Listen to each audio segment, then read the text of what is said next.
Good afternoon, folks. How are we all doing today? Right, well, it's going to be a short preamble today because I have somebody waiting for me. So today, myself and at least Rain, maybe others, are going to be playing some first of all, Gundam TCG, and then learning some Magic the Gathering Commander afterwards. However, before that, I thought we'll do a quick 5 minutes of just opening the new booster deck the new starter deck that arrived. So this is the second part of my Gundam TCG, which I now have a playable deck or a versus deck essentially. So we're going to quickly open this, and while we do, say hello, Rain. Hey, see, he knows. Coatman got that wrong. I said, say hello, Coatman. He said, good evening, everyone. Not what I said.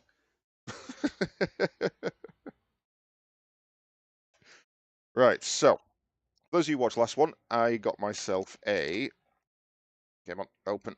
I got myself a Gundam Seed boost starter deck last time, but I like to have two decks of all my card games so that I've got a playable set. So if anyone wants to play, they don't have to have their own. They can just use one of mine. You can go away.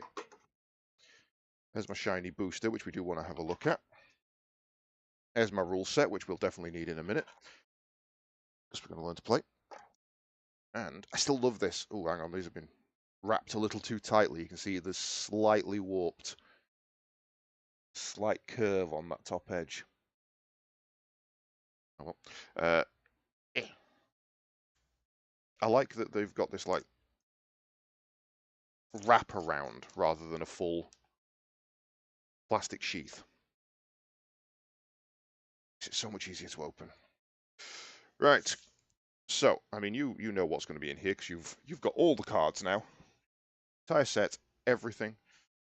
Let me put my knife away so I don't stab myself with it. That's probably a smart thing to do.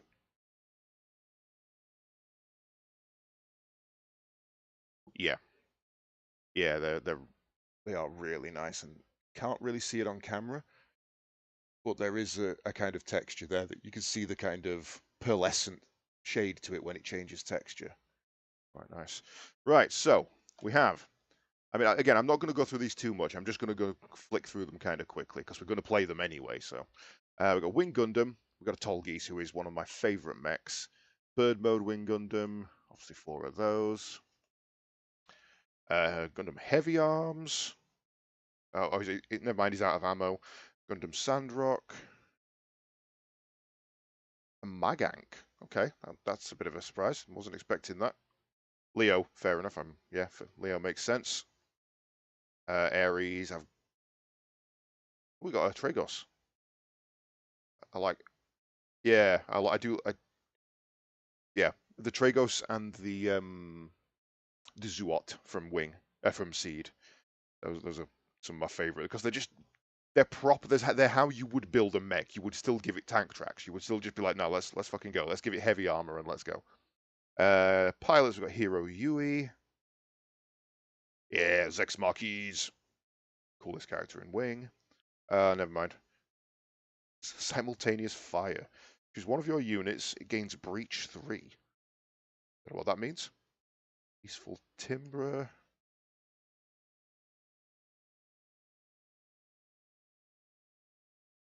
Oh, okay. Right, okay. St. Gabriel's Institute. At burst, deploy this card. Once deployed, add one of your shields to your hand. Then look at the top two cards of your deck. Return one to the top and one to the bottom. So you lose a shield, but essentially draw two. Okay. Osaka base. Yeah, I do like that. The Gundam in production. Okay. And then obviously we've got all our usual tokens and EXs. We've got Leo tokens. Are they double-sided? No. We've got a Tolgeese token. Okay. Right, so, as I said, not going to spend too long on those, but that is the new deck that I need to get a deck box for because I am finally out of deck boxes. Let me, for now, grab my big collection of cards and pop you guys in there. Oh no, it's insane at the moment. I've got, what have I got? That's my BattleTech cards. Well, not BattleTech cards. It's the unit cards for the miniatures game. That's my Monarch deck for Yugi. That's my Dark Hero deck for Yugi. That's my Exceed deck for Yugi. I've got a Warcraft Death Knight deck. Sorry, no, Warcraft Mage deck, a Warcraft Death Knight deck, 2 standard Final Fantasy Magic the Gathering decks, 2 Commander decks, 1 Final Fantasy, 1 Tyrannid. I've got Final Fantasy TCG for 7 and 9. I've got my 2 Gundams. And there is also a weird one in here, which is Light Seekers, which was a Kickstarter from ages ago that's supposed to tie into a video game, like Skylanders did. But it never really took off, so I ended up with the deck, but not anything else. Right. Oh, and because this is my collector's box, I finally figured out what I can do with my little touch grass dinosaur. It's proper felt. It's felt grass, because D-Brand made it for consoles and things. So my Switch is covered in grass. So every time I play my Switch, I touch grass nerd. And it came with that as a freebie. So I thought, I literally today, I thought, you know what? I know where I can put you. All right, seal you up, out the way, and let's have a quick look at what shiny we got. No, hang on, I'm going to need the knife to open that because that's going to break if I don't. I hate single.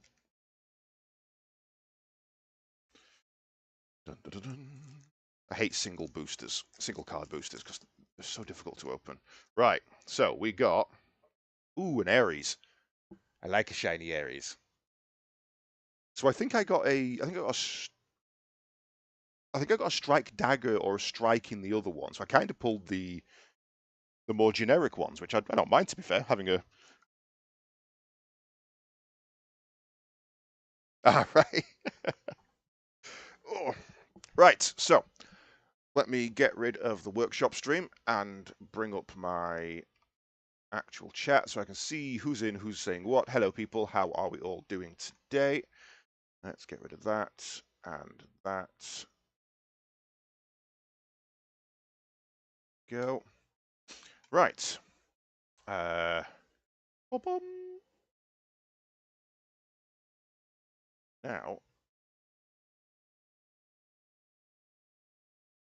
why do you everything inside as well at the same time? I'm going to have to try and fix that. Right. So we have accidentally picked our sides automatically. So you are the red. I am the blue. So yes, well, I'll be looking at the seed deck because I want to play my my boy Atheron. I roll those tokens. So first of all, we need to find our decks, and I need to bring up my rules, which are here in my hand, pulled from the new shiny booster starter. I always say booster, and I don't mean that. So let's pop those in front of me, and also put my glasses on so I can read them because I'm an old man now. Preparing to play. Ready your deck and your resources. So first of all, let's get our decks, which are over here.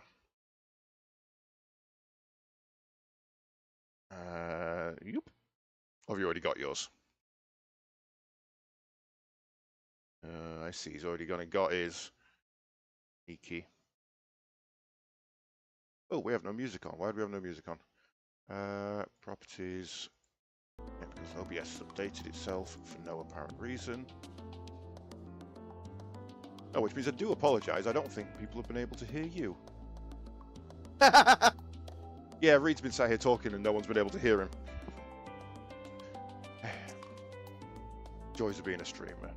Right, what are we on? We're on the Siege Strike. I'm Rain, he's Reed. No. I always get it wrong. Always. I don't know why. You don't even sound alike. You even get it wrong when we're like chatting in Discord text, not. Genuinely, every time I want to talk to someone about like Gundam or mechs or Monster Hunter or things like that, I have to go through and search for the word Gundam to see which one of you it is that's posted the word Gundam in a conversation, so that I know which one you are. It is genuinely irritating.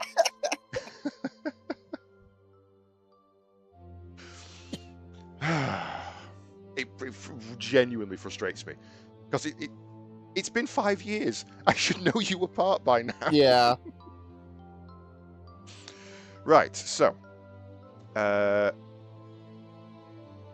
oh yeah, the board automatic, it gives us our 50 cards, and luckily a lot of this is automated. So shuffle your 50 card deck by pressing R for Romeo. That is shuffling. Place your 10 card resource deck in the resource area. That's already done. Use a method such as rock, paper, scissors to decide who goes first. Base. Where's my deck? Deck must go there. Top right.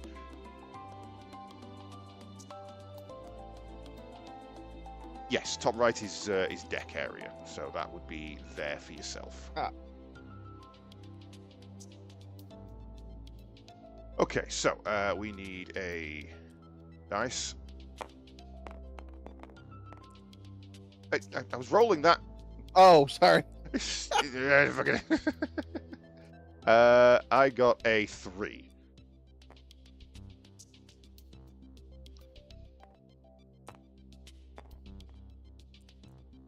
Low roll 6, but you decide who goes first.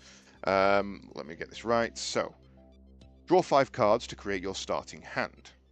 Players may mulligan 1 time, starting with player 1. Okay, I'm not going to mulligan because I don't know what's good and what's bad. Place 6 cards from the top of your deck into the shield area. Is this how they avoid copyright, by putting sample over the card? No, there's just the cards didn't exist when this was built. Ah. They only had the previews. They couldn't. The source that That they took it from sense. only had the sample on. 3, 4, 5, 6. You also need to do your shields.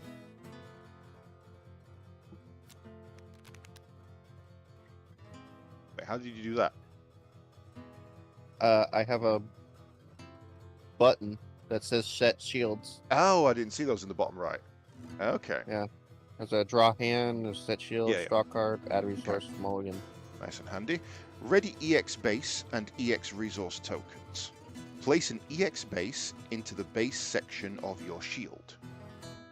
That I don't have. So how do we do that? Yeah.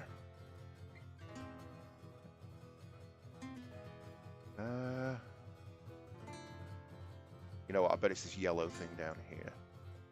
No, that's empty. Why have you got 2 different colors? Ah! Turn that back. You set an EX base. Right, flip it over. Let's have a look. Bases. Place an EX base here at the start of the game. Now, if I remember rightly, EX base, thinking about it, is a token. Where are they? EX resource, EX base. Here we go. So you take those 2. I'll take those 2.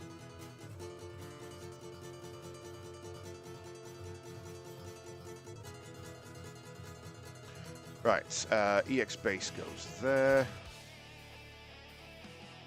The player 2 places an EX resource in their resource area. So, you rolled highest. Are you going first or second?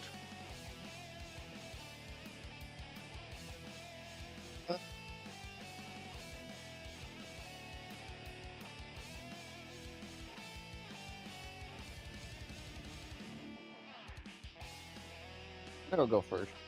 You're going to go first. So I get the EX resource. Okay, that is officially how to start the game done, which is nice and easy.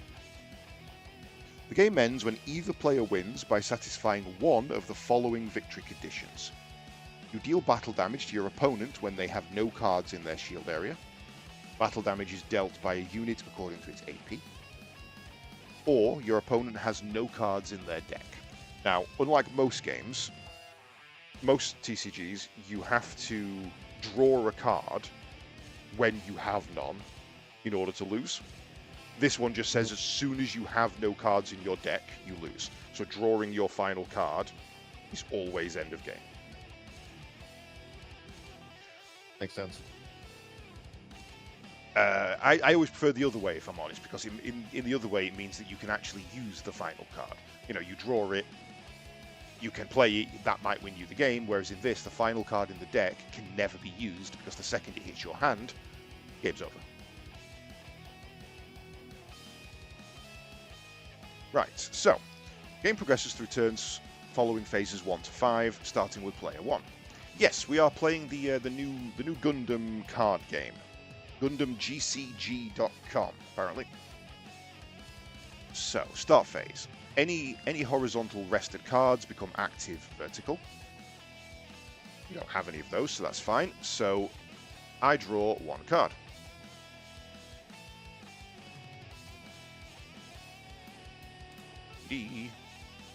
Right. Okay, I have some cards. Hey, that one doesn't have sample written all over it. Draw one card from your resource deck and play... Wait, you said you were going first. Why have I drawn a card? Draw a card, damn it.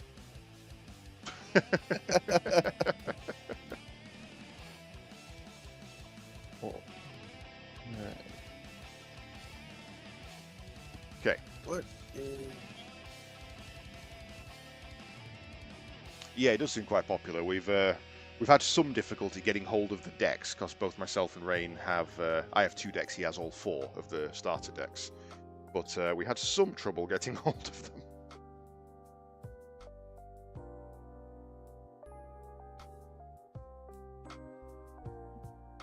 Right. Then you draw a card. I'll keep them. I'll just put it back on top of the deck. It doesn't really matter. Do There we go. card. Or do next. Then draw one card from your resource deck and place it into your resource area, which is just next to your red. It's from your red thing, just next to it. So from this one here. Oh, you can do it automatically as well. Nice. Okay. So main phase. During your main phase, you may play a card from your hand. Activate an active main blue box ability effect, or attack with a unit. These actions may be performed any number of times and in any order. Cards in your hand whose level requirements are fulfilled may be played by paying their cost.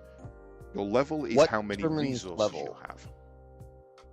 Yes, so a card's level required is fulfilled if you have at least that number of resources in your resource area. So, for example, the example it's giving here is Gundam Sandrock, and it is a level 4, so you need 4 resources down to be able to play it, but you only pay 2 because it has a cost of 2. So even if you've got 2 resources down, which you can afford Sandrock, you can't play it because your base, your facility, isn't up to that yet. You can also deploy a base. Unit cards are deployed. No, that's base cards are deployed into the base section of your shield area. It doesn't say what happens if you hit a base with a base. Does it overwrite it? I imagine so. Yes. I read something. You have to remove the previous one, and the new one takes its place. Oh yeah, here we go. If deploying a unit or base would exceed the number allowed, choose a card already present and place it into your trash before deploying the new one. Cool. So, I think for the first couple of turns, it's basically going to be play resource, draw a card, play resource, play a base if you've got it, and then end. Unless you've got a level 1 cost, there's not much else you can do. I do not, so I believe it is your turn now. Okay, so follow the steps below during the end phase. A single action step occurs. So that's where anything that says activate end occurs. I believe that one has a weird wording, so we'll need to have a look at that. Oh, burst effects happen. Oh, I see. So if a card has been set as a shield and it is destroyed, you reveal it, and its burst effect happens. Okay. That makes sense. Right. Resolve any effects that activate in the end of the turn. We don't have any. If you have 11 or more cards in your hand, discard cards of your choosing until you only have 10. All temporary effects that took place during this turn lose their effect. Once all of the above steps have been resolved, it becomes your opponent's turn, which is mine. So, draw a card. Hey, look, it's that guy again. What a surprise! It's the guy who I knew was going to happen. Add a resource, and I am fortunate enough to have drawn a Mobius unit. So I will. Hang on, I'm going to set that to a 90-degree rotate. I'm going to spend my resource to set a Mobius unit. So he is level 1, cost 1. He's a blocker, so if you attack me, I can rest this unit to make you attack him instead of me. However, I can't do anything else this turn. Oh, actually. Technically, I could. I could trash my EX resource and set my second Mobius. Let's do that.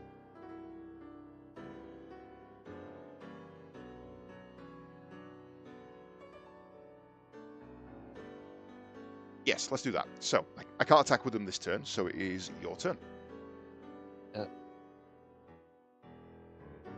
So I'm looking at the information that's here on the table. So EX bases are different than, I guess, the bases we have in our decks. Yes. So an EX base is something you start with, and then when you draw a base in your deck, you can replace it. Yes, so the EX base has no attack but 3 defense. I don't really understand what the EX base is one of for. your bases, I think it's just a place marker thing. But I know think one of your bases is the Archangel. Yes. So it probably can. Wing 1 is the Academy and things like that, but I think it might be that there are certain effects that only take place if you've got a base, or that target, I've got an effect that targets my base specifically. So having a base at the start allows them to work straight away. And allows you to, if you want to, play a deck that doesn't actually have a base. So yeah, it's a weird choice, but here we are. So, so yeah, your go. Wait, we're supposed to only have.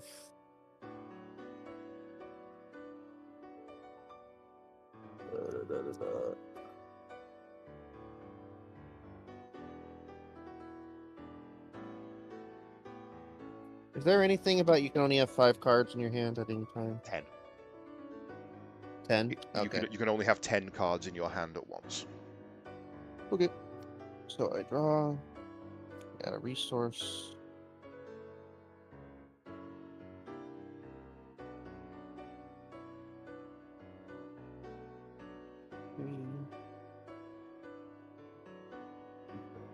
No, that is not what I meant to do. Wait. Yes, it is. He goes there. I think. Flip, moron.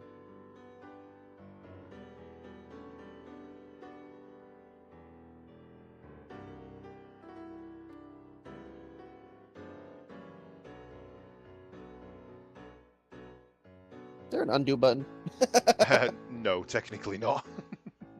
Alright, well that was a Zaku. I clicked deal. I probably should have just dragged it from my... How did you set these guys down? Did you drag them from your hand to the... Just dropped them straight into the... If you look, there's kind of a little hover over that makes a shadow, so that it drops into that position.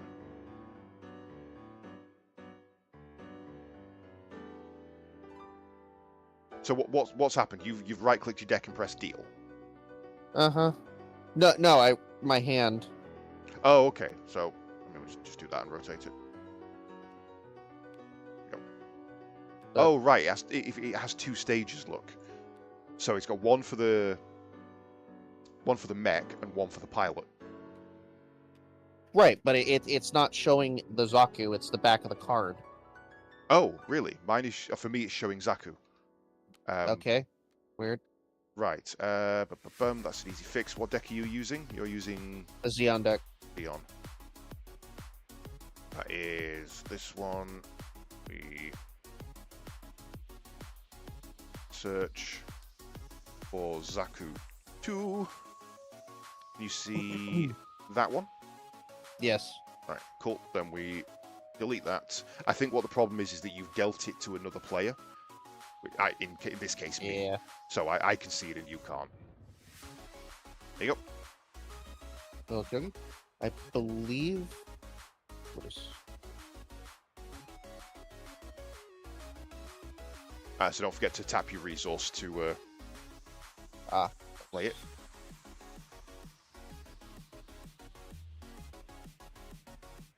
Is there a button for tapping, or do I just have to flip it?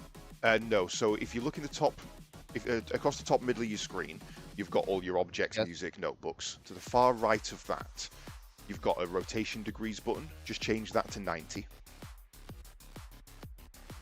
And then you can Q and E on the card to rotate it. That's right. Okay. And then I can't attack with him in the first turn, so Not in the first I believe that is it. Okay. So there is no starting phase. Reset all on my side. Add a resource. Oh, I don't like that. I don't like that it's... I'm not going to use the add resource button because it stacks them on top of each other. I'm going to drag them. Don't like that. Oh, no. Right, so I'm now back to level 2. So I am going to play at the cost of 1 my Jin.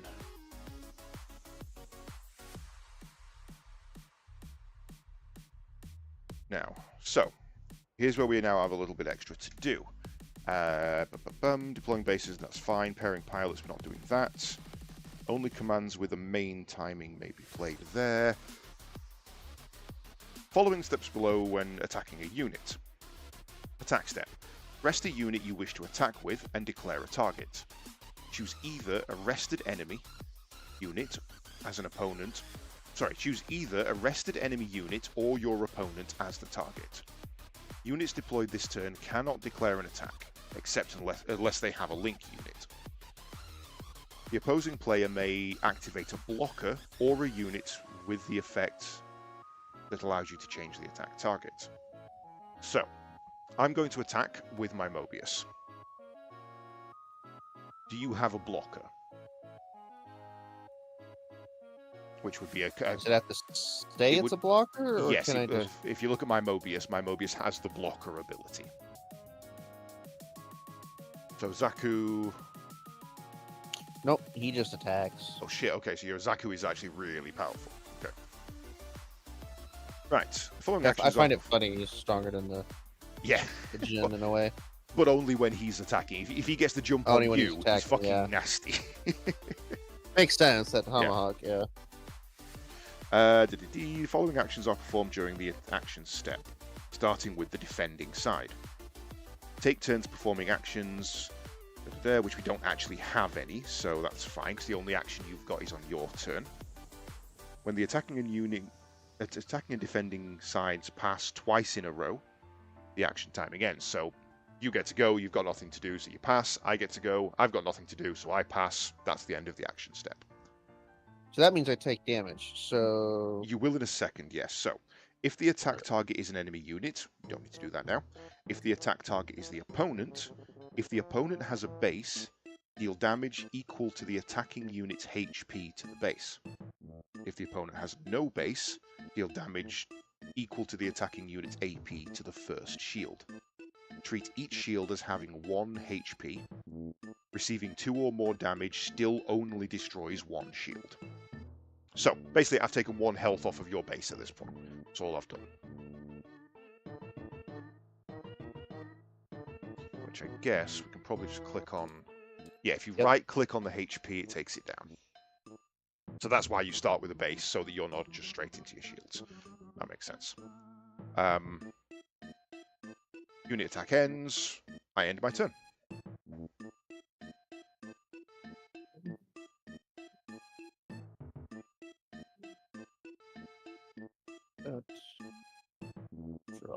card. Add resource. Oh no, that's a good laugh. That can only end well for me.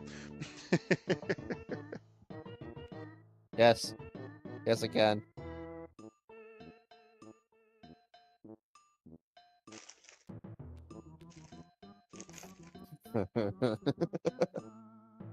Goof. Oh no, Deploy. Deploy one rested. Token unit. those are over this side. That takes effect when he As, is soo- deployed, right? as soon as he hits the field. Okay, there. Where? Should be in that list there. Did you look at these, by the way?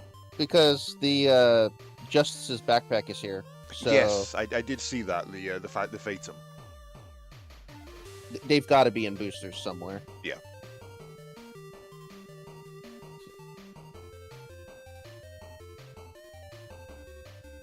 Yep, there you go. That's the one. So you should be able to. It's an infinite thing, so you should just be able to click and drag one out.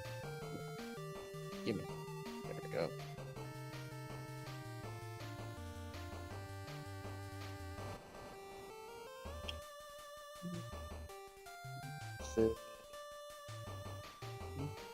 Do anything? Alf nasty. No, you can't. Right, and then goal my minion. I So he is a will. I will 3/2. exhaust my Mobius in order to make you attack him instead. Okay. Because he is a blocker. So we start with the defending unit. So I've used my ability, so that's fine. Do you have any abilities you're activating? Yes, that's a no. So then I mean, he has the one that deal- automatically activates when he attacks. That's Yeah. it. Yeah, so you deal 3 damage to my Mobius, which definitely kills it. But he deals 1 damage back to you. Yeah. Now.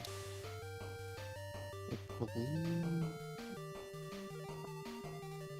Is damage persistent, or does it? Yes, damage is persistent.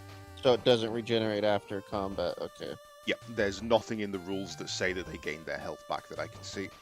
And there is also damage counter tokens, so it looks like Right. they stay on them.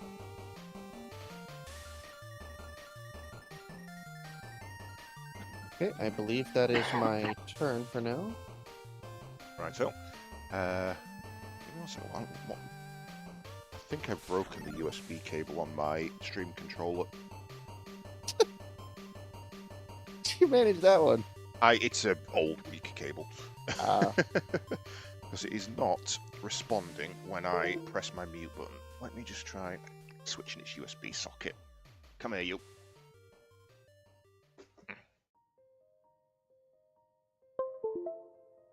Definitely registered that it was plugged in.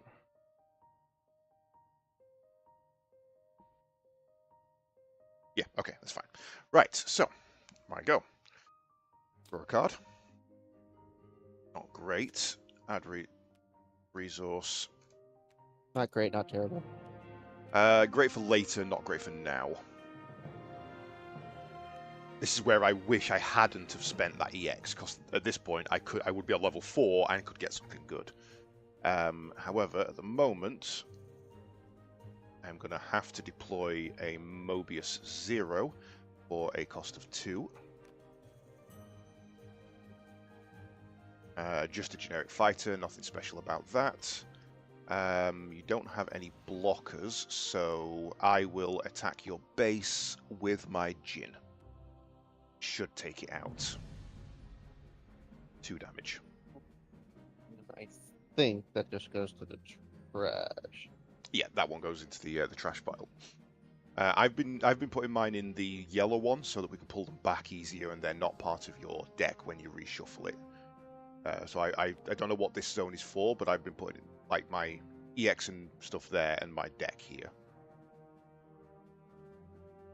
Apparently, that's where the trash is supposed to be. I don't know why they. Yeah, I think essentially there isn't anything there. So I think they've deliberately given us 2 so we can keep those separate. That's why that's a yellow back. Now what's yellow? Is that tokens? I don't fucking know. Yeah, The rules. yellow is tokens. Okay. Oh, that's probably where we're supposed to put the tokens when we. Yeah, or just put them there at the start of the if we game were so to. that you've Yeah. got a source of them. Oi, what'd you do with my Zaku? Good question. Where is he? There he is. There. He seems to be able to fall through the board somehow. He has magic powers. He must be watched. Right, so I've got nothing else I can do, so that is your turn. Okie dokie. Tap. Draw a card. How do we see what is that? Oh.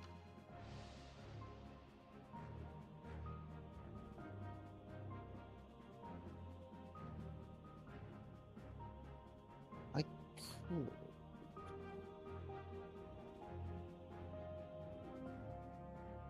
could.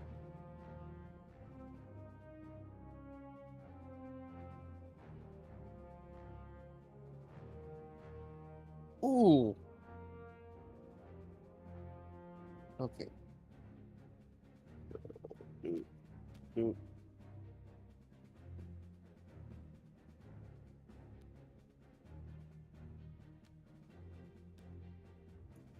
Let's Ninja. And then. Wait, is it one card per turn? No, any number of times. You make. Let's have a look. Where did it say it? Play a card from your hand, activate a main effect, or attack with a unit. These actions may be performed any number of times and in any order. Cool. So that. And then I'll put Char on Snitch. Okay. I don't think you can. That's weird, Really? but I don't think you can. It doesn't have a link slot. If you look at the other cards, they all have a, Link Ramba Ral. Zaku has Link Nobody, because they could be piloted by anybody. But weirdly, the Senaju doesn't have a link slot. Let me just. I imagine that's probably because it's a sample. It's an early production. I mean, you have the card. The card also says if it is a link unit, it gains high maneuver. So I think it can go. Let me set him back down. It's specifically the Senaju that doesn't have the link capability.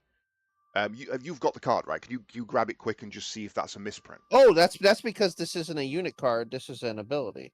Ah, okay. You've played Space Combat. Yeah. So I was not. So yes, you can't link him to that because it's not a unit. How the hell does it have a... So I don't want to do that after all. Can I put him back on my deck? Yes, I can.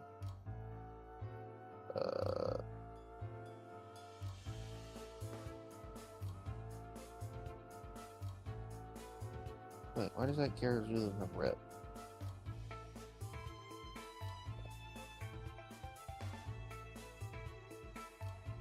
Yeah, how does that work then? Because that had a burst ability. So how do abilities work? This is what I'm doing now.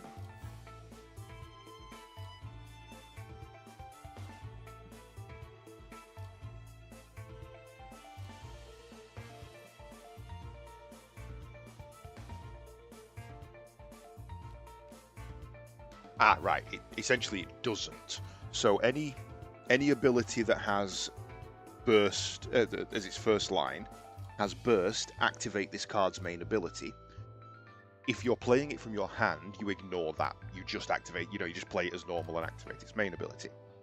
It's got that line there so that if it's a shield, the ability activates when it dies.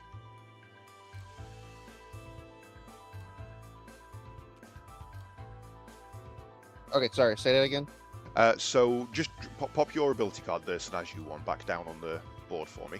So if you hold Alt on it and view it fully, it says Burst, activate this card's main ability.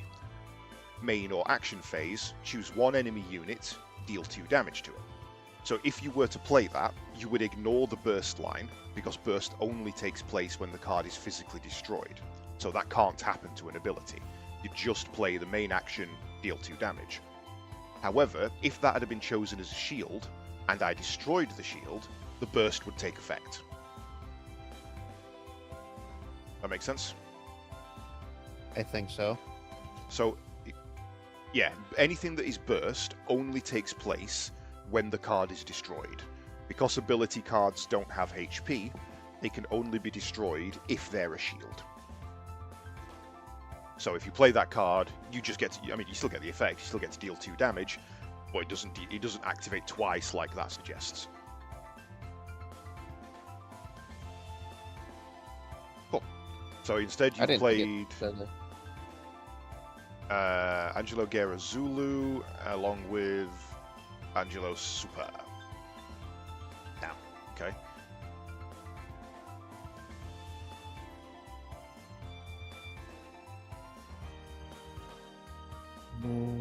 Okay, so because he can't attack this turn, oh no, he can because he's linked. Oh, that's right. Yeah, he could. So there's a couple of things you can do with that. First of all, Angelo gets to use his ability in your main or action phase, which chooses one friendly unit, which I imagine it also includes his Gerazulu. It gets I would assume so. AP plus 2 this turn. So he turns something else into a harder hitter. Or yeah, the Gara does the plus 2. Yeah, but the Gerazulu can only do that if you exhaust it, so you wouldn't be able to attack with it this turn. Ah, that's a good So point. basically, Whereas he does it automatically, yeah. If you play the Gerazulu and you don't have anything linked to him, the first turn you can exhaust it still to give something else a boost. Yeah. And then from later on you play as normal kind of thing. That's kind of cool. I like that. Okay, so we don't have the little tokens, do we? No, we don't. Let's do this. So use Angelo's ability on the Zaku. Gets the plus 2, and then attacking, and attacking. Are you not attacking with your Gerazulu? I'm so used to Magic where unless it has an ability that specifically says it, yeah. Well, in this case, it does have an ability. It has the pilot, essentially. Yeah. Right, so what is your highest hitter? That would be both of your Zakus for 3, wouldn't it? They're all hitting for... Oh no, that'd be Gerazulu for 4. He's hitting for 4? AP 4. Why? Oh, because the plus 1 from Angelo, yeah. Yeah, plus 1 from pilot. Yeah. So, I'll block the Gerazulu. That's good. So I'll have to take 3 on the base, which destroys the base. And then 2 on a shield, which destroys a shield. Which doesn't have a burst ability, so that just goes away. And then 3 on a shield, which destroys a shield. Which also doesn't have a burst ability, so that goes away. Cool. No, not cool. I'm fucking hurt.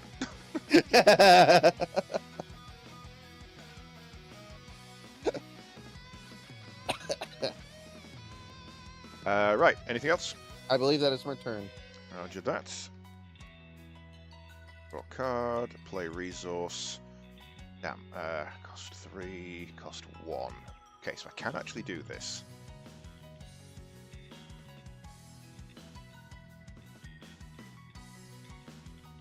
Okay, you're good. This is going to suck for you. So, I'm going to play 3. And play down the Aegis. If this card has... If when attacking, this card has 5 or more AP, choose one enemy unit that is level 5 or higher, and deal 3 damage to it. Don't think you have any 5s at the moment, do you? No. No, okay. Shame he doesn't add his level to the mech he's in. Right, then I am going to attach Athron Zala, which turns it into a link unit.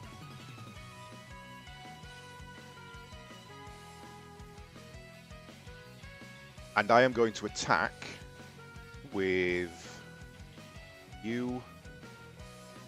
Holy crap, it gives him extra health too. Jeez. Yep. 1 AP, I'll leave that as it is. And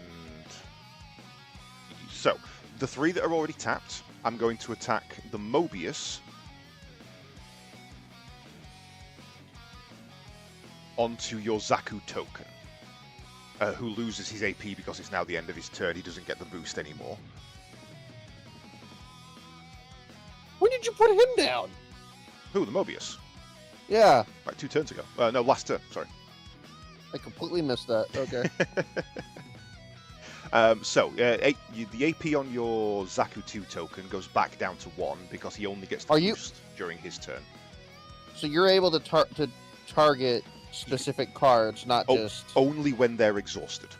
If they're in attack mode, I can't hit them. So while they're exhausted and returning for fuel, I can pick them off. That makes sense. Okay. So let me just read it here. Blah, blah, blah. Attack, attack, attack. Action step. Choose either a rested enemy unit or your opponent as the target. If the opponent has a base, you hit that. If they don't, you hit the shields. So I need to clear that field as best I can, essentially. So Mobius is going to attack Zaku 2, who should only be on 1 AP because he loses the effect of the boost from your pilot. Am I reading that right?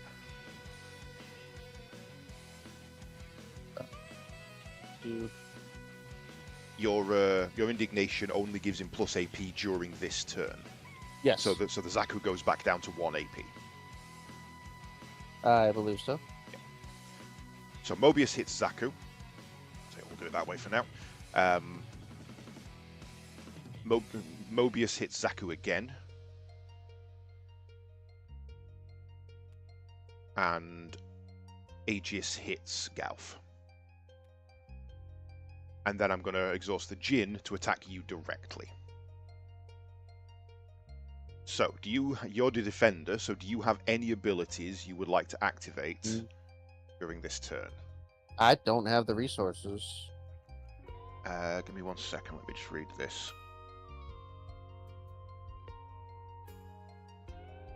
Following actions are performed during the action step, which is now, starting with the defending side.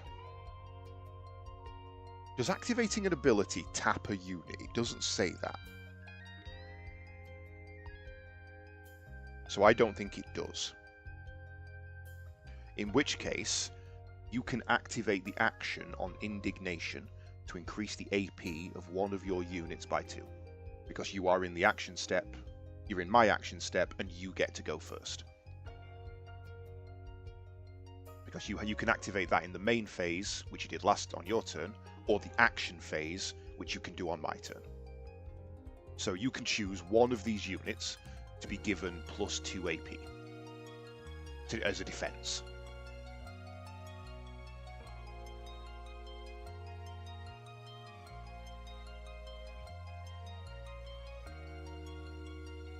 Why does this goof us? Because it's not the Galf, it's the Aegis. Oh, it was overlapping. Yeah. Yep. Okay. I see now.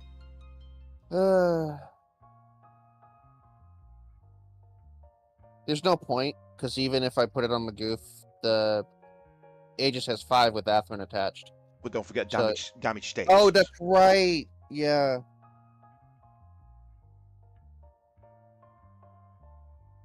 Yeah, I'll do that because that does 4 damage to Aegis. Not sure why it hasn't applied the buff for that. So I've got no abilities to activate. Have you got Probably any other... because Aegis is still tapped. Because I've moved them around and stuff. Right, yeah, because you moved them. Because actually, I have one of Angelo's tapped, and it's still showing his. Yeah. Basically, because I've fucked around with it, so we'll just ignore that for now. So Mobius hits Zaku, killing it, but he takes 1 damage. Mobius hits Zaku, killing it, and he himself dies. So that's a suicide run. Doesn't have a burst ability. Athron kills Gauf, and how much damage does he take? 4. 4, so he's on 1 HP. And then the Jin hits your shields, killing one of them.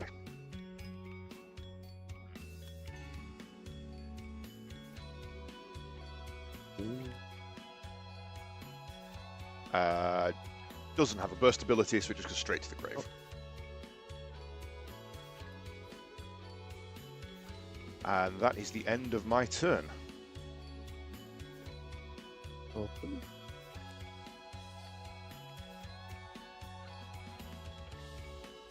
Okay. If a linked unit, if a Gundam with a linked unit dies, I assume the pilot dies as well. It says that wherever the suit goes, the pirate goes. Okay, cool. It's actually that wording, which is curious. Yeah, so I guess if it gets exiled, the pilot is exiled. If it gets destroyed, the pilot is destroyed. If it gets returned to the hand, it's also returned to the hand. Yeah. That makes sense. Okay. Yes. Destroyed and placed into the trash together with any paired card.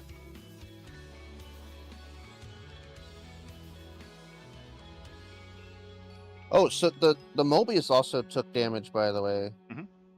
From... Yeah, he was on 4. Oh, he was 4. Okay, never mind. I see what you did. Yeah. Yep. Yeah, I'm about to be an asshole, so the Gin was the only one that didn't take damage. Yeah. I'm gonna use this on Atherin. So he takes 3 damage and dies. He takes 2, but yeah. Yeah. Which, to be fair, I kind of expected coming, but it was worth it to clear that field. Yeah. And 2 more to get that down. And then I'm attacking with Angelo again. Target? Mobius. You can take my Mobius down. Roger that. I've got no effects to activate, so unless you have. You don't forget you can use your indignation. Not that it will particularly matter this turn, I don't think. Yeah, there's no point right now. Okay, so I deal 2 HP back to you, which kills you, but you also deal 4 to me, which kills me. No, I just lowered his... Oh, you've taken him down to that from the attack. Okay. Yeah, he was 3. He went to... That makes sense, because he wasn't injured. I believe that is...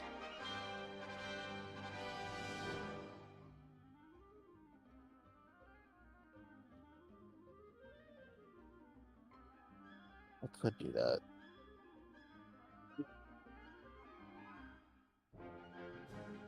That's my turn. Roger that. I will reactivate all my cards and draw... Oops, no, draw first. And then set resource.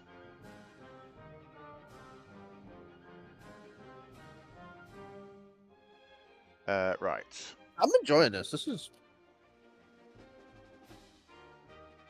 is a lot more fun than I thought it would be. It's quicker than I expected as well.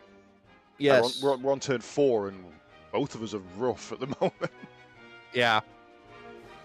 I like that, though. You don't really want a game that goes on too long.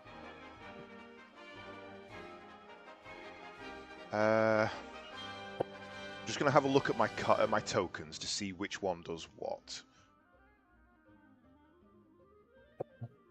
Oh, okay, they're vice versa. One's a 2/4, one's a 4/2.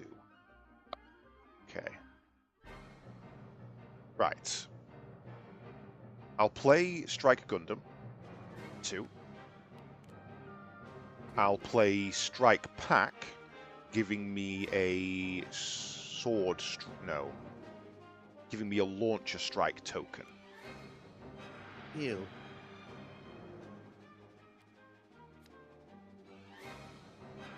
Neither can attack this turn. I will, however, attack with my Jin on your Angelo's Gerazulu. Suicide Run, take us both out.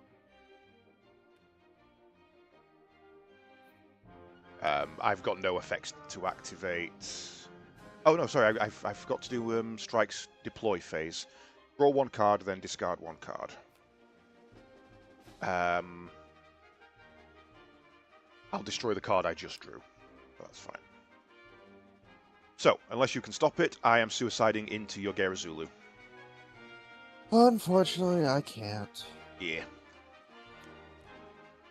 Get rid of that. I'll be having less of that, I think. And then I will end my turn. Okay.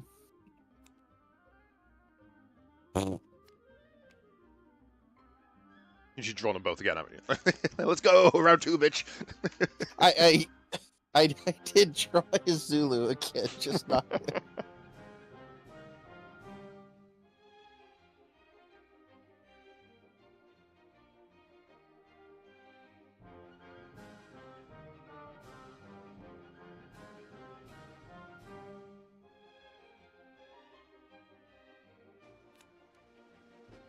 Oh, okay.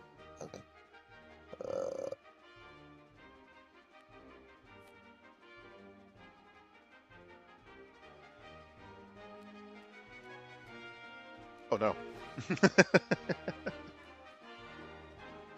Oh, you're playing two, I see.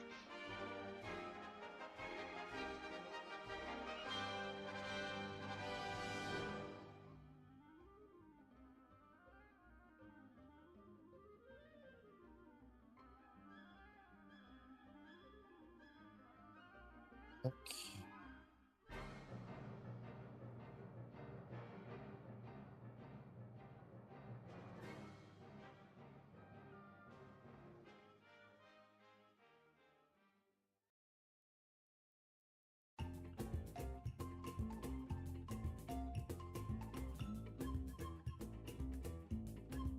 Yeah, why not? Okay, so activate his ability and attack with the Gerazulu. Okay. So he's a 5. Yep. I'm not going to block that with my strike. I'm going to leave that to go through and hit my shield. Cool. So I figured he'd either block it and I kill it. Yeah. Or... Yeah, that's my logic. If you're going to boost it, I'm letting it through. If you're not, I'll defend it. Right, so Strike Pack has a burst ability. However, it does not work because I currently already have. No, the shield that you've taken down. Where's its burst ability? No, the shield that you've just killed has a burst ability. Oh, the shield. Okay. Yep. So, if you have no Earth Alliance unit tokens in play, deploy an Ale Strike or... Yeah, so in this case it's two separate abilities. If this is destroyed and you have no Earth unit tokens in place, play an Ale Strike. However, I do have an Earth unit in play, an Earth token in play, which is this one, so it doesn't get its ability. His command line is Earth Alliance, and he is a token, so he stops the ability from working.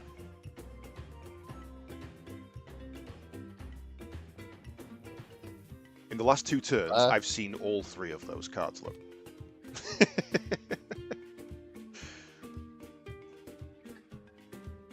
So if you have no Earth Alliance unit tokens in play, which I do, you get an Ale Strike Gundam. But because the Launcher Strike is an Earth Alliance unit token, this effect doesn't take place.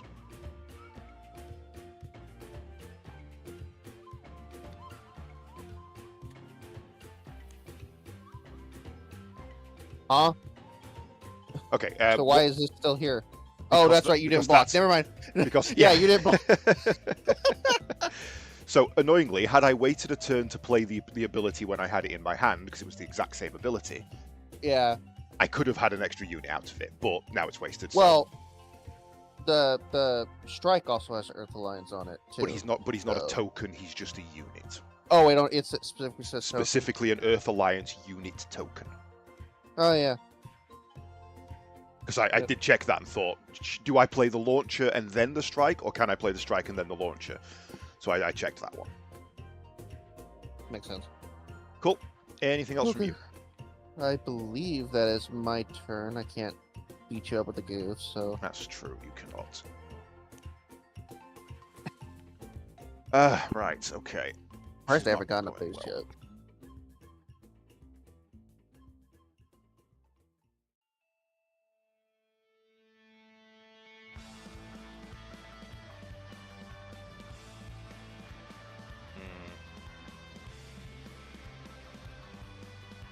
Pilots, I'm lacking.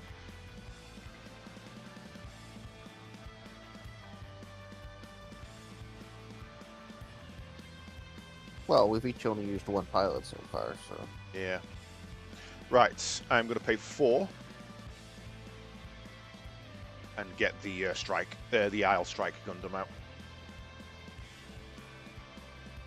Doesn't get his secondary ability because he's not linked, but he is now a blocker with 4/4. I am going to hit your Gerazulu Green. And with my launcher. And I'm also going to hit your Gerazulu Purple with my strike. Which should kill them both. The strike dies, though. The launcher... sorry, yes, the strike's on 1, the launcher dies. The launcher's on 1, strike dies.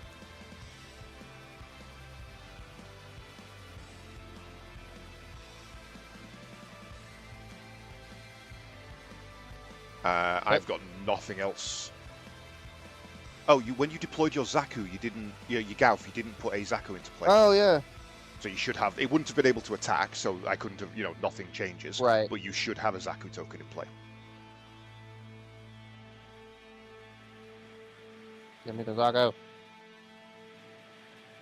Cool. It is your turn. Okay.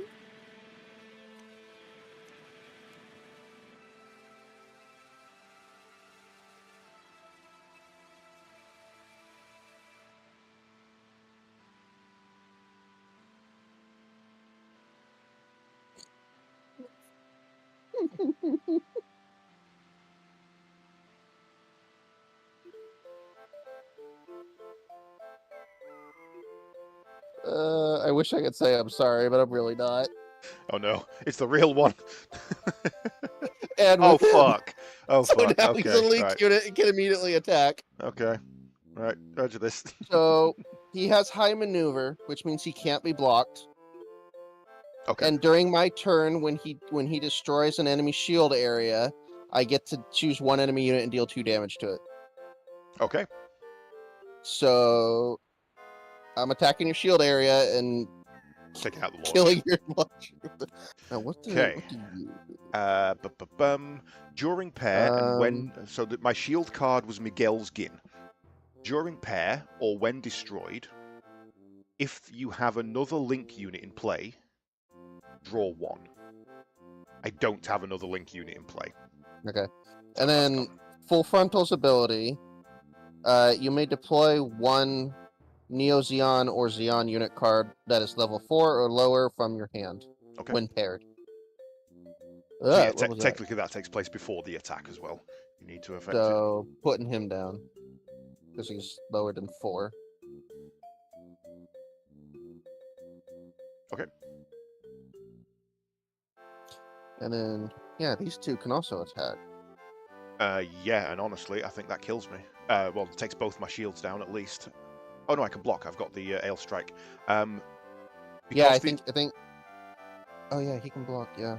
Because you've got the Gaza D down, you can use its support 2 ability to give somebody else +2 AP. Which, if you give it to the Gauf. Oh well, first of all, I'll tell you what I'm blocking. So I'm blocking the Gauf. If you give the +2 to the Gauf, it kills the Ale Strike at the same time. Yeah. So Gauf and Ale die. Zaku goes through, exhaust Gaza. Aegis was the shield. It does nothing. This Sinanju is nasty. That 7 and 7/6 with Full Frontal on plus that ability. Yep. Yeah, I think you've got this. I don't think there's anything I can do to take you down. Oh yeah. Also, 5, 1, 1, 2.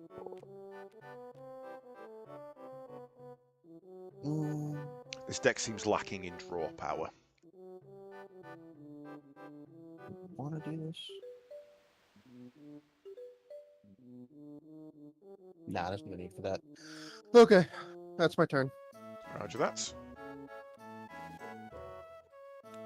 Yeah, when I looked through the Xeon deck, I was like, I don't like these cards. These cards are some nice. The wing deck has a lot of that ability that goes through other cards. So when you damage one card, it deals damage to the one next to it as well. Yeah. Which makes sense considering there's a lot of high-powered weapons in that series, like the Buster Rifle and stuff.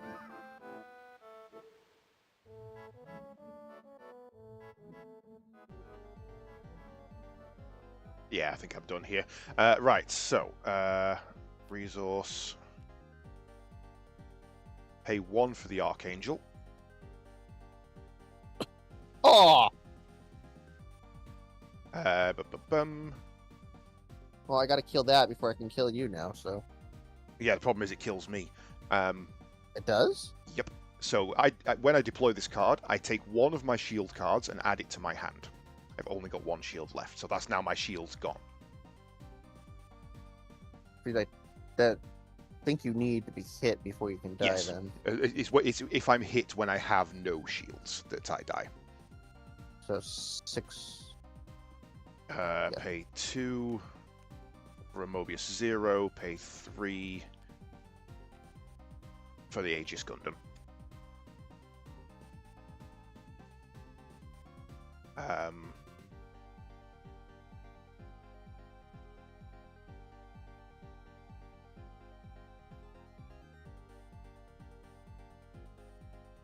Okay, nothing else I can do, so it's your go.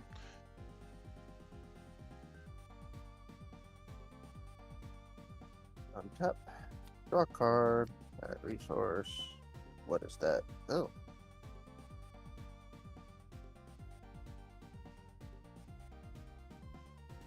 Why not?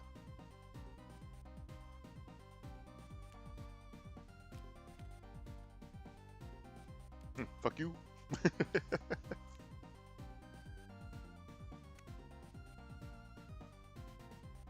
So that's lethal. I can't stop that. I have no blockers. I don't think he can become a linked unit because it's not his unit.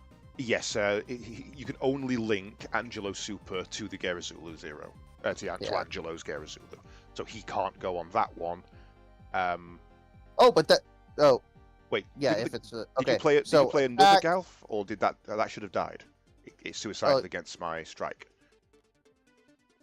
Thank you. However, the Zaku 2 only requires that a Xeon unit be attached to it, and he is a Xeon new type, so he can attach to the Zaku, but not the... Yeah, he can attach to the Zaku, but not the Gerazulu. Well, yeah, but... so...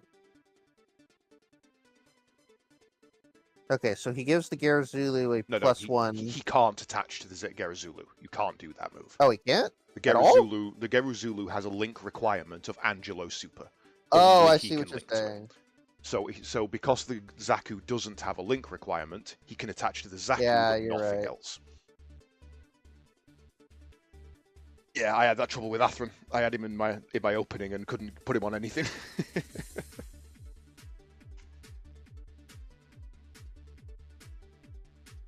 Actually, I don't think you can attach to the Zaku either, because the Zaku has that down there, but it doesn't have a link.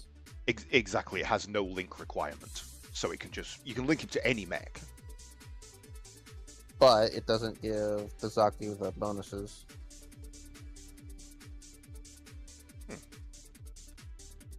Interesting. Maybe it can't then. Well, it also doesn't give it to him. So yeah, it can't link to that one either because that's got a link. Oh no, that does have a link, but no link requirement. I think it knows who it can link with. Yeah. And who it can't. Okay. But I don't see why that can't link with the Gaza D. That should be able to link.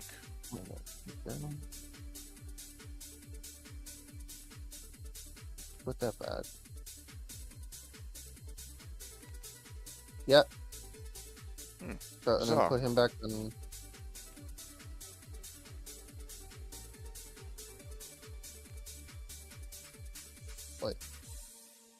I don't see why he can't link to the Gaza D. He should be able to do that.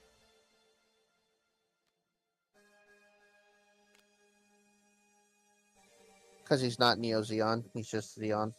But he doesn't say it has a requirement of Neo Xeon. He says link is I the think zero it's all. requirement. I think color also comes into effect here. Really? That's bizarre. I think. Oh, yes, because there is technically... Yes, okay. A pilot card is paired with a unit in the battle area by placing it underneath the unit. Each unit can pair with one pilot. A command card with the pilot effect may be paired to the pilot instead of activating its command. When a pilot is paired and the link requirements are fulfilled, that unit becomes a link requirement. It doesn't say anything about color.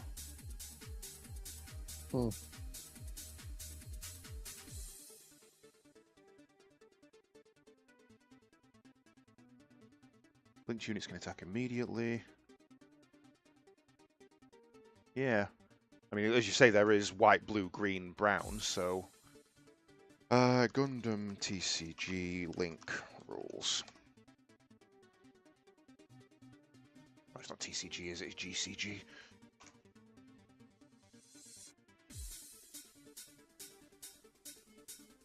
Official rules. Reject all cookies.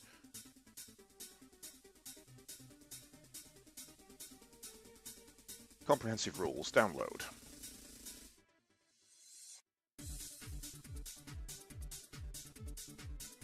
Action steps, effect activation, keyword effects and keywords.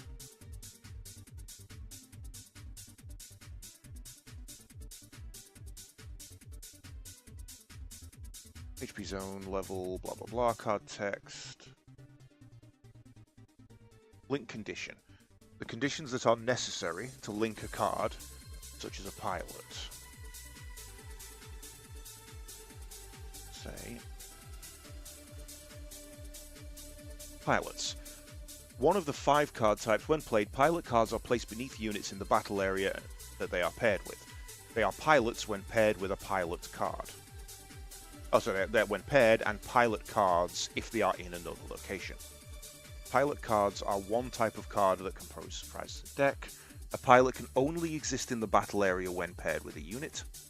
As a rule, a unit can only have at most one pilot. You cannot freely move pilots between units. When a unit paired with a pilot is destroyed, returned to the hand, or otherwise moved from the battle, the paired pilot is moved to the same location. Paired cards have traits. These are not gained by units when paired. Paired pilots have AP and HP. A pilot's AP and HP are typically shown, which get added to the paired unit. A pilot has 2 card texts above and below its name. The card text printed above the card name belongs to the pilot card. Typically burst effects appear here. Above the pilot name. I mean, anything appears above the pilot name, does it? Oh yeah, burst. Add this card to your hand. Char Okay. has burst above his name. So. Card text printed below are effects gained by the paired unit. Treat them as effects on the paired unit while they are paired. Okay, so anything below the name is actually on the machine, not on the pilot. Okay, so there's nothing saying he can't be paired to it, though. It's just, for some reason, the script isn't. There is something it. saying that he can't be paired to the Gerazulu. Never mind, it did. It did. He's a 4/4, and he was. But there is something saying he can't be attached to the Gerazulu, which is that the Gerazulu can only have Angelo. But for some reason, it's not affecting the others. Oh wait, let me put him back in my hand. Then put him back. Ah. Yeah, okay. it's because it does it when it goes my hand. Okay. Okay, that's fine. That's. Okay. So. Wait, did Athra and Zala have a burst effect that I completely missed? Athra and Zala.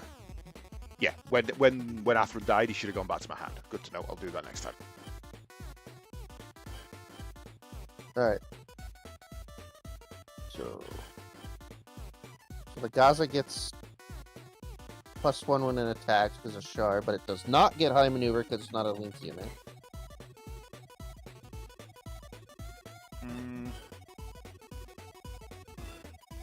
Right? because No, it's not. no, you've met It's the not his requirements. suit. Doesn't matter. You've met the requirements for the link, so it is a linked unit. That stupid Gaza D is unblockable. Okay. I mean, let's face it. In this case, it's not the Gaza Z that's high maneuver. It's not that that's being fast. It's that Char's pushing it to its limits. That's his whole thing. Yeah. So it makes sense. It's gonna break that poor thing. Well, I mean, he did with his original Zaku, didn't he? So. Alright, well, full frontal is unblockable, which means he's attacking the base directly. Which just goes away. And then the Gaza D is unblockable, so he attacks you So directly. that's to say, you've got lethal. There's nothing That's I game. can do. Yeah. This Yeah. deck is nasty. It's if you let that deck ramp up, it is really nasty. Right, well, Ah, and there's my first base. best 2 out of 3. which would've been- Okay. There's Rumble. Right. What did Rumble do?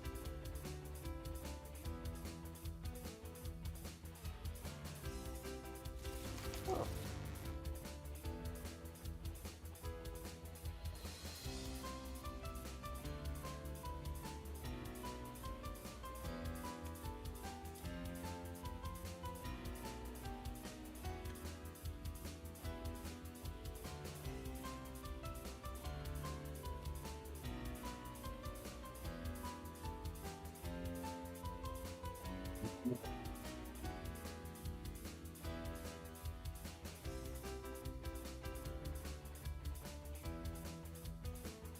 Alright, how do I reset the board?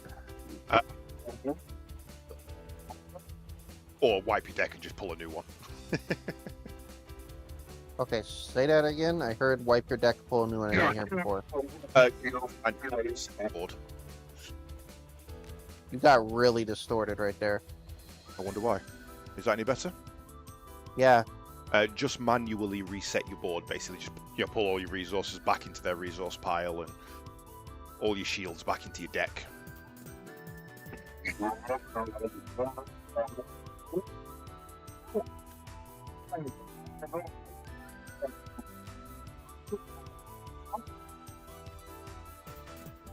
I did not hear a word you said.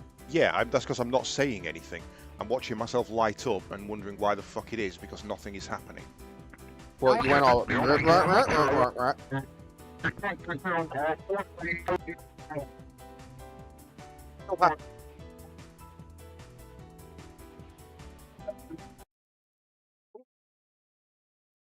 Is your audio possessed? It genuinely, it did this last time I used this headset, and I don't know why. I could hear it, and people on stream were saying that they could hear it too, but I can't hear it now.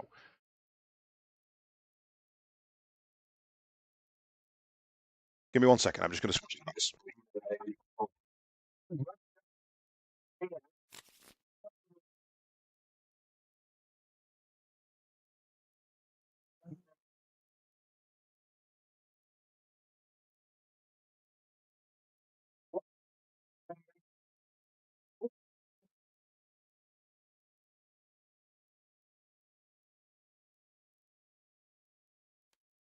Okay.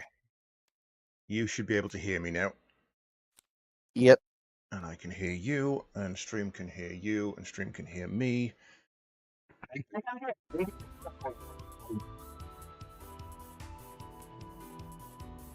And stream can hear music.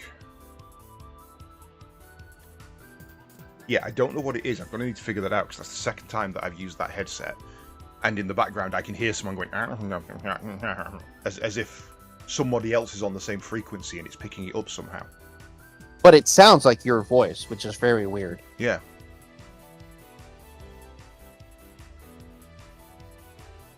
Not a clue. It's a bizarre one. How the hell do I reset it? You said just grab a new. Just delete all your cards and pull a new starter deck. No reason you can't. Or just add them all back on top of your deck and shuffle it. That takes too long. How do I? just press delete on each of the cards. So just bap, bap, bap, bap, bap, bap, bap, bap. Oh.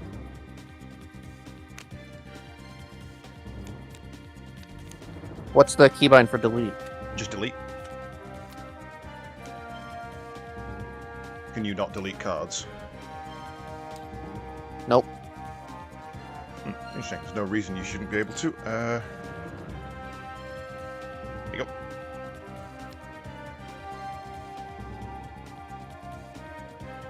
You still using the strike deck?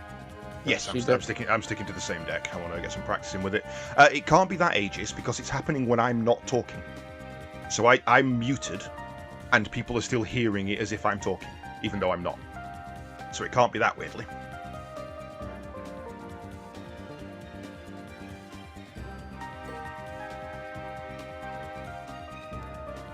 Let's try this one.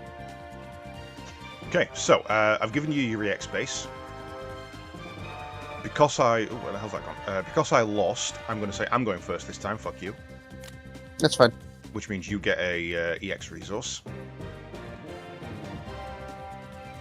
Ghostbusters is probably the next step. Yes, not wrong. Right, shuffle deck, draw cards. 2, 3, 4, 5. It's Set so shields. weird to me that they didn't include Death Scythe in the wing deck, but I suppose with them having set pilots, the idea of having one of each of the main mechs also requires one of each of the pilots, and because they're all Link required their own pilots, there's a potential for a lot of dead draw there. and they wanted to include some of the Oz suits, so I had to think about that for a second. That word. So I imagine what they're going to do is later have a Death Scythe versus such and such deck, and a Sandrock versus, whatever the others are. Or they just want you to go buy a bunch of boosters and get them. Yeah, of course. They want you to spend money to build the deck you want. So what they seem to have done in this is done the main people versus a rival. So you've got Wing versus Tall Piece. I've got Kira versus Atheron. They all seem to have that, except for the Xeon one, which was just different versions of Full Frontal. Yeah, it's Char and then his clone. Yeah. Right, so one resource for me.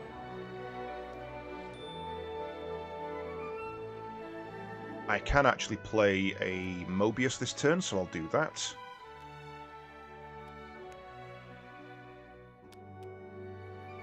And That's that my is... side. I wondered why that looked weird to me. I was like, why is that placing in the wrong place? Here, have a Mobius.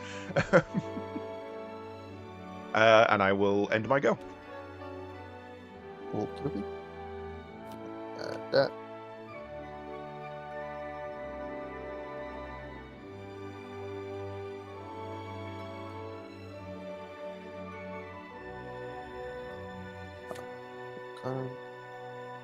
Oh.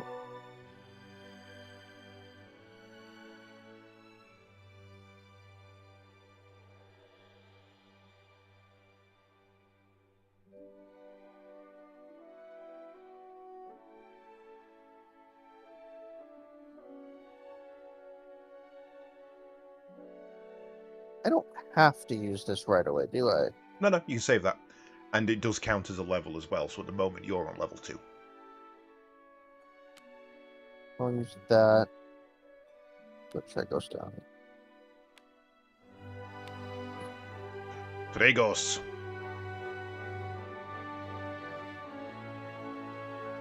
I like the artillery version too. Yeah.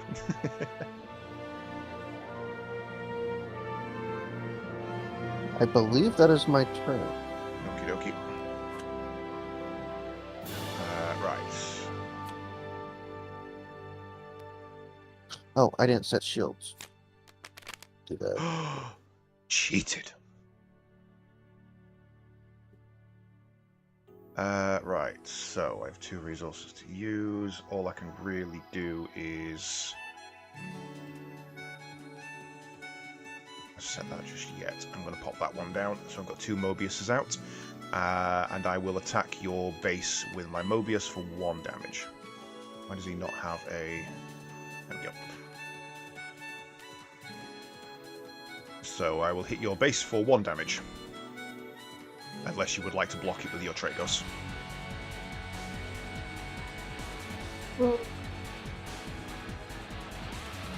Yeah, why not? So block. So that means both of those die. Sure. 1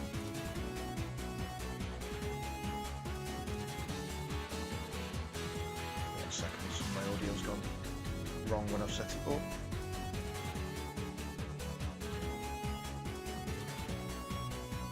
Alright, I'll put you on there. You should be on. Right, that is the end of my go.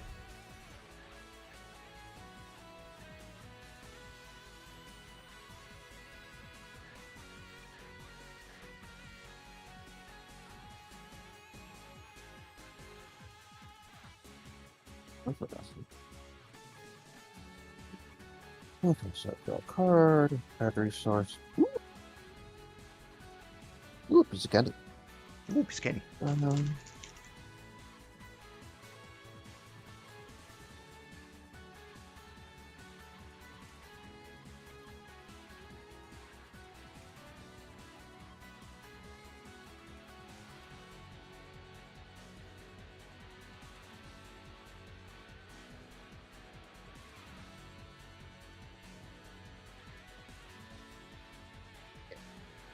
That's funny.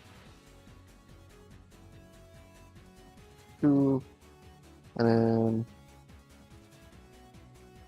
his deploy adds another EX Sure. resource.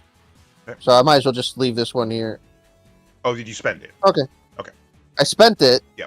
But right. That's decent. Okay.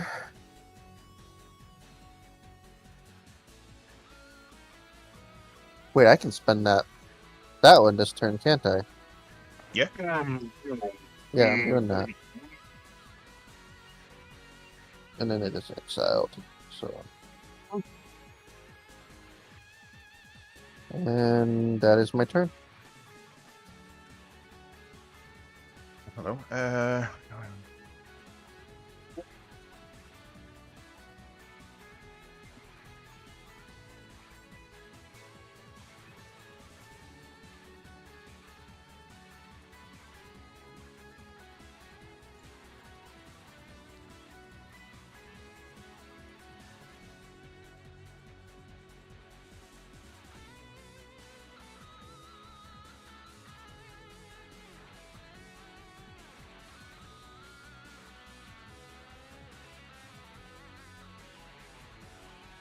I'm going to play the Mobius Zero, and I'm going to link it with.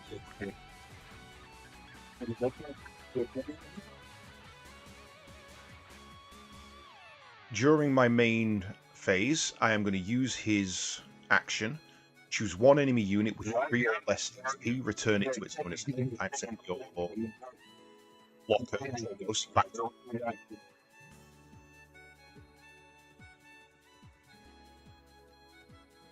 Okay. And then I'm going to full attack on your base, which should be Moo kills the base, 1 damage on your shield. Oh, because the Mobius, yeah. I'll flip the shield. I think it's the first time you've had to do this. It does have a burst ability, so you get to deploy this card, replacing its base I just destroyed. And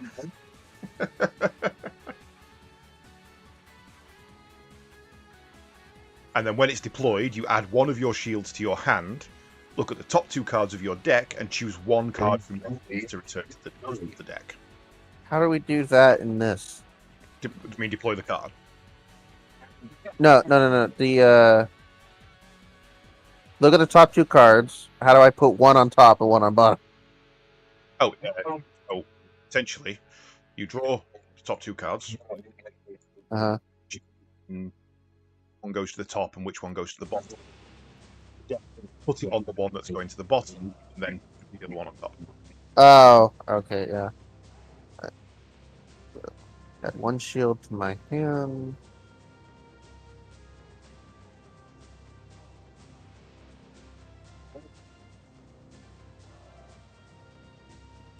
Do I get to see them?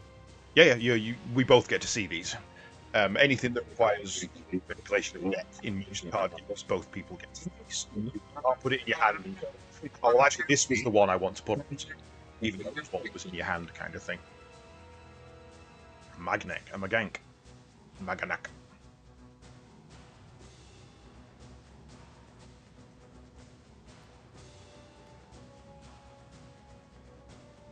Shit, alright.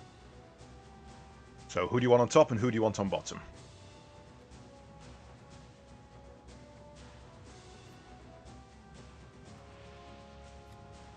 Click and hold to pick up the entire deck. I did. Just finicky.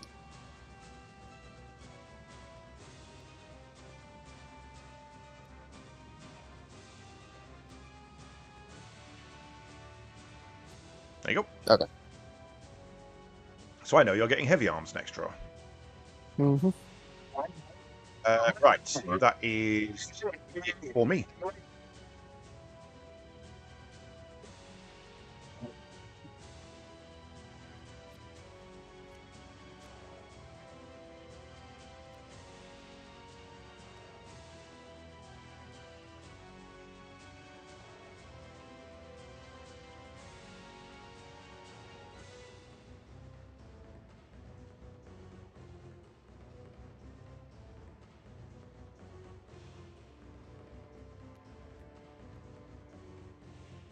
Hey, look, he's back.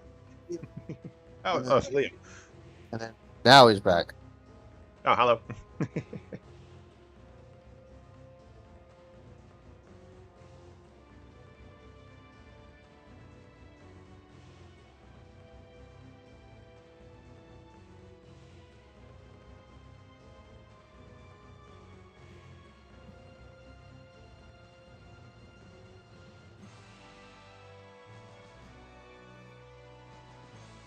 Attack your Mobius. 2 AP. Oh, they take it out of standard. Okay, he takes 1 damage.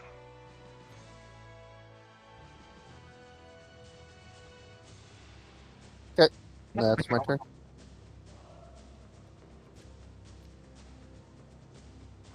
Okay, I will pay 2 and play Strike Pack. Main phase, if you have no Earth Alliance unit tokens in play, deploy one Sword Strike Gundam or one Launcher Strike Gundam.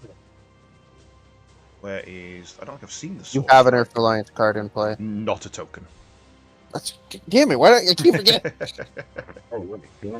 Sword Strike is 2 versus Launcher, which is 2. I'm going to get Launcher again. Of course you do. I like the idea of having something that can just sit there and block for a little longer. Launcher shouldn't even be a blocker, to be honest, but... Yeah, it's all of them seem to be blocking the sword and the launcher. All are blockers for some reason. It's basically get a block the token with varying degrees of damage. Right. Then I can also pay... Well, want to.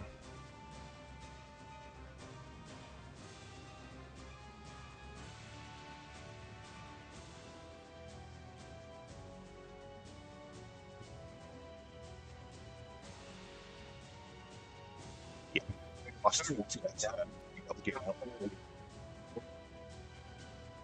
And I will, unless you're going to stop it,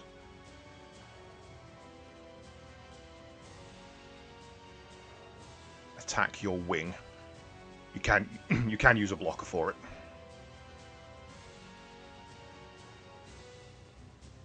Sure. Okay, so I lose 1 HP and yours dies. During my main phase, I'm also going to send your Leo back to your hand. Hate you. Yep. And I'll end my turn. Okay. I want to return your wing, but every time you play it, you get an EX resource. I'm not doing that.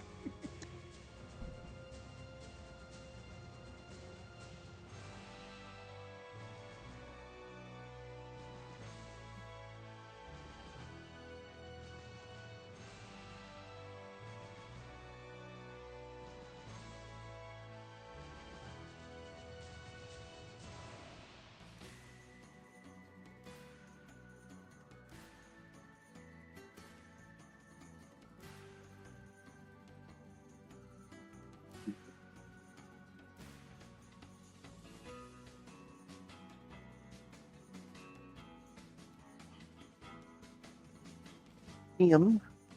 And then I'm Dead going rat. to add him. You can't attack my shields with anything below a level 4. Okay.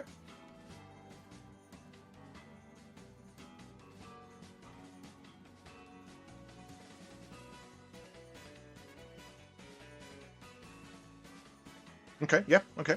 You got to activate it, but why would you? Yeah.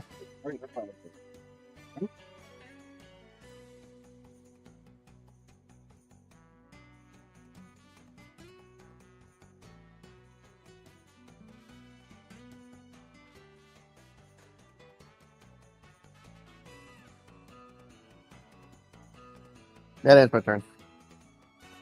Okay.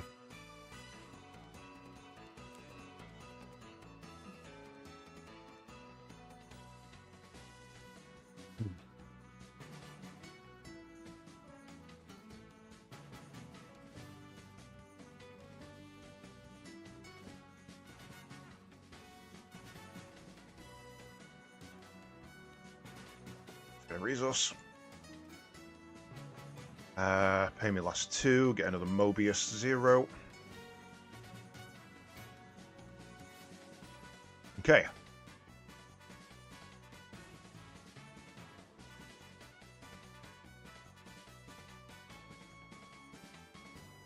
I can't actually do anything, so... No, I can. I can.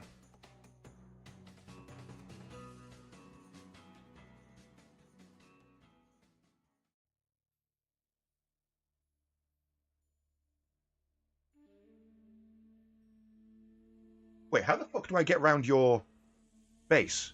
If every time it's destroyed, it gets to burst back, how do I kill it?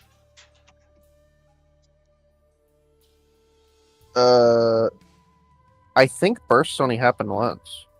Bursts only happen on shields. When a shield is destroyed, reveal it and place it into the trash. If the card has a burst effect, that effect may be activated. Anything else saying otherwise on that? Because otherwise, that's bullshit.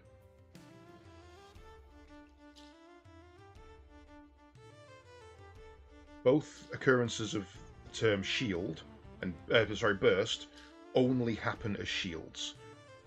So if a pilot dies, he dies unless he was a shield.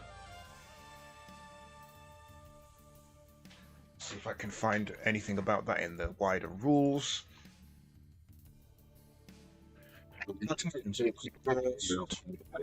Some commanders have burst effects in addition to their normal command effects.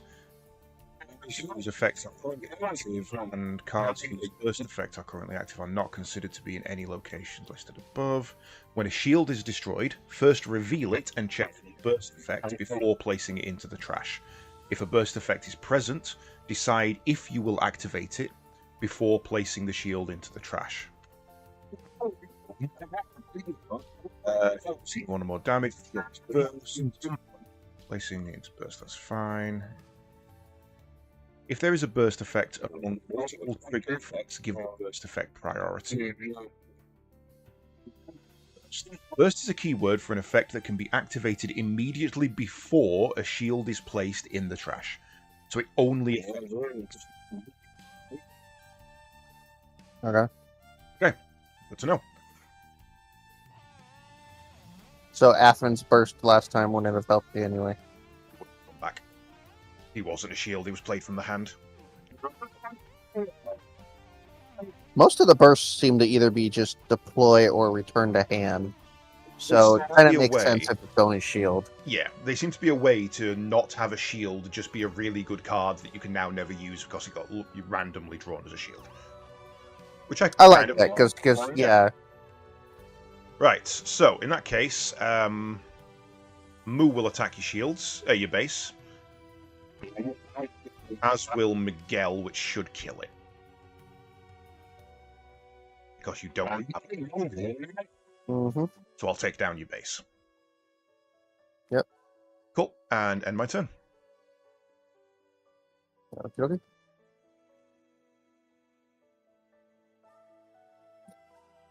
Draw a card, add a resource. 1, 2, 3. Play Corsica base. Yeah, but So add one of your shield cards to your hand. Then it right. is your turn. Deploy one Tolgis token. It's your turn and a card with Corsica base in its name is in your trash. Deploy 2. Oh shit. Okay, so those kind of escalate. Yeah. Okay. Here, that goes to trash. No, add No, one of your wait. shields to your No, hand. that goes to my hand. Yeah. Also, that would mean that because burst only takes effect before a shield is added to the trash, Corsica base doesn't trigger burst by sending it to hand. What? Well, a burst specifically says that it activates before a card goes to the trash.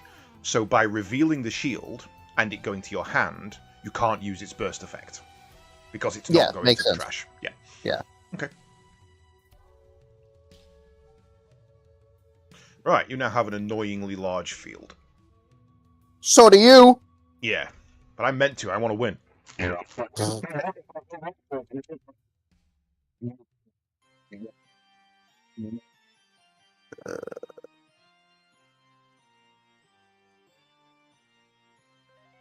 Killing Miguel and I'm attacking Moo.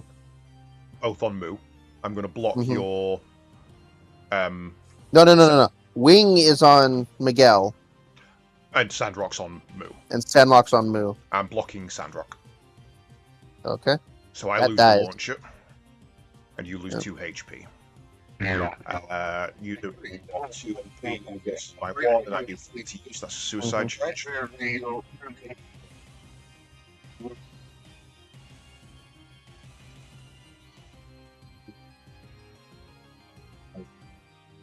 Oh my gosh. Nothing. That's my turn. Yep.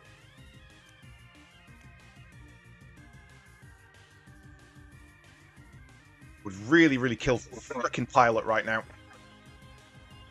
Okay, pay 2. Deploy strike. Draw card, discard card.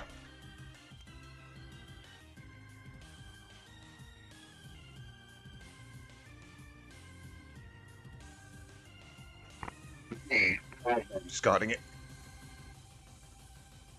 Gauges. 1, 2, 3, 4. Play the Ale Strike. 32 degrees in here. It's disgusting. Eek. No, thank you. Oh, you should be readied. Right, I'm going to use Mobius's ability to return Sandrock to your hand because it has less than 3 HP.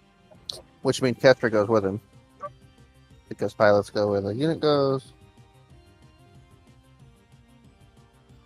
I am then going to attack I wonder how with... that affects tokens. It probably doesn't work on tokens, does it? You with HP 3 or less. So I guess it just sends it to the grave. Yeah. In Yugi and Magic it would, so I don't know. Okay, Mobius, Aegis. Full attack on your base. Well, no, that'd be Mobius and Mobius. Attack your base, Aegis attack your shield. Yep.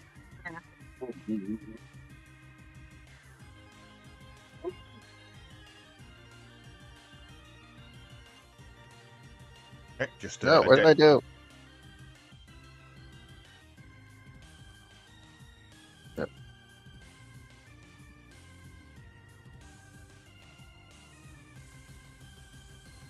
Okay. End my turn.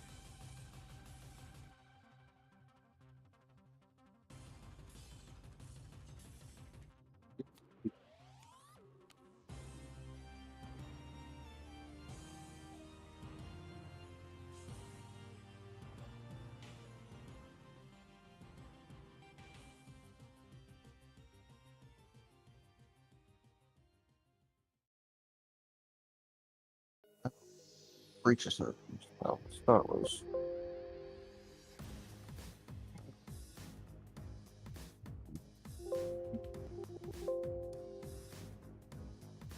Woo!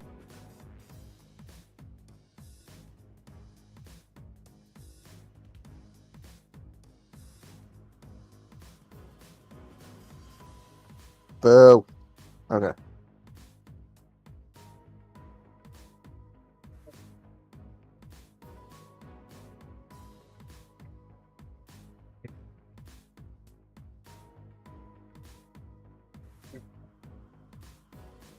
Three.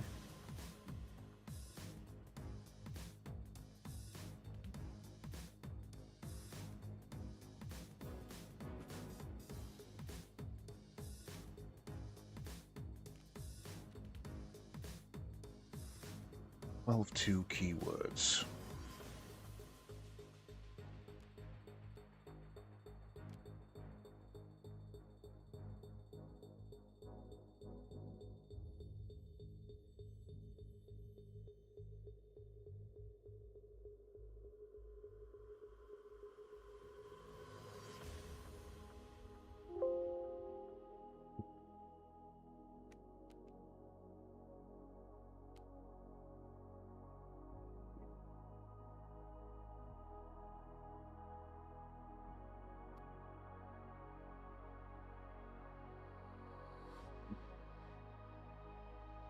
Yes, I played Saint Kingdom. So one of my shields goes to my hand.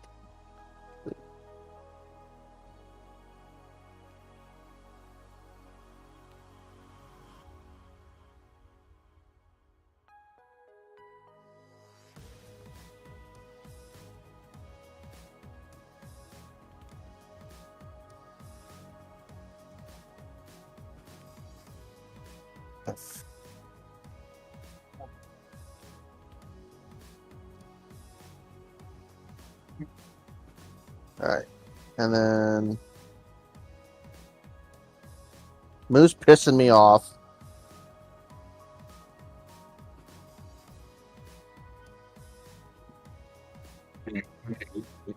Wait.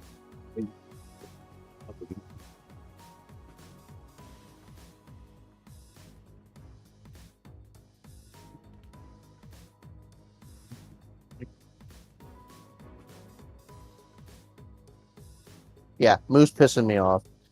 Can I?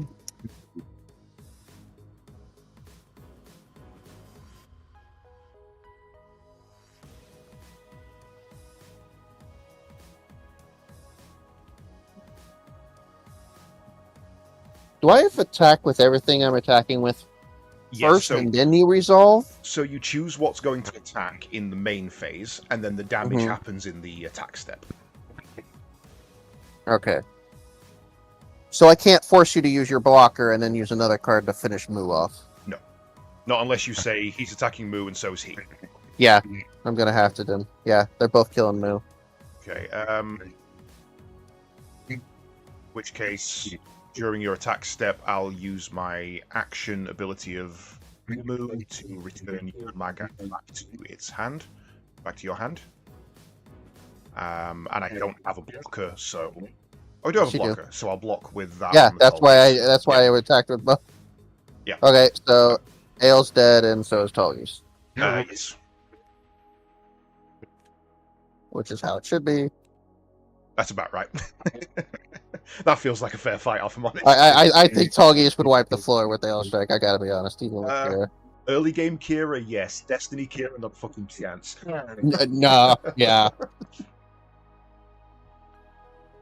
Also, because we had that conversation the other day, wingsuits, they're fusion powered. So they don't actually run out of power.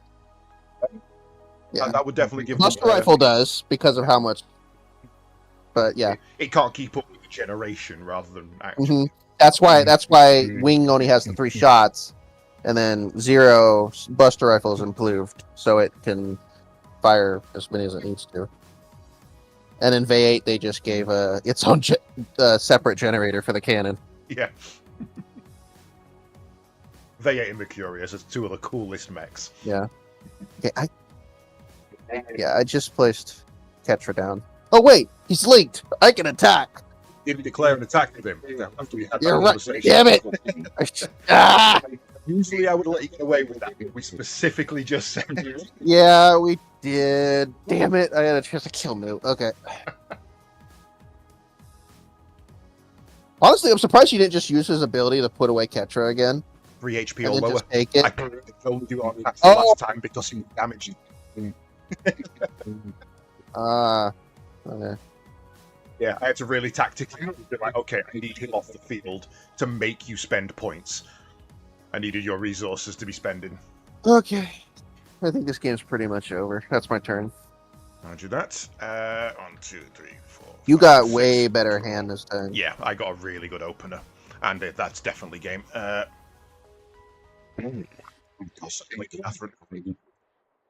My hand isn't bad. It's just you're killing everything faster than I can replace them.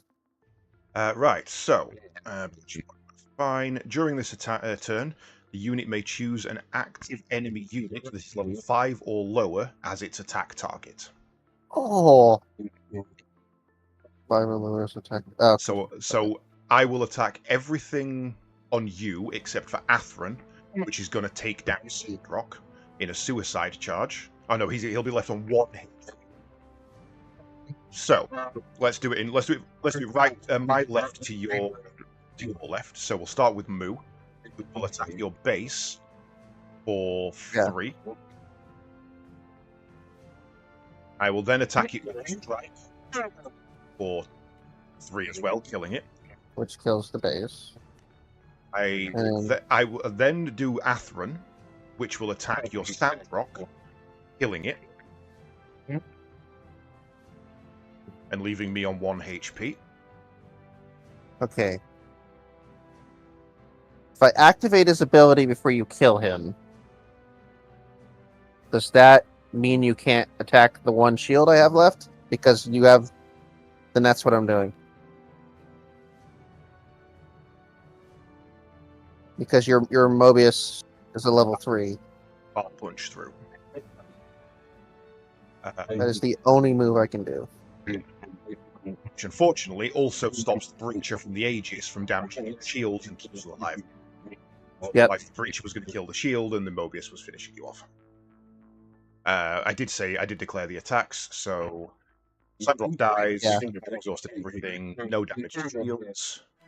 That is your go. Untap, draw a card, add resource. Attached. Really is. Yeah. Well, you should see Wing with Hero attached. Because Hero has a Breach 5. Oh shit, okay. I mean, yeah. The Breach is weird because it says... Yeah, it does that amount of damage to shields, but shield is only 1, and you can only damage 1 shield at a time.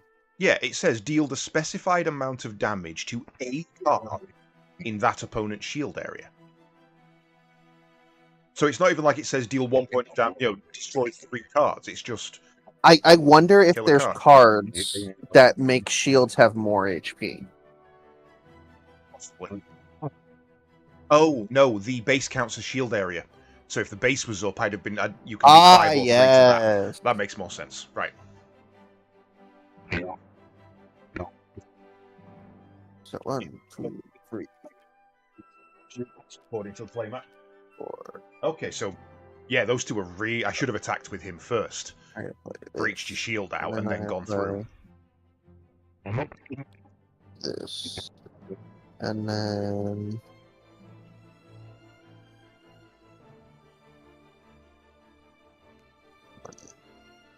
2. Aries.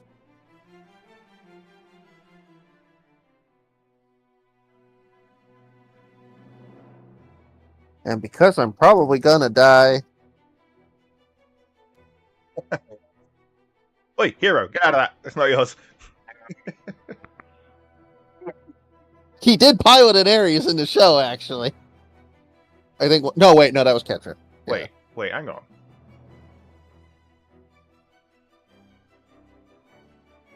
Shit, me. Okay, so that is a 2-1. Wait, does that make him a 5-3? Yeah, that is a 2-1 that makes it into a 4-2. See, him on Wing is disgusting. 5-3.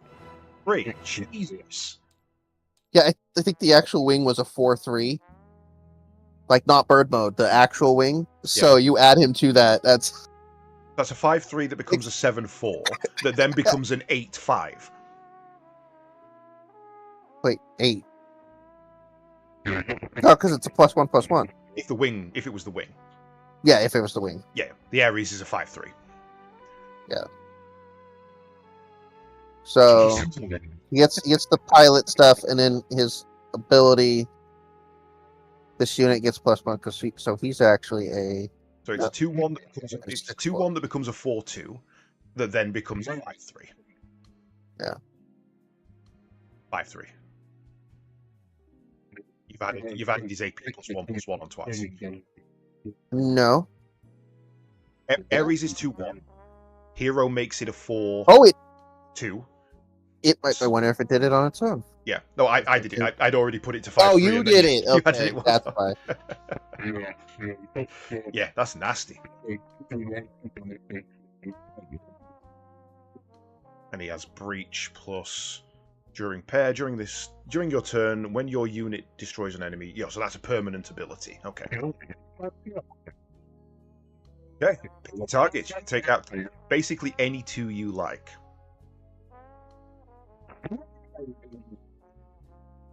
You're lucky. Ares is, or Aegis is level 4. Who's been damaged? Moo. Moo's the only one. No, Moo and Aegis have been damaged. He's damaged.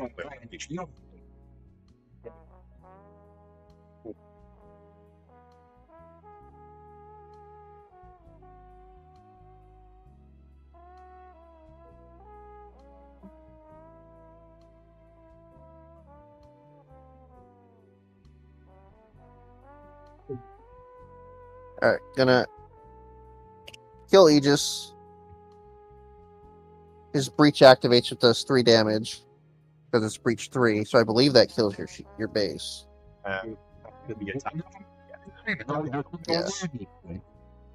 And then heavy arms ability deals 1 damage to a level 3 or lower that is already damaged. So Moo takes an extra damage.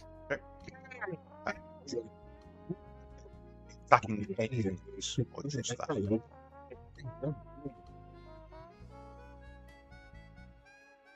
I'm leaving hero to block. No.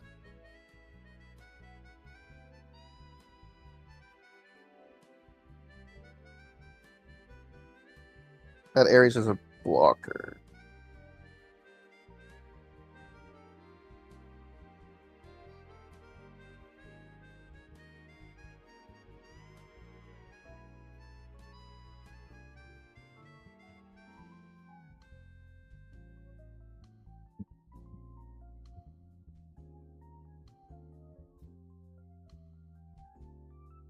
Oh yeah, action phase. Wait.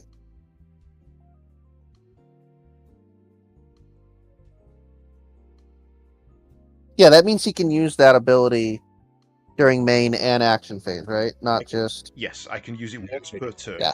On my main phase, on my action phase, and also on your action phase. Yep, because... Show us, yeah. Okay.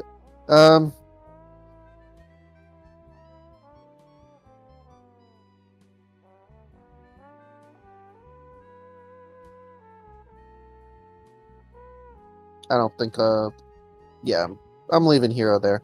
Okay, so we're going to the attack step. I activate my ability, return Ares to your hand. Hate you.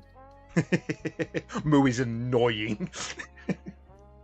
I have really come to appreciate Moo, but I also really I was playing the Xeon deck right now, and I got that +2. Get out of here. But I also really appreciate the idea that Moo is in his Mobius 0, and you just can't keep it with him. He's just leaving you behind. No, you know what's funny is they eventually developed an advanced Mobius 0, even more advanced in the manga.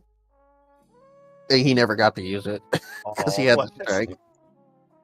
Right, so then the attack goes through. I can't stop it, so I deal 4 damage to your Sandrock, but I die in the process.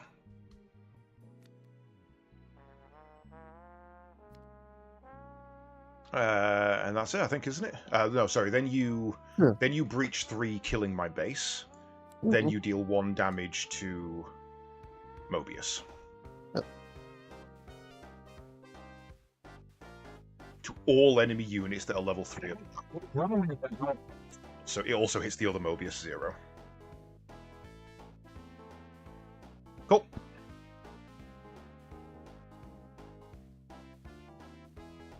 Anything else? Unfortunately, that's my turn. Right. Well, unfortunately, then I have lethal because I'll Yeah, I use, should have just killed now. use my main. Well, you couldn't. I was always going to stop that. It would have resulted in the same outcome. Sorry, because you attack Mu, I return Ares to the hand. Oh no, it wouldn't have killed him, would it? He would have still lived. So, Yeah. I had that in my hand, Right. and then you returned hero to my hand.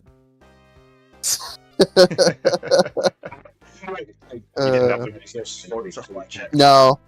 Yeah. So main phase, return Gundam Heavy Arms. Actually, you can't equip. Wait. Oh yeah, true. I was thinking it was Sandrock for some reason. Yes. So return Heavy Arms to your hand. What's the point? You're just gonna break the.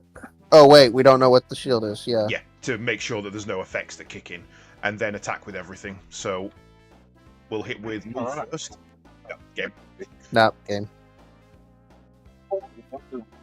1 each. Out of Corsica. Stop giving me the birds!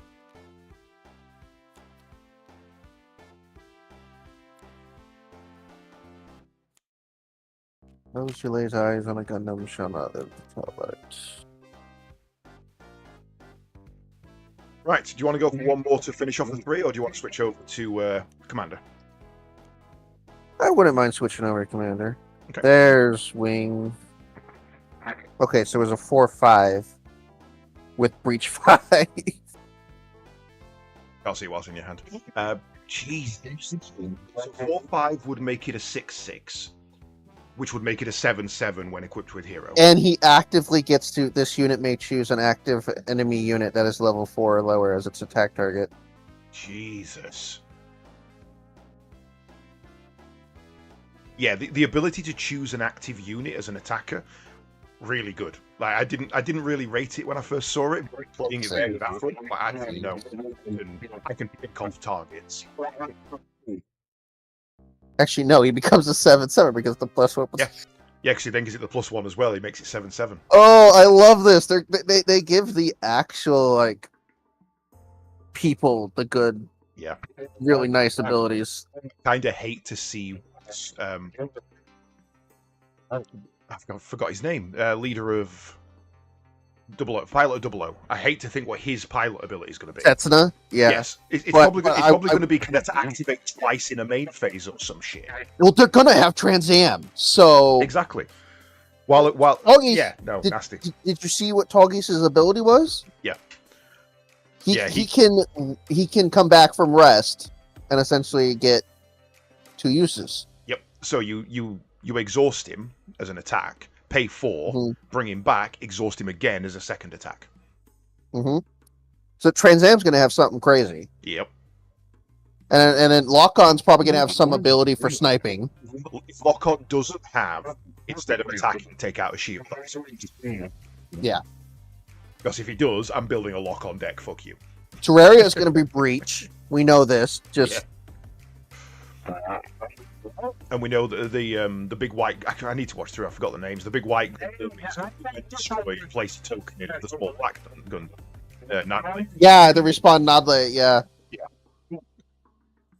Honestly, a steel gun deck could be quite fun. Yeah. You just Grandmaker. yeah. Grandmaker's gonna be fun. You're just going to have the problem of, again, same as Wing, there's too many mechs and needing too many pilots. Drawing Sandrock and Troa doesn't help you. Drawing Heavy Arms and Hero doesn't help you, kind of thing. Yeah. Cool. Right. Grandmaker. He's gonna have some stupid ability if a Gundam's on the field. Yeah. Gundam. All right. So do I leave? You reload the table as. No, just stay where you are. Man,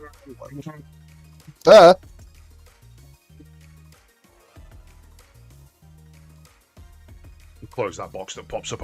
I've yet to figure out which item it is that's causing the audio it. file. I think It it's closed the card. itself. Yeah. Yeah, I think it's the card. Right. So, let me change my color to yellow, so we're opposite each other.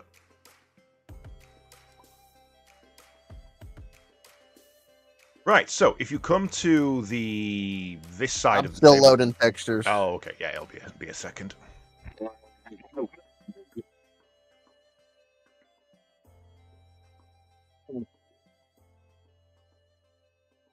That's a lot of white. That's bright.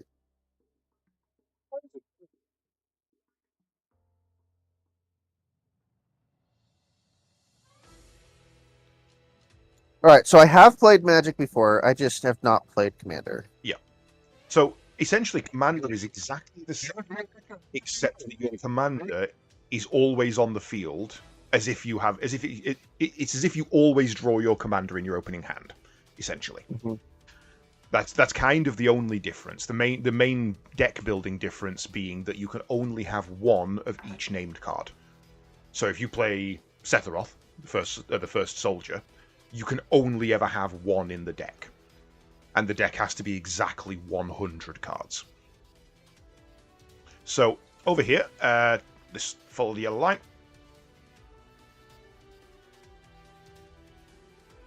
This thing gives me Frostmourne vibes. Yeah, very much. It's something 13. All of the backgrounds, I used the land cards based from the Final Fantasy Magic. So down here we have all the cards, all the decks. This side is the Precon Crossworlds. They're all pre-built decks with all the rare stuff. This side is custom-built decks by me and friends. Okie dokie. Right. I am going to give... Davros, yeah. Is that a... Was that with... Oh.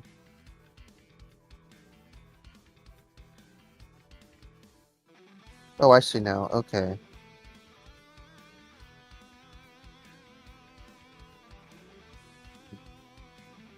So I want to give my Swarm Lord a go.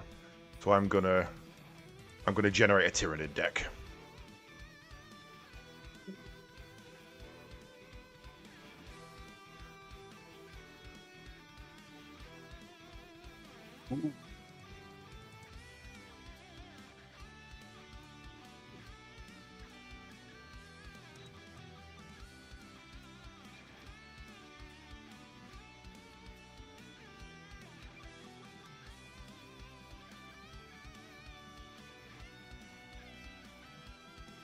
Oh, that's why I never saw this one. Okay. Yeah, the left-hand side is all custom builds. They're stuff that me and my friends have built over the years. I have a red, green, black dragon deck that does pretty well. If I had known she existed, but it looked like 2021, so that's like after I stopped collecting. Yeah. No, Ataka is nasty if you let her on the field. A 6/4 with flying trample's bad enough, but giving all other dragons double firepower. No thanks. Yeah.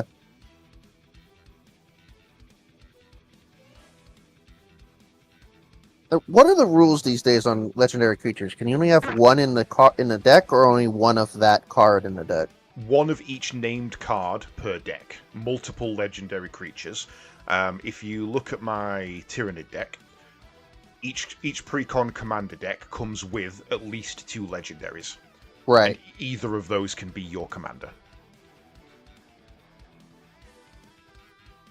So I can play the Swarm Lord or Magus Lucia Kane.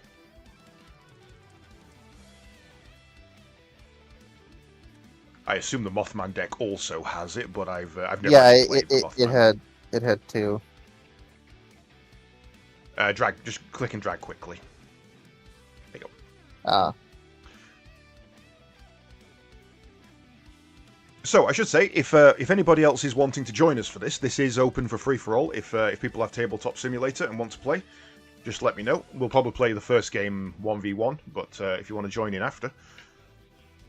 Yeah, so have a look through your Master Transcendent and see what his abilities are versus the Mothman's and see which one you want to play as your commander.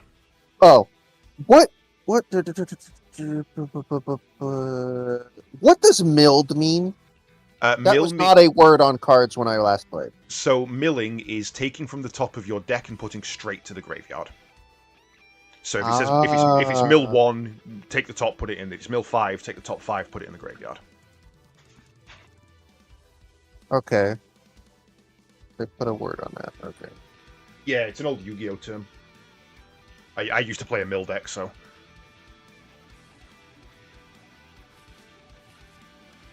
Right.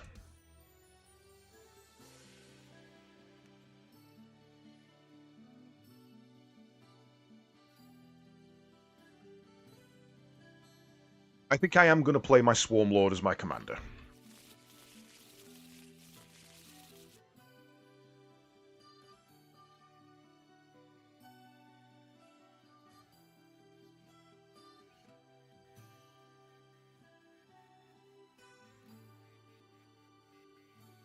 I don't like the idea that rad counters exist. What are they?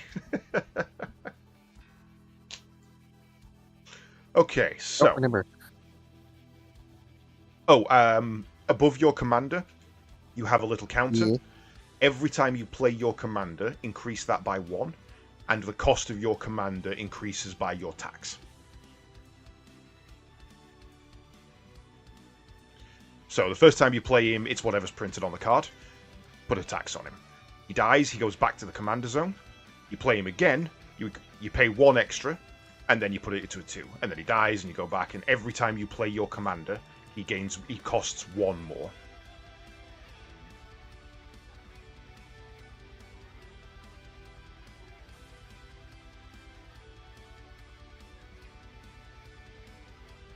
Okay. Cool. So, I can never remember if it's draw 5 or draw 7 for commander. Give me a second. It was in a big magic box of cards somewhere. I don't know. Popular magic formats. Commander. Each player chooses a legendary commander. Blah blah blah. Doesn't actually say. Interesting.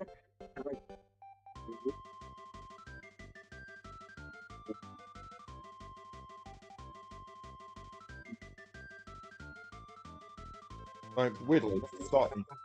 You don't see it. We'll say 5.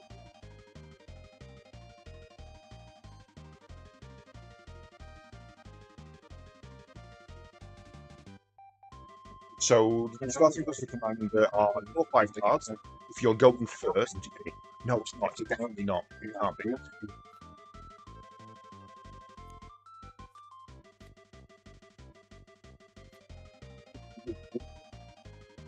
Seven cards.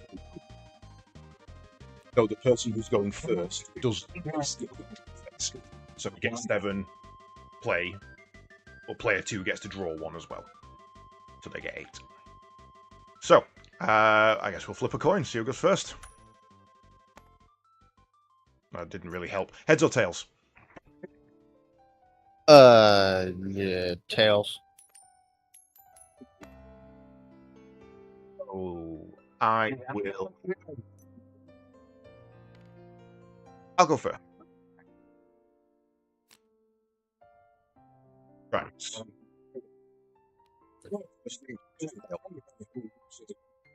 We don't have a button for. This is a table. This is a table. Mulligan, I believe in this year.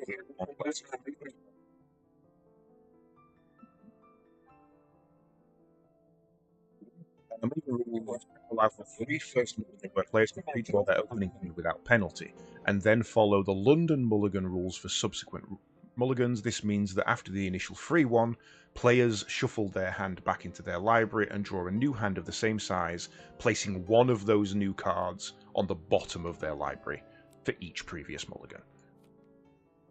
So your first one is free. First mulligan is fine. Yeah, your first one is free. The second, you drop 1 card. The third, you drop 2. The second you drop, yeah. That. Oh, wait. No. What am I doing? I need to shuffle. Well, I think I'll take a mulligan as well. Terrible.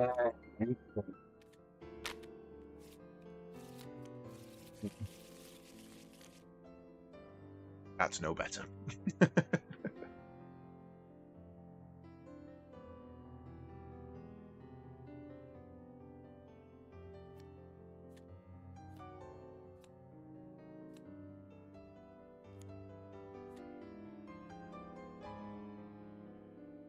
Are you kidding me, Rhoda? You know what? Whatever. Yeah, I really struggled with that, and I've not done well.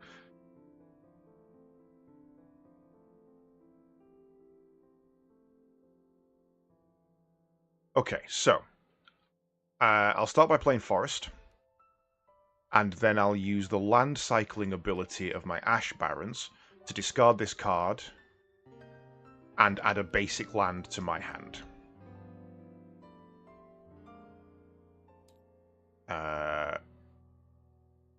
Colours am I? Am I triple deck? Okay. I've got a green. Let me get a mountain to my hand. And then shuffle. Don't think I can actually play anything this turn. So, your go.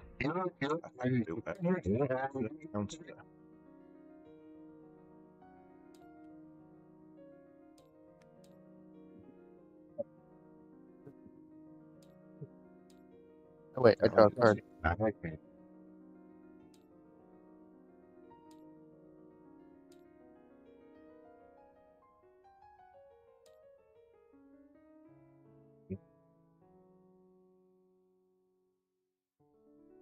Player 2 draws a card, right?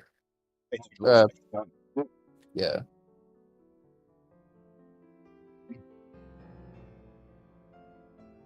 It's my turn.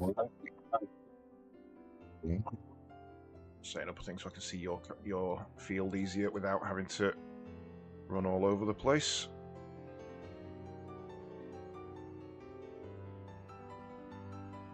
Lock that, right. Okay. Draw one. Oh, at the top of your screen, just click end turn for me.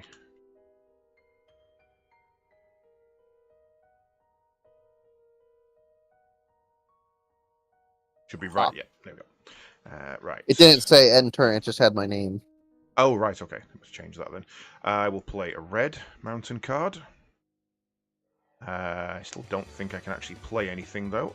Oh, I can.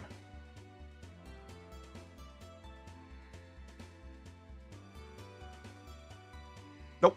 End. I got nothing.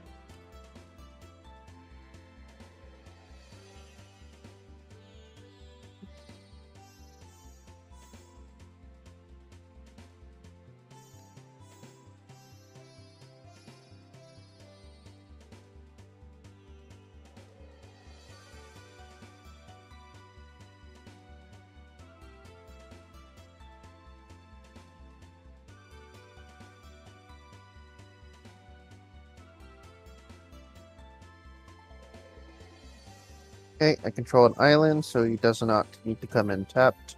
Okay.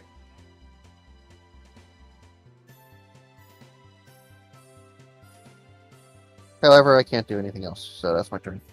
Roger that. I'll play an island.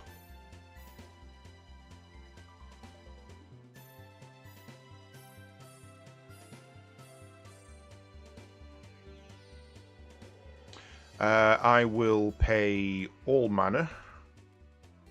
So that's two of any colour and one forest to get an equip card out, just for later. And I'll have to end my turn there.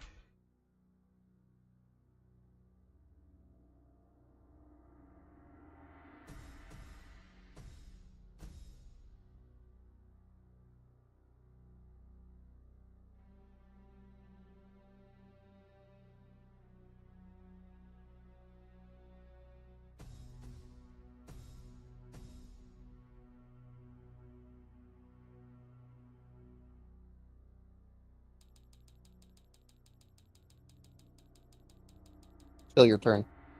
So. Oh, sorry. That's on me. I was.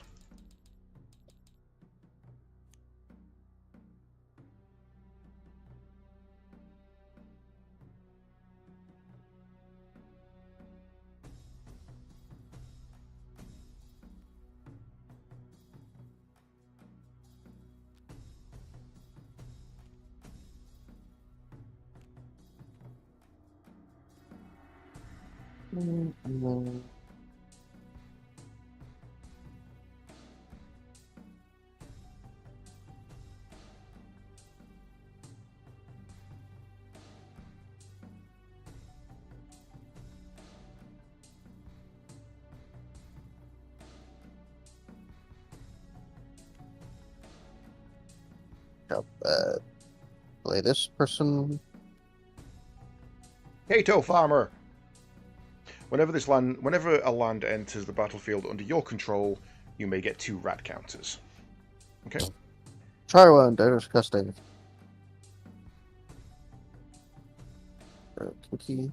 And that is not her. Enter that. Right. I will play a forest.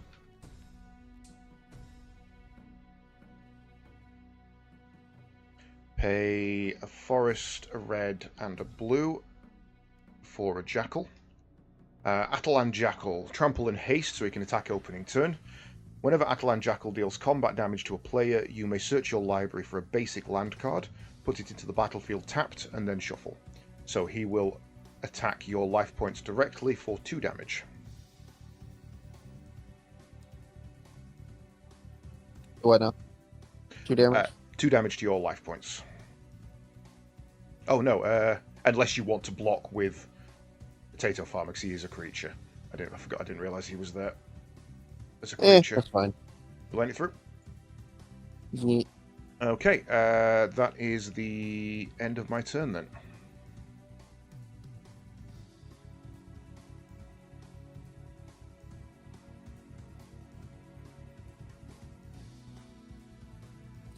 It really made those wheels look like blades, didn't they? Yeah, they are. It's basically a circular saw blade for the front and back wheels.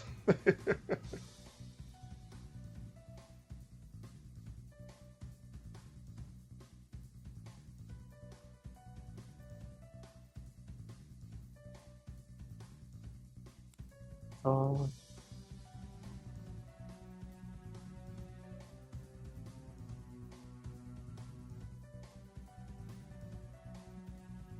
I control 2 basic lands, so this does not need to come in tapped.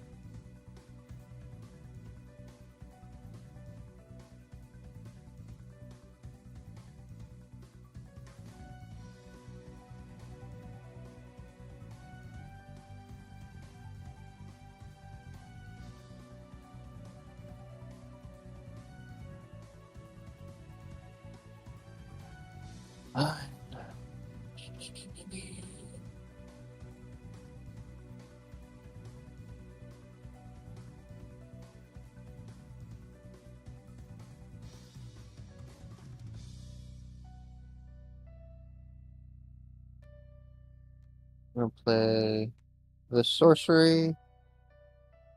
Bring down the Swamp on Mountain card, put it into the battlefield tapped, and then shuffle. If you click on your deck, it should be a There it is. search option. Search.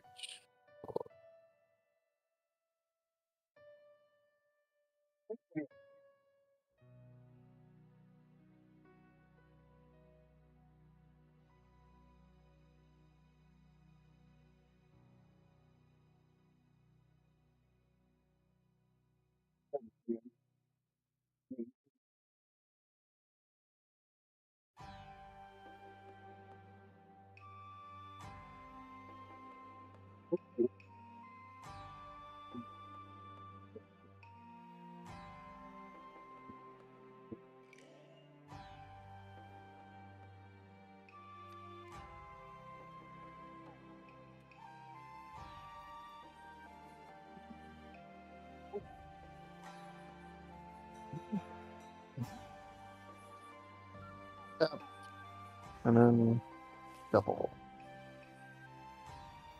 Okay.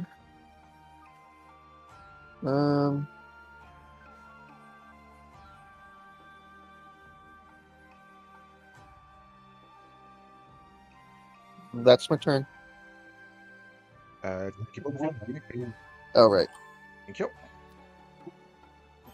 Right. Didn't get any land this turn. That's annoying.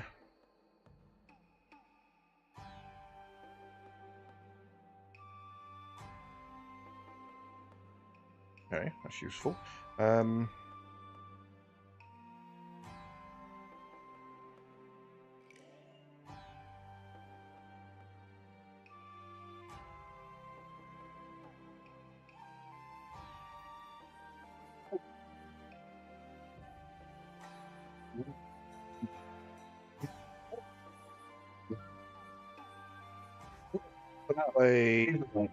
Tap everything. 1 forest and 3 to play toxic. All of my land, while this is on the field, lose all their standard abilities, but instead I can tap them to add 1 for any color. Screw your death touch and your reach. Bullshit. And I'll attack again with my jackal. So are you defending or letting it through? 2 damage.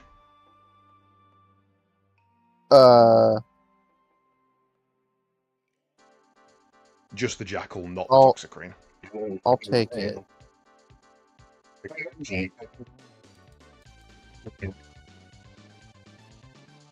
Gets me So you said 2? 2 damage. That gets me another forest, and I will end my turn.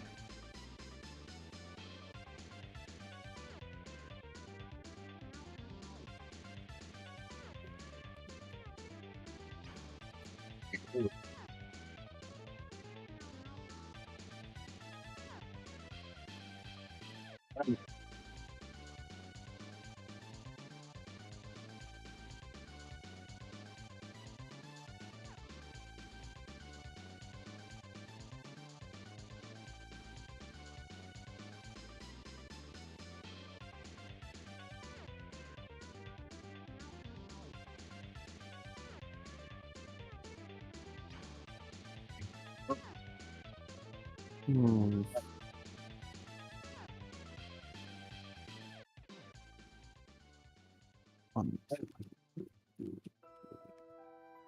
gonna play this. Okay, Vault 87.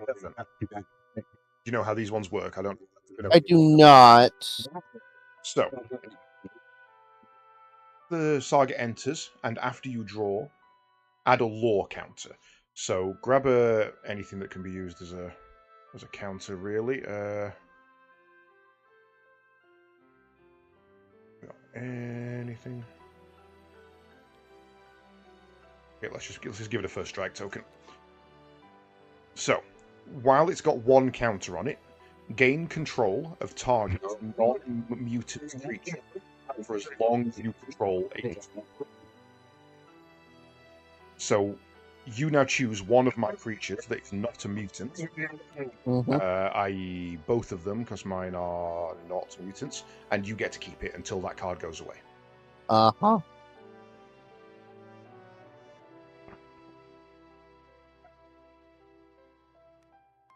Mine. Okie dokie. Alright. So now that that's on my side, though, the hypertoxic takes effect, correct? Yes, so now all of your lands lose their basic abilities, including all of your... Yes, all of your lands, sun and hollow and your drowned categories, are They're now just basic every lands. color. They're every color. Yeah. It's fine.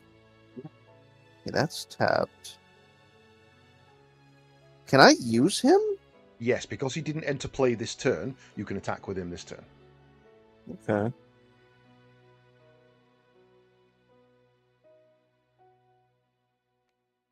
I'll attack with both of them for 3. 3 damage total. Thank you. And that is my turn. Okay.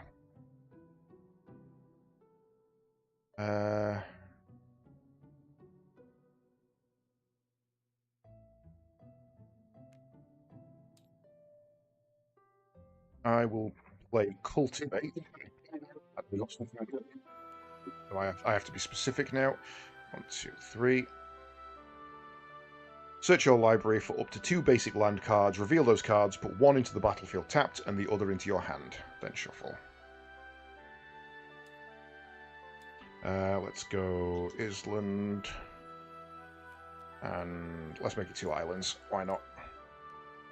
So one goes on the field tapped, the other goes to my hand. I haven't played a land this turn, so I'll play that island.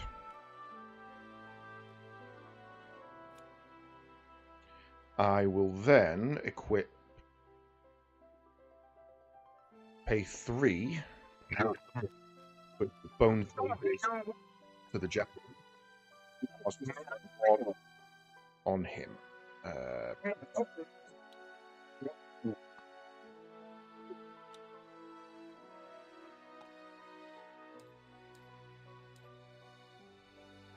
Make him 3/3 now. However, I am not going to attack. I'm gonna end my turn. Okay. So, draw your card, and then you get another token on your saga. And you now put a +1/1 counter on any target creature you control. It becomes a mutant in addition to its other types.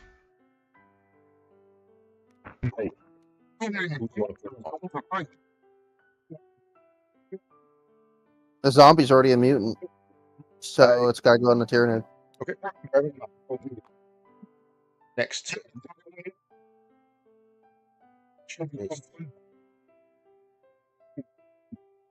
I get one more turn with him, and then he dies the next turn after that. Yes, so you get one more turn, but after that, the Toxicrene returns to my side and keeps everything you've added to it. Whatever. So if you want to do that, then that makes him a... what's it? 3/5.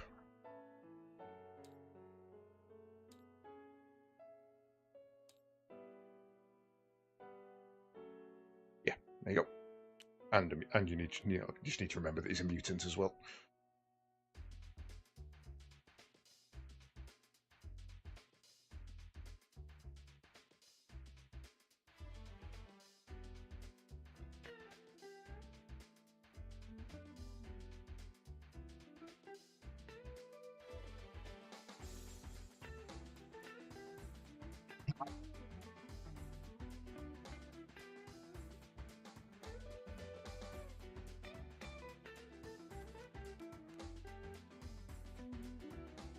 Firework Queen. Two rat counters. I don't know what rat counters do. I don't remember. I don't. MTG rad counters. Rad counter is a counter that is placed on a player rather than an object.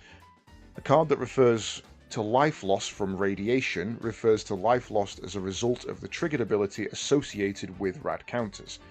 Rad counters were introduced in Universes Beyond. Rules. So I think basically I just get counters, and every time you do something that says deal radiation damage, it deals damage equal to the total amount of rad counters I've got. I assume so, yeah. Okay. I have the little card here, and I don't know where it went.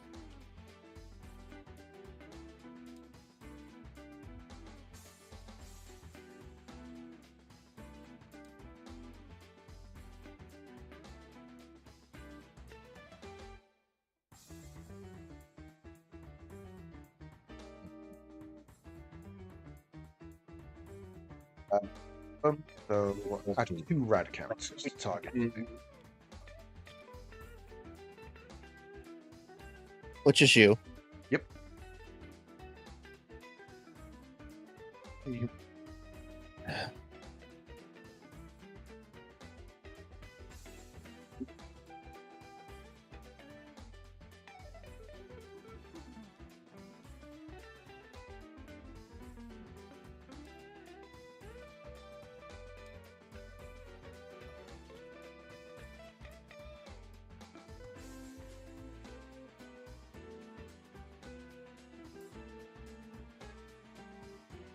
And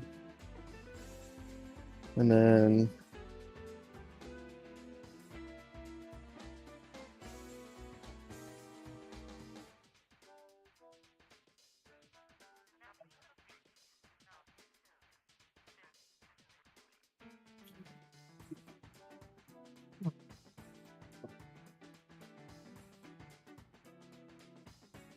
I think I'm supposed to have 2 rad counters as well. Because I played a land after I put Potato Farmer down. Okay. You played him on your second turn, right? I think so, yes. So you should have 3. No, third turn. And it says landfall. Whenever a land enters the battlefield under your control, you may get 2 rad counters. Oh, well, that's May. You don't have to get them. Oh. Okay. Well, because, yeah, for me, I think rad counters can be useful. Yeah. Alright, and then I don't know that. There's your yeah, just give me the 2. Fine. You can choose how many. Yeah. Right. And then I am attacking with Potato Farmer and Toxrine. Okay, What so does Vigilance do again? Vigilance means that if they attack at the end of the step, they ready again, so that they can also. That's right. They don't tap to. Yeah. Yeah. Right. So I will defend against the farmer with my Atalan Jackal, which means neither of them die. They both just bounce off each other. Yep. And I take 3.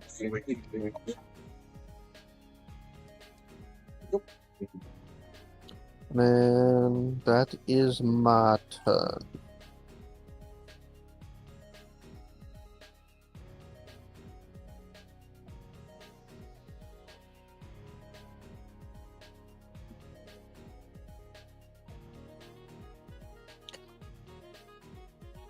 Ooh, that's nasty. Okay, right.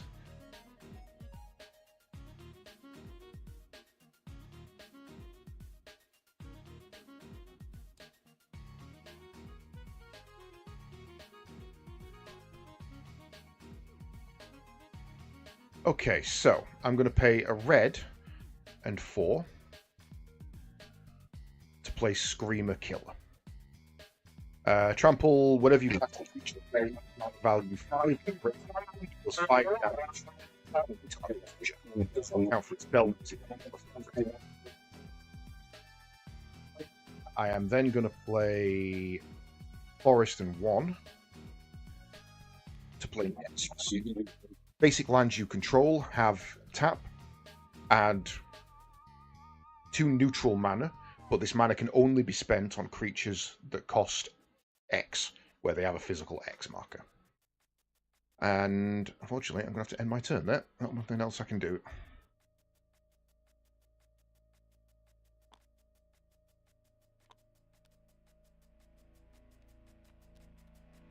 Okay, I need another token. Oh, shit. I'm not going to retcon this in any way. I misread that. Whenever equipped creature attacks, put +4 +1/1 counters on it. So he was a strength of 1, so he still wouldn't have killed me. But that actually means that he's still at 2/2 unless he's attacking.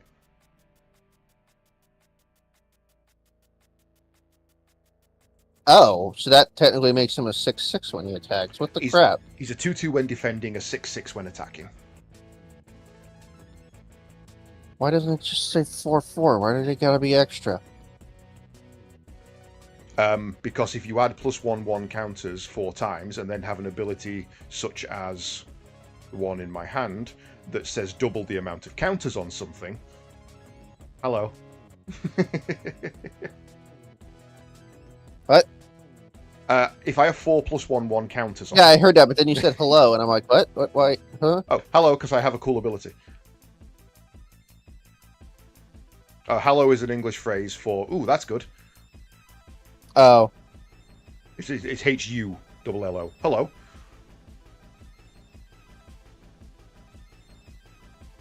To indicate surprise or shock. Not duplicate this. So, you get your token. Oh. Draw Where are you cards. grabbing that from? Oh, I'm copy-pasting it. I grabbed one of the tokens from this little magic bag over here in the middle off to the side, and then I just copy-pasted it. Ooh. So, after you draw your card, draw cards equal to the greatest power among mutants you control. So that would be... Which is the Meyerlick, I believe. Yeah, he is a mutant, so draw 4 cards. Okay, what is the hand size limit? Because I At remember the end of one. your turn, you can only have 8. I believe. Let me just find out. Ba-ba-bum. Default maximum hand size is 7. Players can have more than 7 cards in their hand at any given time, but at the end of their turn during the cleanup step, they must discard down to 7.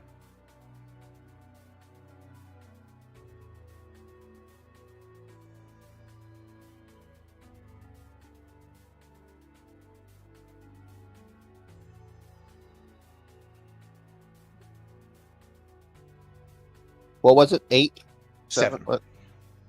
Okay. When you end your turn, discard down to 7. Crap.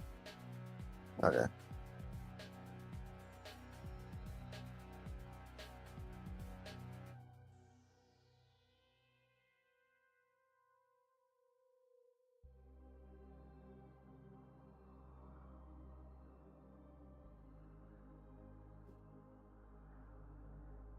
Oh, I can put him down at least.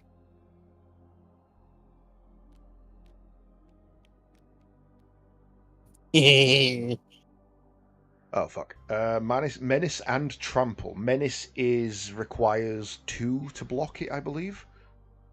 Let's find out. Fuck, I should have waited. Oh well. A creature with Menace can only be blocked by 2 or more creatures. Okay. So what is... Monstrous, I assume, means monstrosity. So this one, that? if it's in the brackets, it tells you what it does. So Monstrosity 4, if it isn't already, you put 4 +1/1 counters on it and it becomes monstrous. The cost is 1 green, 1 black, and then 5 additional mana. So I have to pay it to make it. Okay, that's fine. Yeah. So for every if it was monstrous 1, you'd add 1 counter. If it was monstrous 7, you'd add 7 counters. Okay. So he just entered the field, so I get to destroy a target permanent.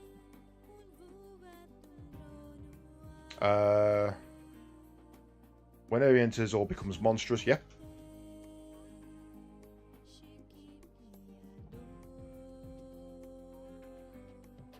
The equipment. You're taking my equipment out. Because Okay. that counts. Yeah, that is a permanent. And then...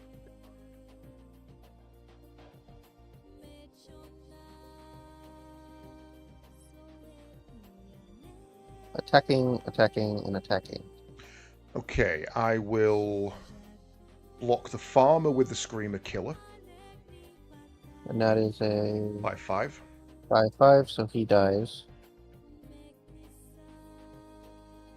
I'll block the Toxicrene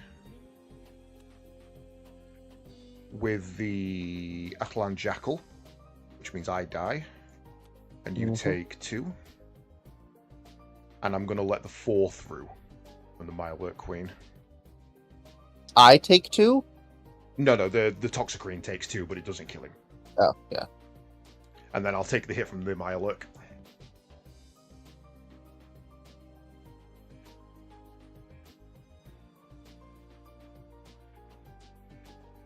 And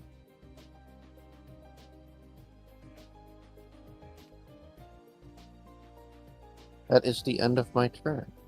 Cool. At the end of your turn, your saga vanishes, and I get my Toxicrene back. Yep. Mine.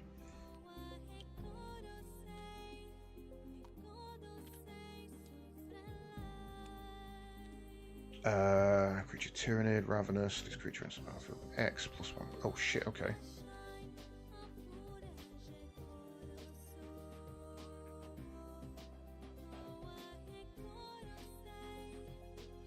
Jesus. Okay. That's a very interesting card. I will have to play that in later.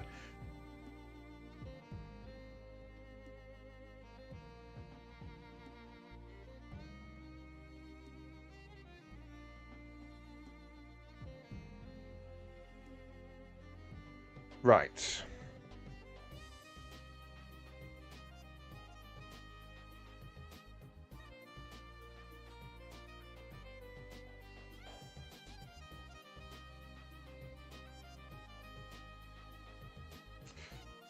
Oh, I don't know what to do.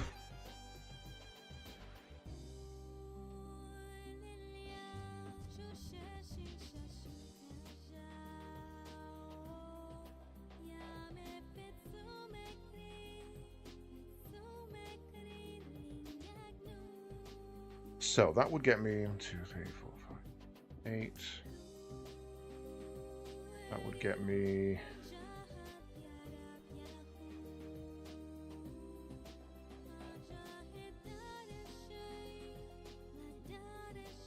I will tap a blue and a green as colours. I will then tap the rest for the 2 neutrals. So that's 2, 4, 6, 8, 10, 12. To summon a Ravener, which is now at 12, 12.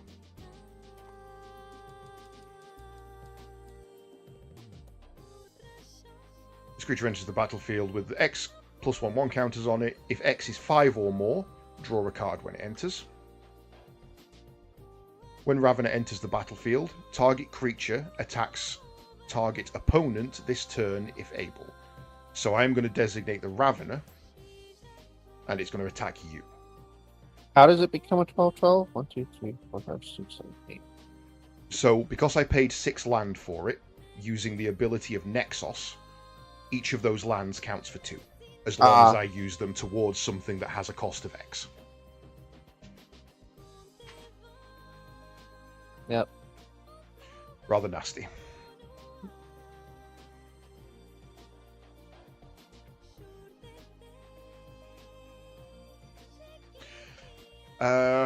Can't attack this turn though.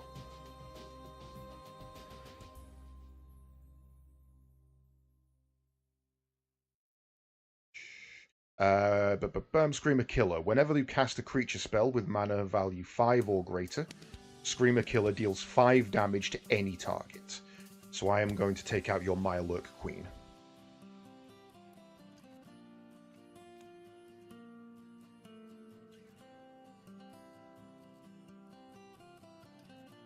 I am then going to end.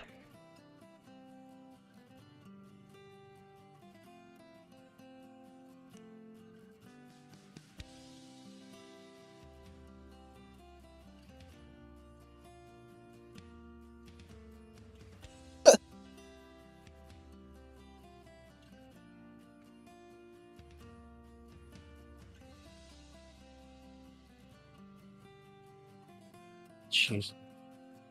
Well,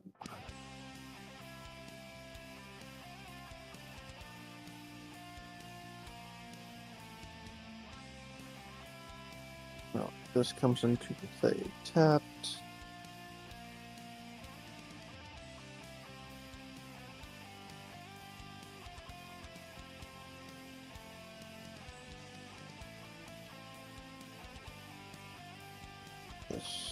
This. Play this.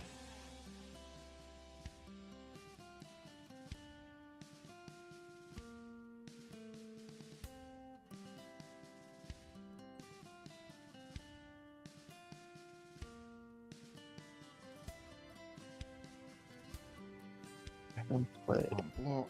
Adamant deals combat damage to a player. They get that many rad counters. Opponent mills a non-land card. If infesting rad roaches in your graveyard, you may return it to your hand. Nice.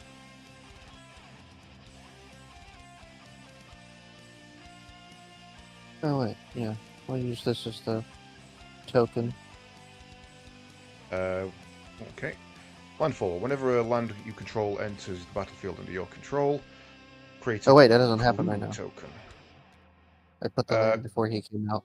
Yeah, I mean, in future you could always play her if you got enough to beforehand, kind of thing. I did, but yeah. Did it create a clue token? It's an artifact with cost 2. Sacrifice this to draw a card.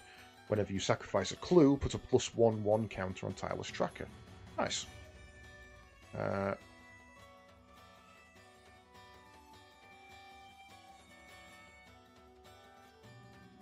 mean, I'm pretty sure this is already a game, but in my turn.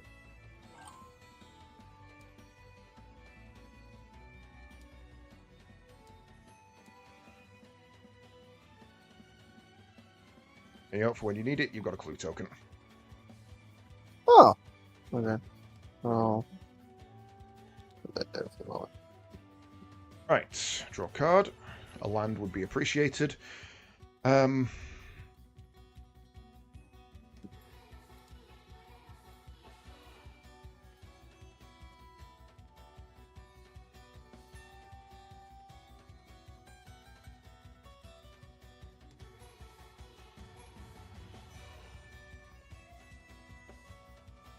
Okay. I'm going to do something silly here. I'm going to pay a green and 1 and 2 neutral from the Nexus.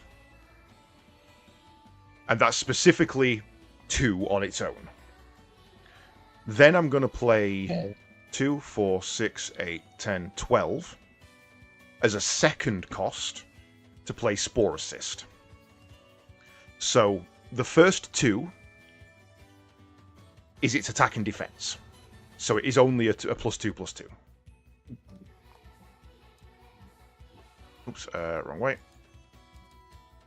However, the second 2 allows me to draw 12 basic land cards, put them into the battlefield tapped.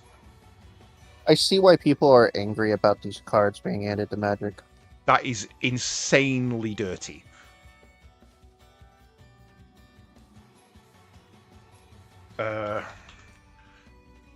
One, 2, 3, 4,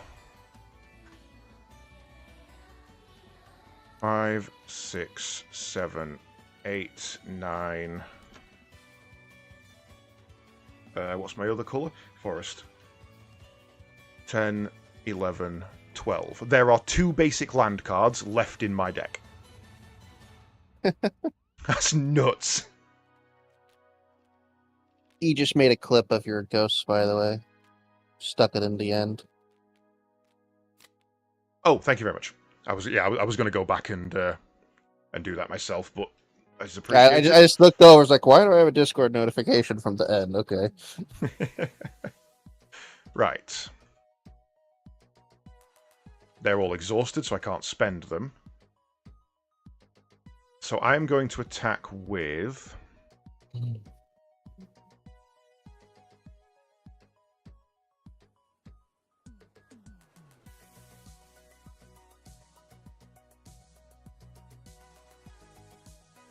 I can only safely attack with my Ravener, so I'll do that. That is a 12/12, attacking you if you would like to defend it or not.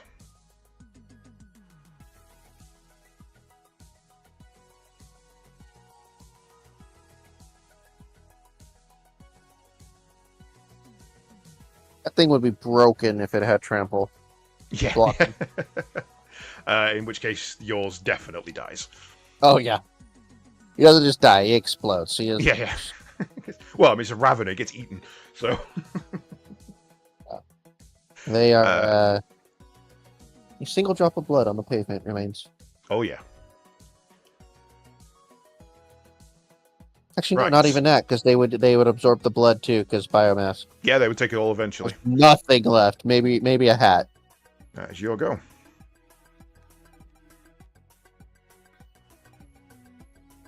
I think it's safe to say I will probably never get this combo again. What the fuck?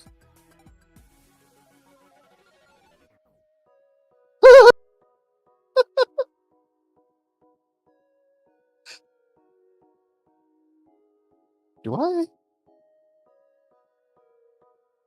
I do.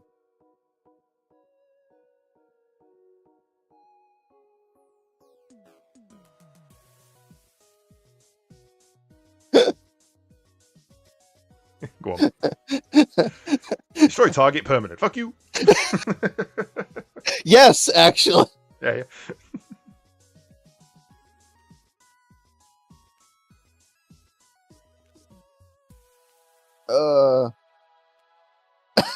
Choose one or more. Artifact creature, enchantment land, and planeswalker. Okay. So I don't have an artifact, I don't have an enchantment, and I don't have a planeswalker. So you can only do a creature and a land. So I'm killing the Ravager, of course. Yep. And then one of your mountains. One of my mountains. Not that that does much with this asshole still here. Yep. I have 19 lands. That's a interesting card though. The fact that I could do one or more. Yeah, you can just take out one of everything.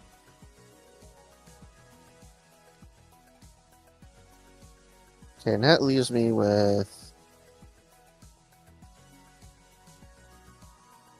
1 mana, so I can't do nothing.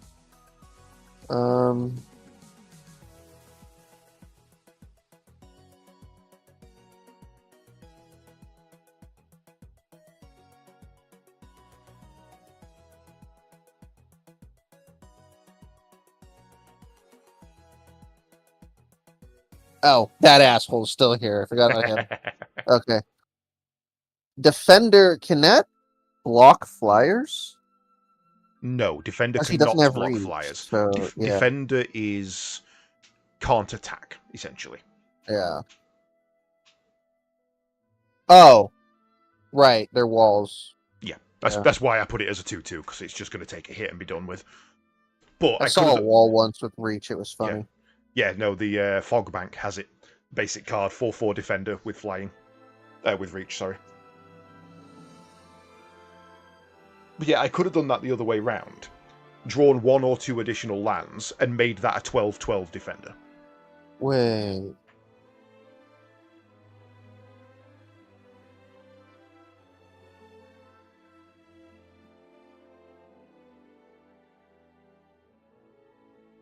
Okay, these two cards remind me of slivers.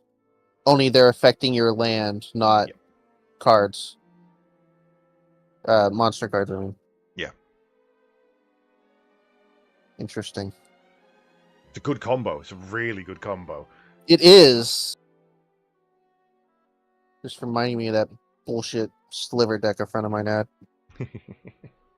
He made it just for the memes, but and then laughed when the very next day the ban list for the tournaments came out, and he's like, "Oh, every single card in my deck is now banned. That's hilarious." Bye now. Get bad, scrub.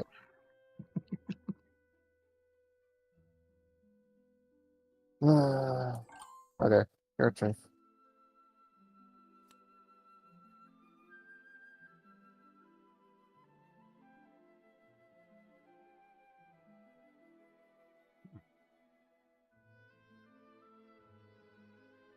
Interesting. Right.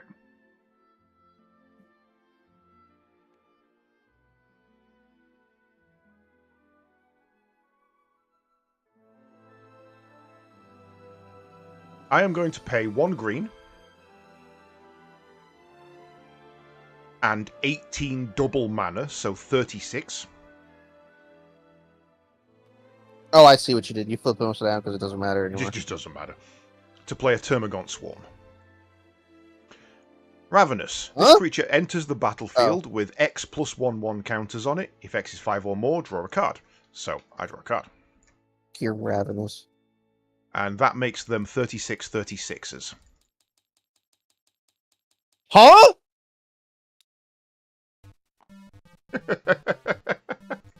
It's a big swarm.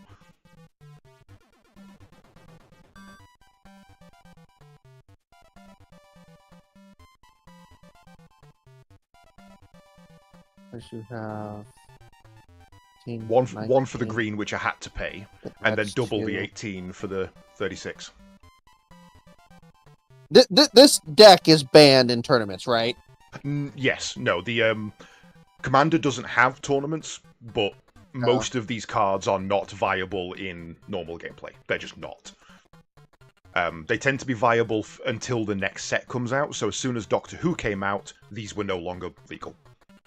And now that the spacefaring set out, yeah, now the spacefaring set out is out. The Final Fantasy stuff isn't even legal.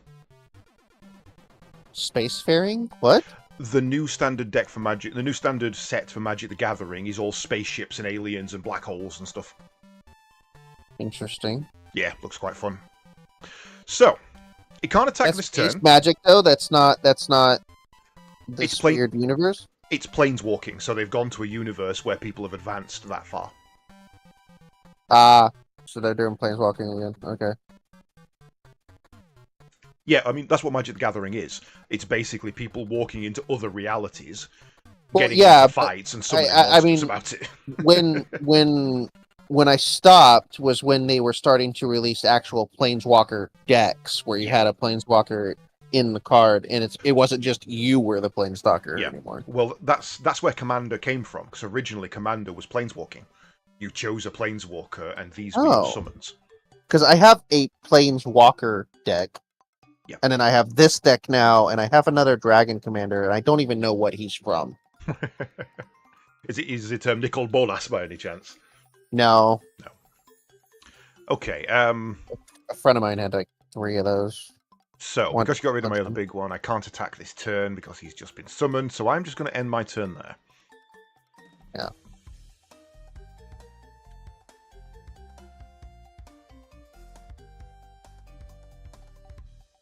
Roll.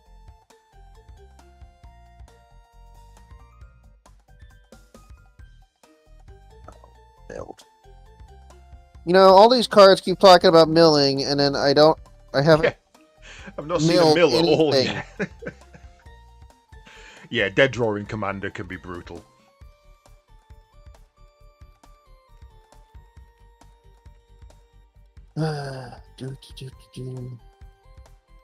Okay, this game's over, but I want to put this guy out just because it's fun.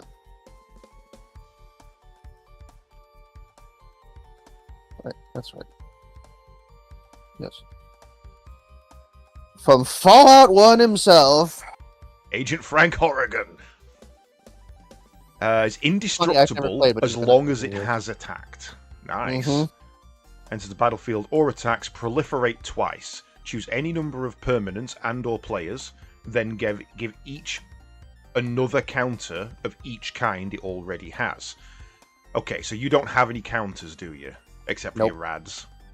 So you could give yourself two extra rad counters with him, but that's about it. Yeah. So far, I haven't seen anything that does anything with them, but... Yeah, I mean, the milling and the rad, we're going to have to try and figure that one out. Well, I'm sure there's cards that do it, but it's like... Almost every other card has had something for milling, and then I haven't drawn anything that... No. Mill. Raul has a tap, each player mills a card. Okay.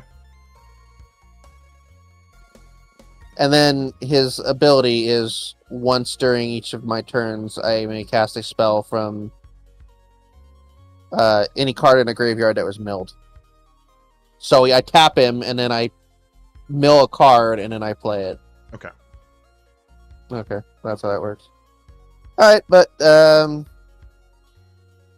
yeah, why not? We'll attack with those two. You're going to attack? This is over! You're attacking me next turn with the 36. That's really annoying, because I've got to defend 2 with the Alpha Deathclaw, so I'll do that. But you get to decide which one you hit first, which I'm assuming is going to be the Spore Cyst, which kills it. Well, he does trample, so It won't do trample because you're never going to kill the Termagant Swarm. It's only excess damage that bleeds over. oh right, you're required to do 2. Yep. Yeah. And I'll block your Rad Roach with my Screamer Killer, so your Rad Roach dies. That one dies because of pain, and then your Deathclaw dies because of pain. However,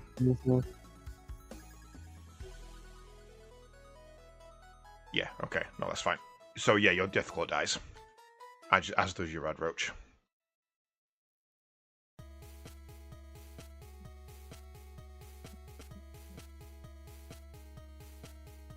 Combat damage is damage to you. Yes, that's life If I remember points. correctly. That's it. Okay. I do like this deck. It's silly. It's come up against a perfect draw Tyranid deck. It's Yeah. There was not much going to stand up against this, I'll be honest.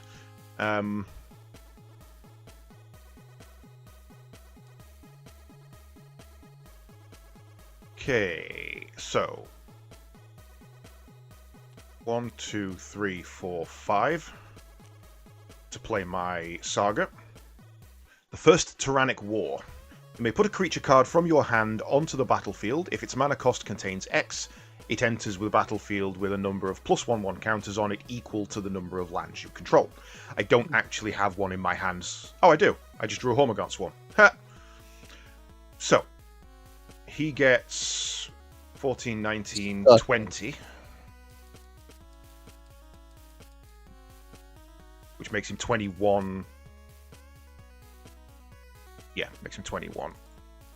If one of these decks does not have Krypton in it, what's his face?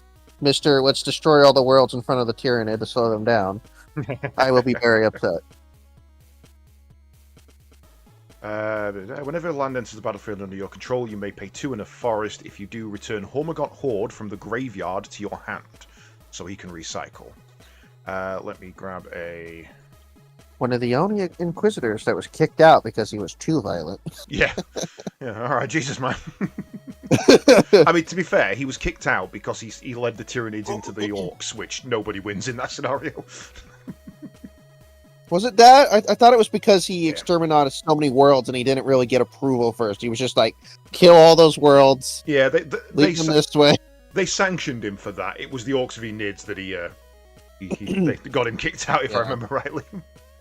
Right, which, so new lore, the Nids 1 and new bioforms have come out of it. So oh, really? I didn't know that. Yeah. Okay, Orcs are still around, but that particular region, Nids 1. I am going to attack with just the Termagant Swarm at the moment. Yeah, there's. So you're going to have to kind of block it or die. Whee! Spin, spin, spin.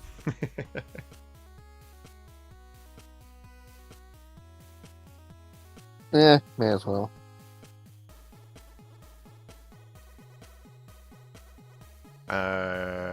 So he dies, and I end my turn.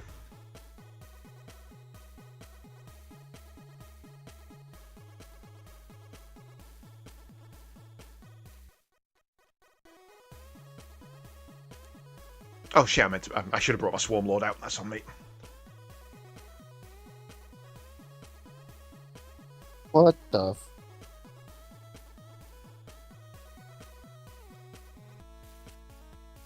Oh, that's too real. I hate that. I hate that so much.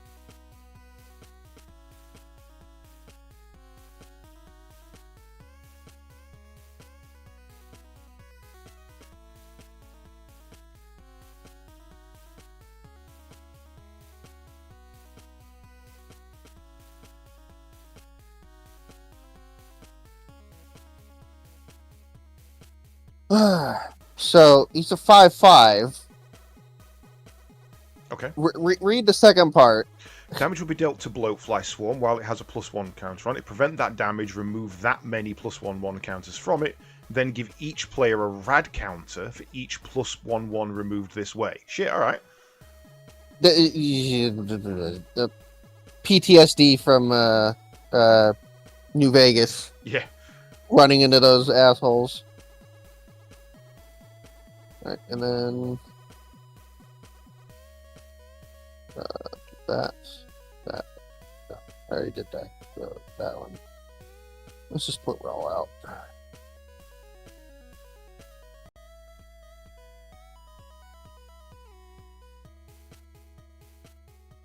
Once during each of your turns, you may cast a spell from among cards in your graveyard that were milled this turn. Tap him and each player mills a card. Okay. I can't tap him now, can I? Yeah.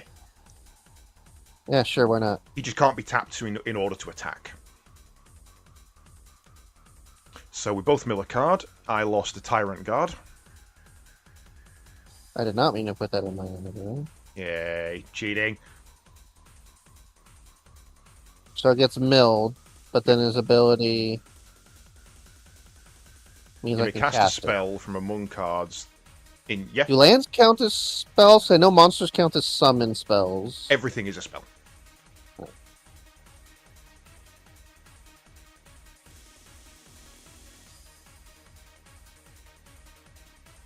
Alright. Well. End of my turn. Okay, draw a card for each creature you control with a counter on it. These creatures gain indestructible until the end of the turn. Okay. Right, so. Let's just, I mean, this is lethal, I think, anyway, but let's go full. So, draw a card.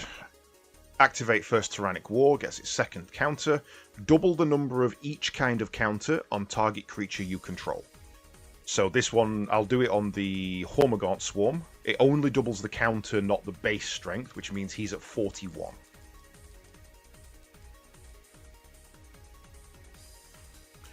I will then pay, what's that, 3, 4, 5, 6.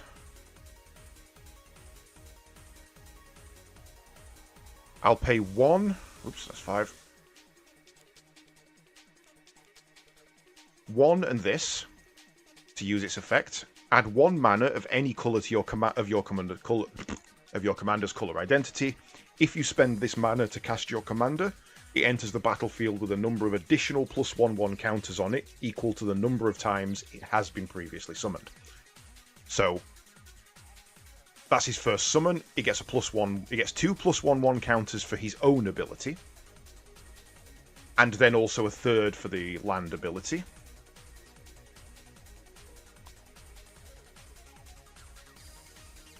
So that puts him on 3/3 plus his 5/5 basic. Puts him on 8/8.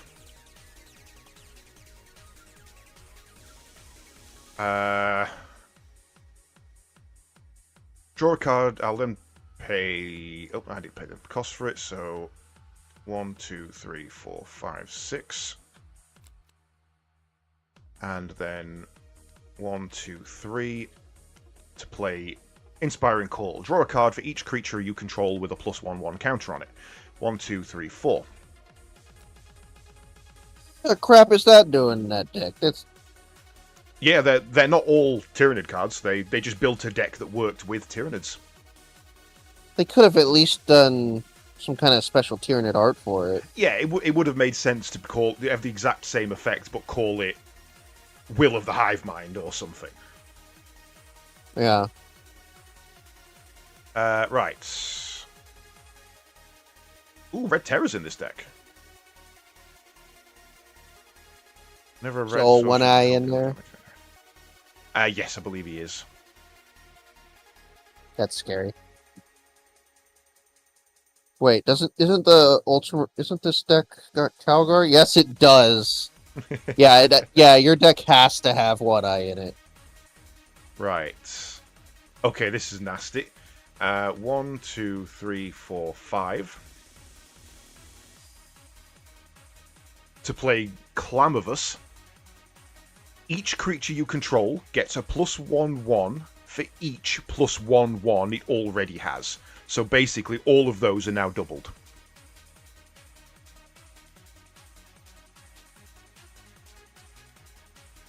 Stop, I'm already dead. So, I'll attack with everything. except with commander because he can't attack this turn. So, you only have a moth to defend with. Which would you like to block? The 81 or the 72? Nothing. Kill me.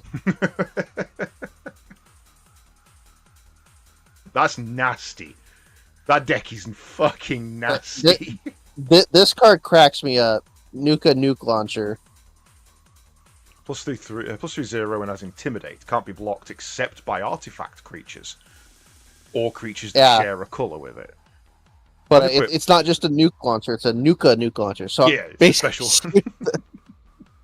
You're getting nucleared and Coca-Cola'd.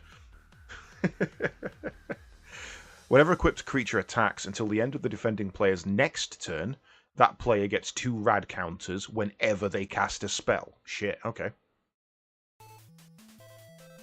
Okay, so Tyranids are nasty.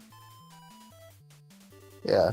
I also this is in the deck. This is fun. Each creature in your graveyard has Scavenge. The Scavenge cost is equal to the mana cost. Exile a creature from your graveyard to pay its mana cost. Put a number of +1/1 counters equal to that card's power on target creature. Okay, so if you were to exile the Deathclaw, it'd cost you a fair bit, but that'd get you a +6/6 on any creature. Mm-hmm. Decent. But it's also anything that's already in the graveyard gets scavenged. So I could use that on stuff already in the graveyard, if I'm reading that correctly. Yes, so what Scavenge means is that you take the Deathclaw, which has Scavenge, exile it, pay the cost as if you were summoning it, and add that many +1/1 counters on.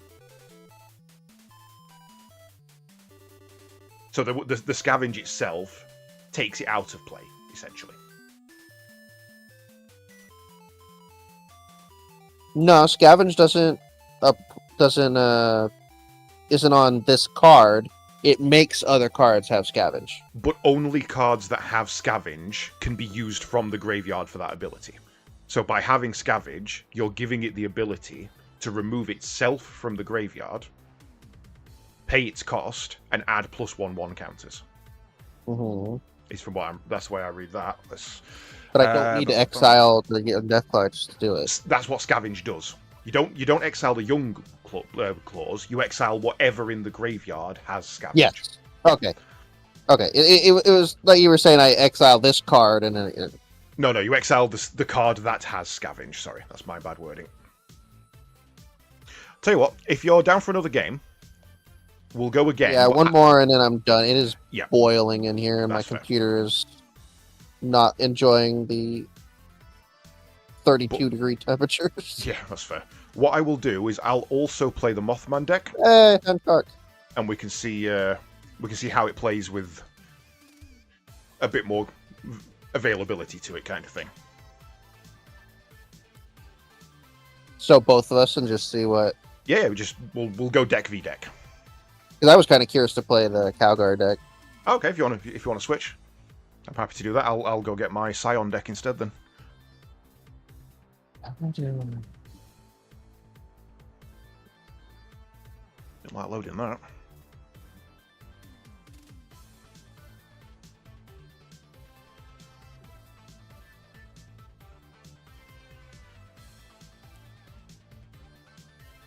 There were buttons for that. Okay.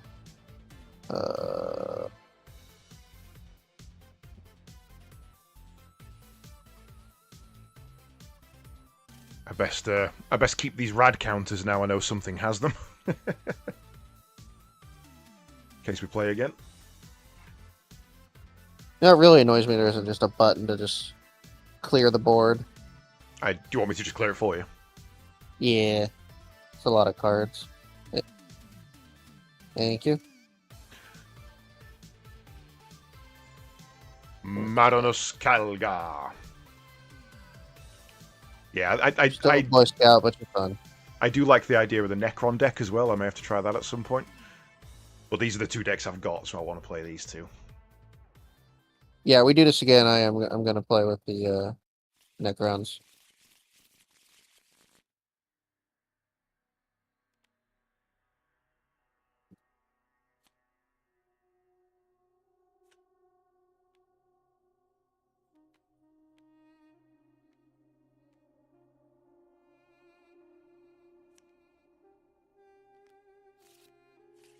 I did not mean to cut that again.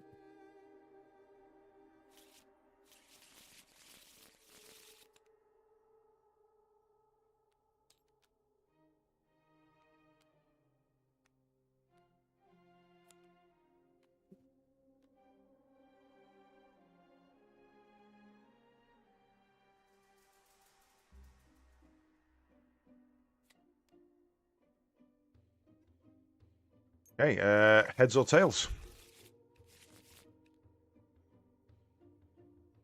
Tails.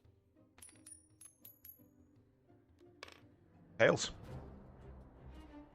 Would you like to go first or second? Second. Okay, so 7 cards for me, plus the 8th for my turn. No, sorry, I'm going second, aren't I? So I don't get the 8th for my turn. Right.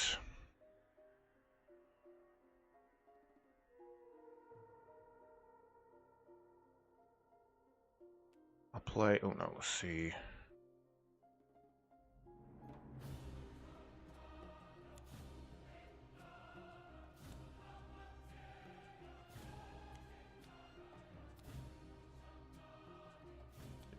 Rough. Your turn.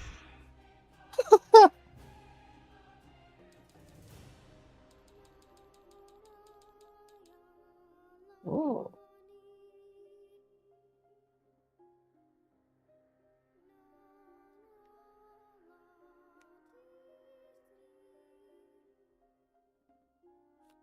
That's all fucking crazy.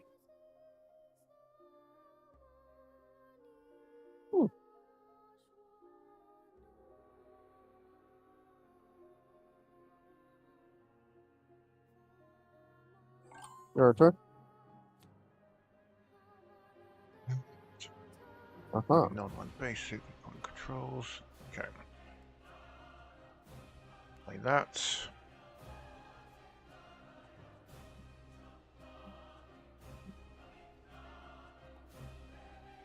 Can't actually do anything, though.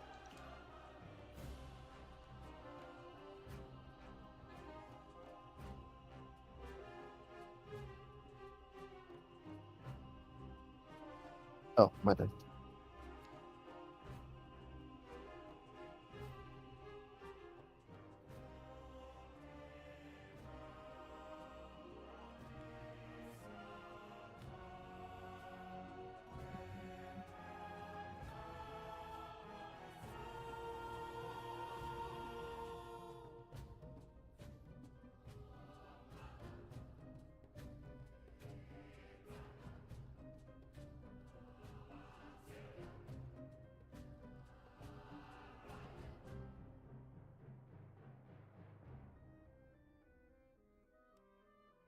When I tap, I choose one or the other, correct?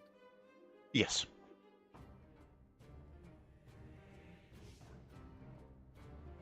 But yeah, you can get a colourless or a blue or a white for damage.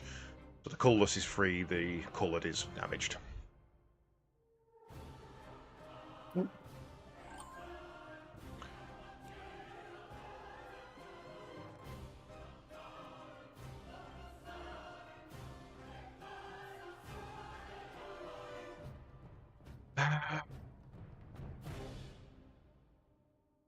Really struggling to get anything going here.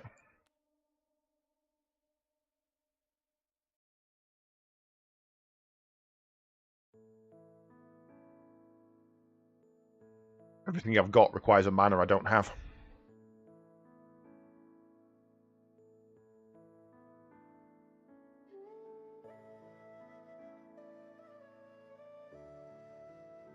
Your turn.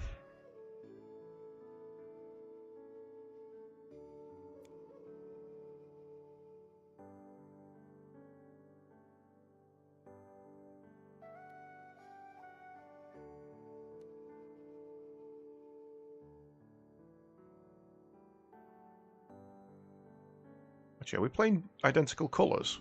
Yeah, black, blue, white. We're playing same coloured decks.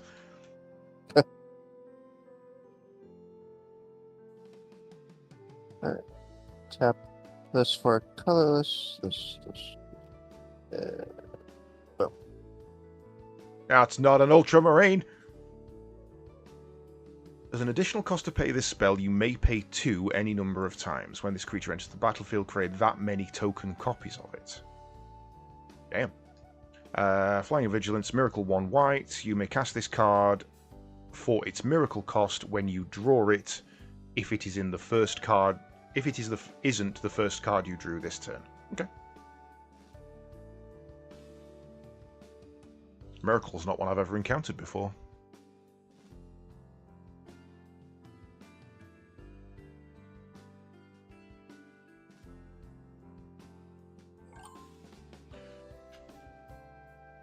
God, thank you, land. Add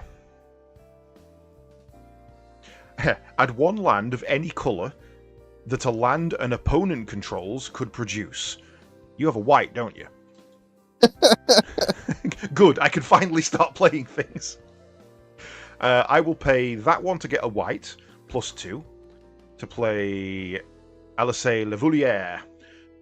When this creature enters play, target player may put Alphino from their library into their hand. So I'm going to go search for Alphino.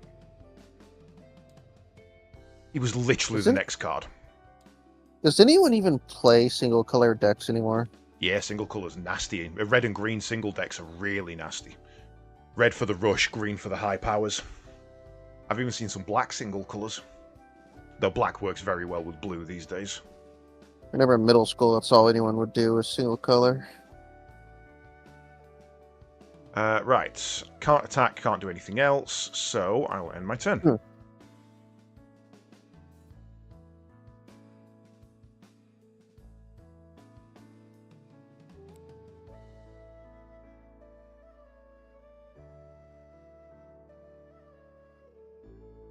Well, this guy isn't an Ultramarine either. From when I had a glance through it, I seem to remember that all of your Ultramarines are actually your token cards. Probably. This one's he's green, so I'm assuming he's Dark or light green? dark green. Dark Angel, then. Most likely, yeah. He's got a cloak, so yeah. Yeah, Dark Angel.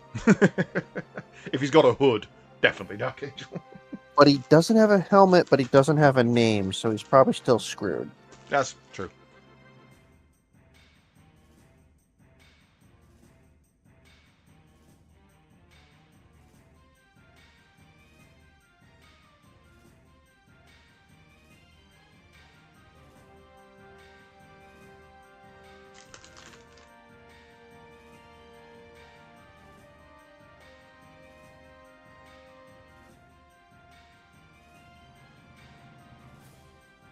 Oh, okay, that's what that does.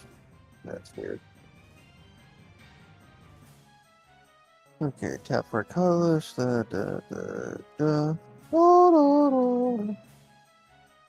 Saint Celestine. What?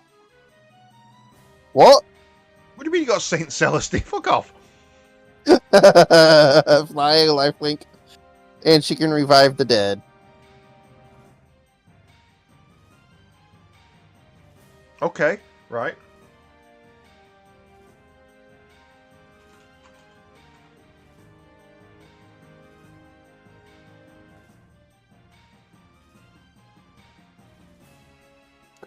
I'm attacking. She does... Oh, that's the Zephyrin. Okay, I will defend with Alice, who has first strike, She's so she flying. hits you first. Ah, damn it. Damn it, damn it, damn it. Stupid. Yeah. And then she has vigilance, so she doesn't. Yes, have so she gets that. back up. Okay. So I take 3 damage.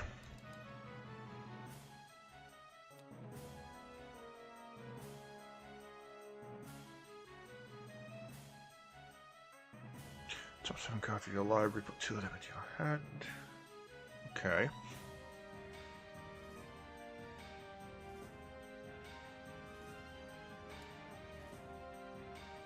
Might have to do it.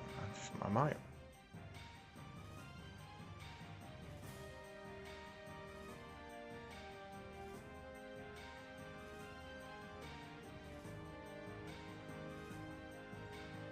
Ugh, No, somebody okay. opened a door. It just got hotter. What Oh the no. crap? Close it up again. I am going to generate a white from your list and pay it to exile Okay. Celestine.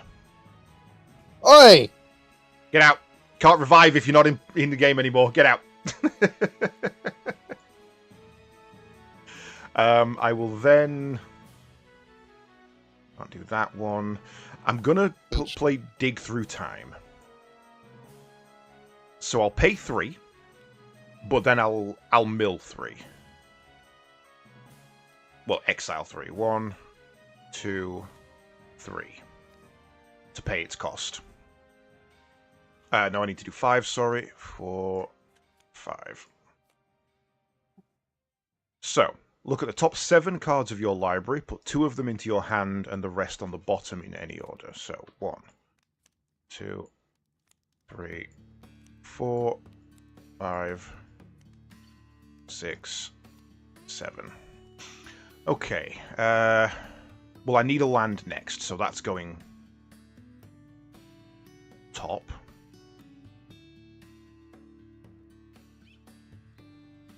Then I'll play... Oh no, actually, let's play that first, that second.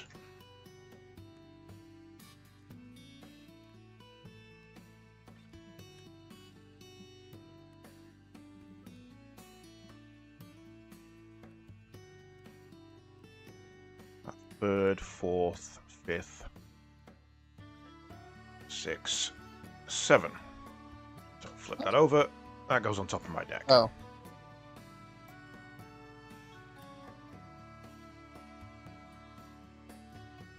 Oh shit, no. Fuck. I meant to put 2 of them into my hand, didn't I? So top 2 go into my hand. Dumbass. Right. Can't pay anything else this turn because I'm already skint. So I will attack. Oh, that's gone. I will attack with Alice for 3 damage. 2 health.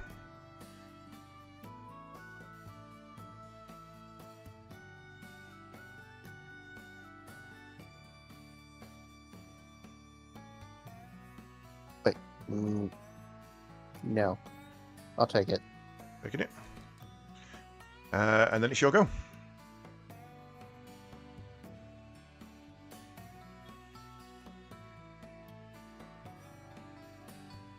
Another one? Really? Okay. Celestine, Living Saint. Fuck you! I've got ready already. Bollocks. You know what I forgot to do? I forgot to go put my ramen on before I started playing. Now I've got nothing to eat when I finish. Oh, nice. Son of a bitch.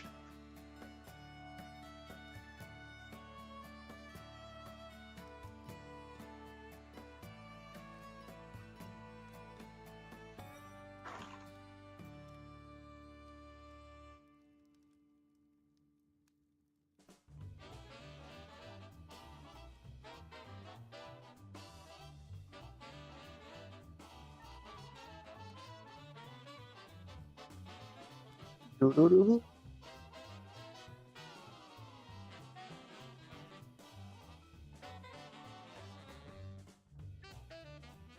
Veil of Time. He attacks. Cast a spell with mana value X or less from your hand without paying its mana cost. X is the number of attacking creatures. Cool. So you'd have to designate I'm attack attacking with the Yeah. with the flyer and vigilance again. And that means you can pay 1. You get 1 free mana, essentially.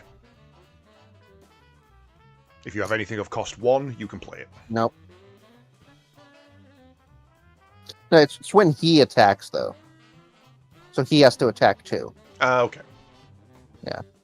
Well, I can't stop it, so that's 3 more damage.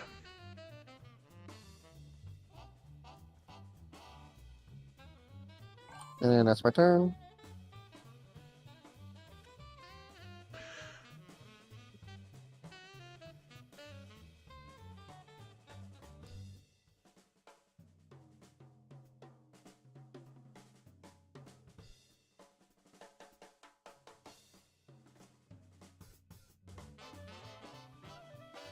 Oh, shit, okay, I didn't realise those were what they were. Right, okay. So, I will pay... 1, 2, 3 for that.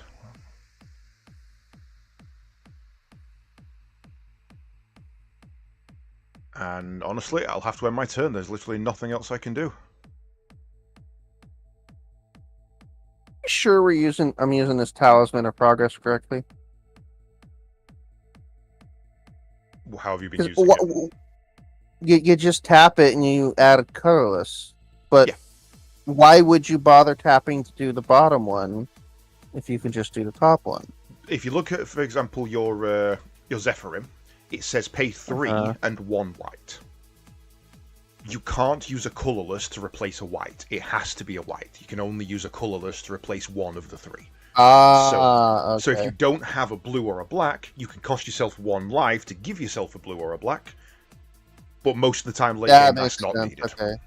It's an early game boost, essentially. Quite a nice one.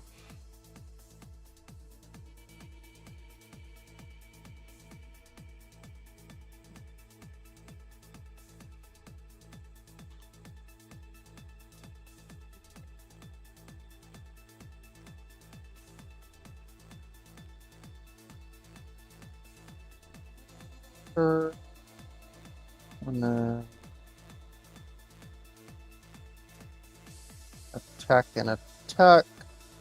And then use his ability. There are 2 attacking. Pay 2. Get one of these. Nice. And yeah, I'm attacking, so... Right. Can't stop him, can't stop her, so that is... I didn't draw a card. Fuck. 3, 6 more damage. Oh.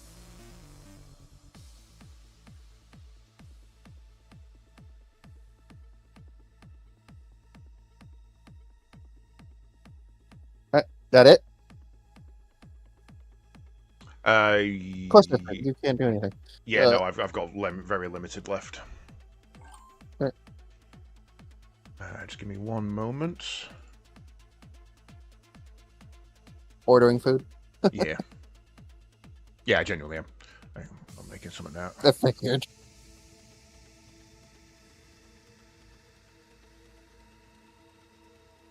Yeah, it's got to be what? Almost Just before 11. 11, yeah. Unless you got something quick and easy, no point cooking. Just... Well, it'd be Kiev's, but I had those last night, so don't fancy them.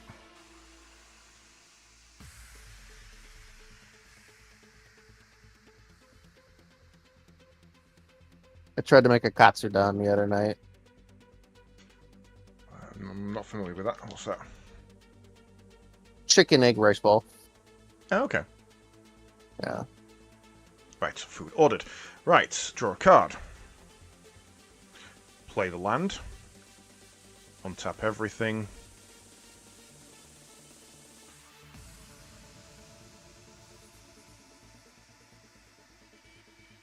Jesus, okay. Not really important yet, but that could be nasty later. Yeah.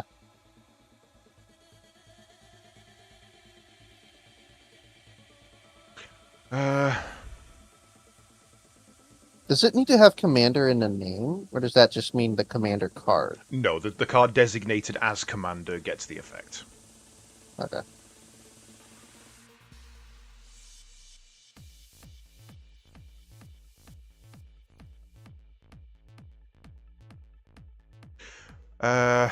Okay. So this is going to be cheeky. I'm going to pay Relic of Legends for 1. Her for 2. Because the Relic of Legend lets me do that. And then I need to pay a blue, so we'll do that. And 1 more to play Alphino. Doesn't get his second effect because she's already in play. And then, because I'll then use Dual Cast to cast this, so that my next spell costs 2 less. and I'll play Snuff Out. But instead of paying its mana cost, I'm going to pay its life, which reduces the amount of life I have to pay by 2. And I am going to snuff out your Zephyrim. Okay. So she just dies. Because I've played a second spell this turn, I also draw a card.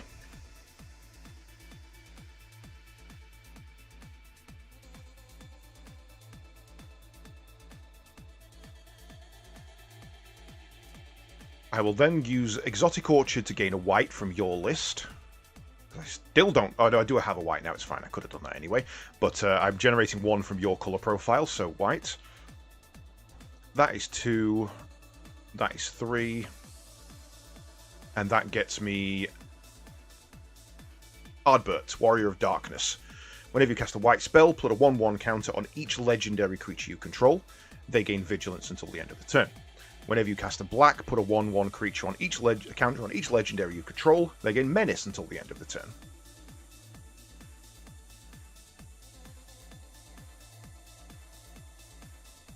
Okay. Okay. I'm ending my turn. That was a good turn. That was an effective turn. Got me some good combos there. Not bad. Not bad.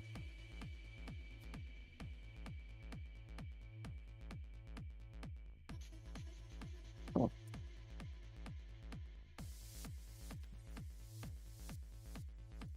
Okay.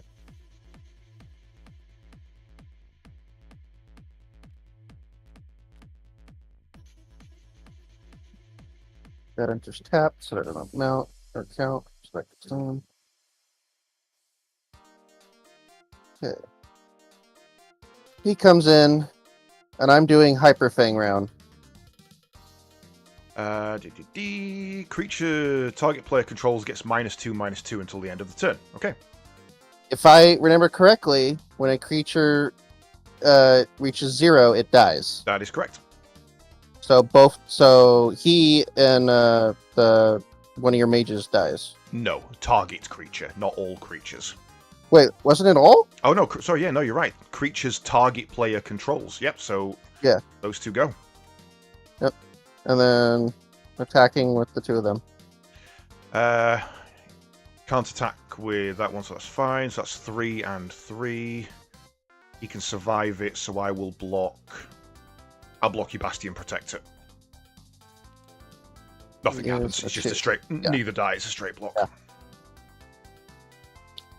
Okay, that's my turn. Roger. I'm glad I saved him. I almost used him earlier. Yeah, that was a good shout. Okay.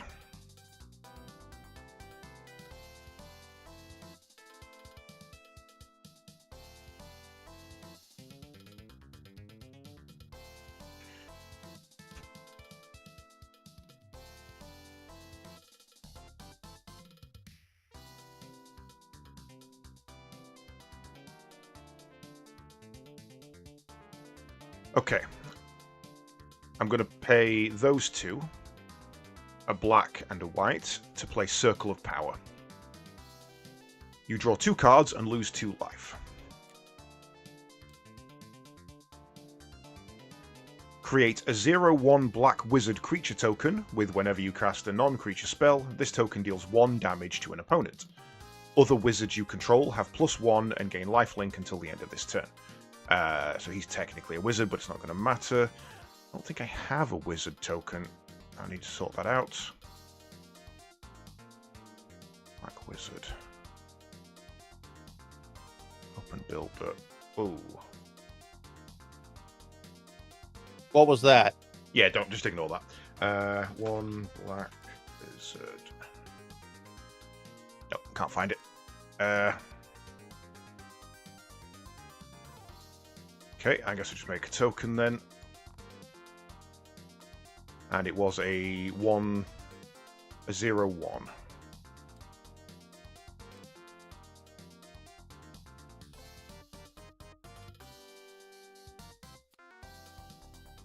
Okay.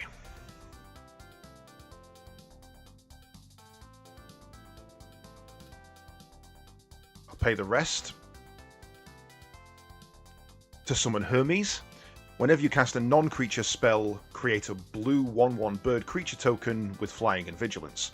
Whenever you attack with one or more birds, scry 2. Because I have played a spell, I'm just going to put a copy of that out there so I've still got it for reference. This is a non-creature, that doesn't matter. However, I have played 2 spells this turn, so I draw a card. And that's all I can do.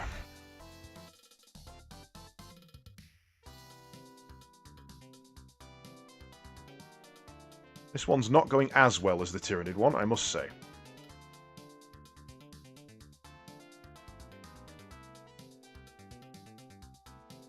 Okay, how does this guy do? Okay.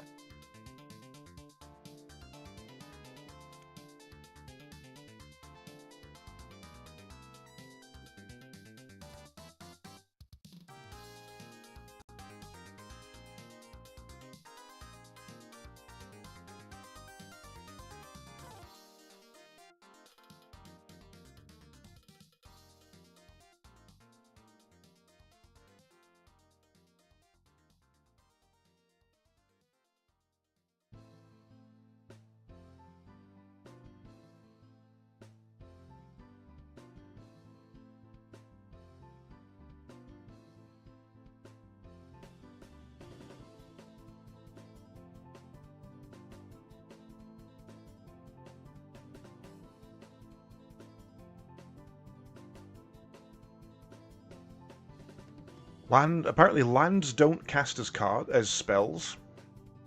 Only instances, sorceries, enhancements, artifacts, and creatures count as spells. Good to know.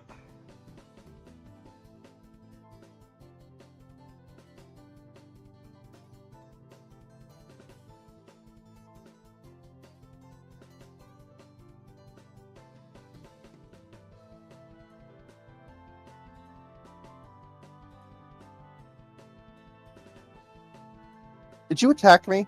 No. Why is the elf? Relic Tap. of Legends. Tap an untapped legendary creature. Oh, it's only legendary. Ah. They're legendary. Oh, that's fine then. Tap an untapped legendary creature you control. Add 1 mana of any color. I used it to generate a mana. Okay. Yeah, I had to reposition the fan, so I didn't hear half of what you did. Basically, cast a spell, summon a token, summon a dude, draw a card. That was pretty much it. Okay, what does crew mean? Crew. CREW. So crew is you can tap a number of. It's a weird wording, and it's one I've only just learned. Let me just get the definition up. Crew is a keyword introduced in Magic the Gathering for vehicles, blah blah blah. To activate a crew ability, tap any number of creatures you control with total power equal to or greater than the crew number. Because the crew ability doesn't use the tap symbol, you can tap any untapped creature you control, even one that just entered the battlefield. You can even tap an animated vehicle or crew to crew a vehicle. So basically, if it's and crew they 2... stay tapped as long as the vehicle exists. No, each turn. Okay, so I have to tap them to use the okay. Yeah. That makes sense. Yeah, I use one in my my standard Magic the Gathering deck. So you basically you can crew it with a stronger or a couple of weaker people to get its abilities. Usually it equates to the same damage, but different effects. Great use of defenders and things that can't, or things that can't attack, or tokens.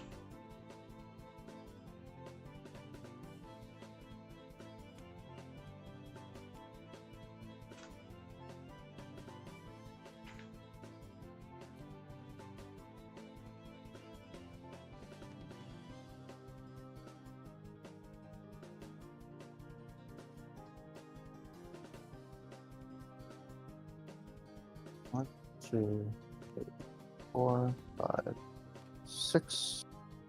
Right place. That down.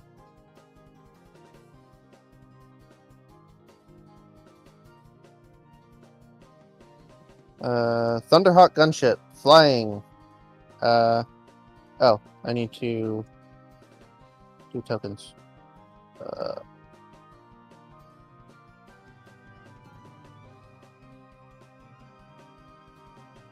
Where are you getting these tokens from? There's a little bag just here. Just drag them out of there. Mhm. Oh.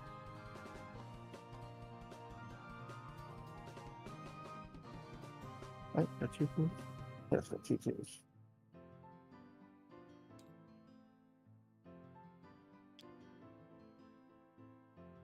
Okay, these are starties.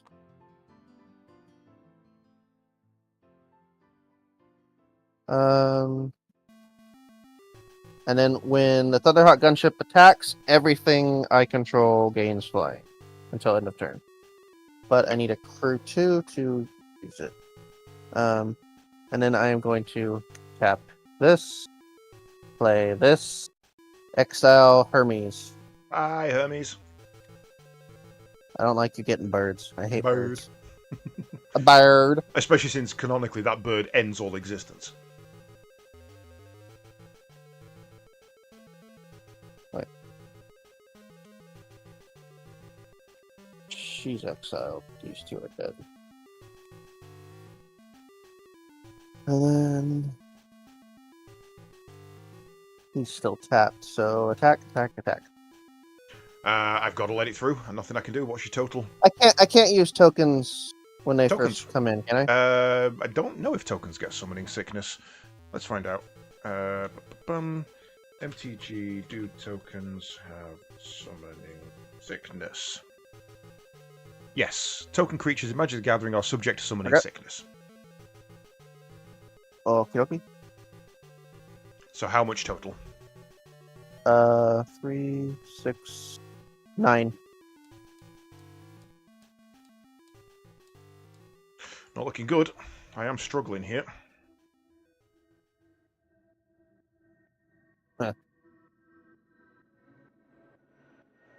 Right, and that is end of my turn.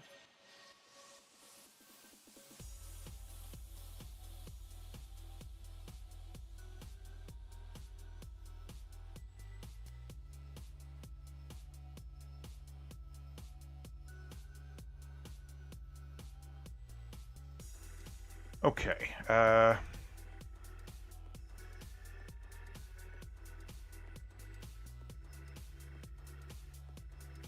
Tap for 1.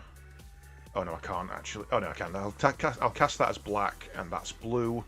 That gets me a Baleful Strix. When Baleful Strix enters the battlefield, draw a card.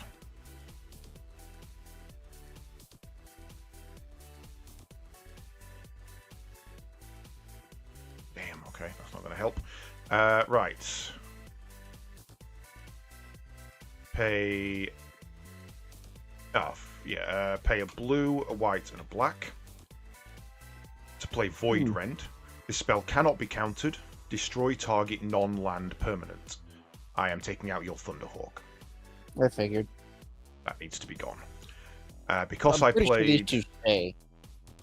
Yeah, token stay. Whenever because I played a spell that was a non-creature spell, my black mage deals 1 damage to each opponent, so that's 1 off your life points for me. And because I cast it, because that was the second spell I'd cast this turn, I also get a draw.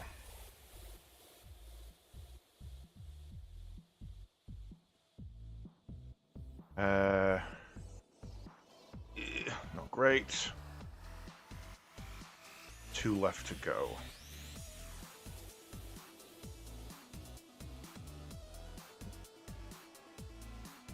I'll do that. Oh, I haven't played a land this turn. I can play that. Doesn't enter tapped because I own a swamp and a thing. So I can tap that to add a white. Damn, that doesn't work either.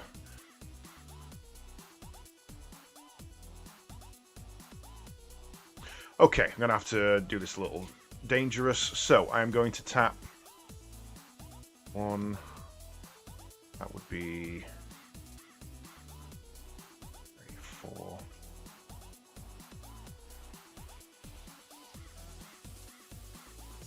That gets me a white, a black, a blue, and 1. Which gets me my commander out.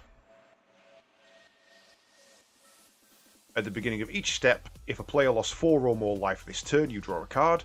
Whenever you cast a non-creature spell with mana value 3 or greater, Ishitola deals 2 damage to each opponent and you gain 2 life. She also has Vigilance.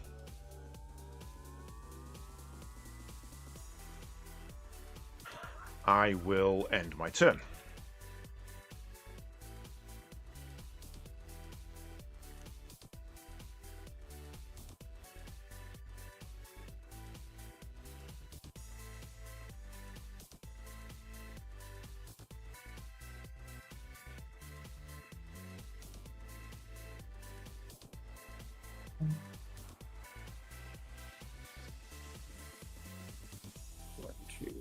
Tap that.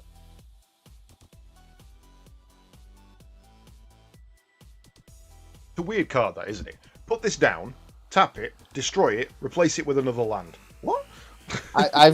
There's a bunch of cards like that even before these came out. I had a ton in my Dragon deck. It was the only way my partner and I could figure out to make sure we got all the mana we needed because dragons are expensive. That is true.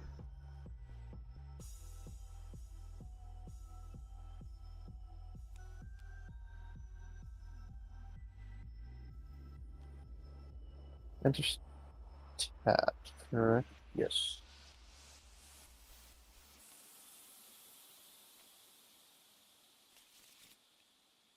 Okay.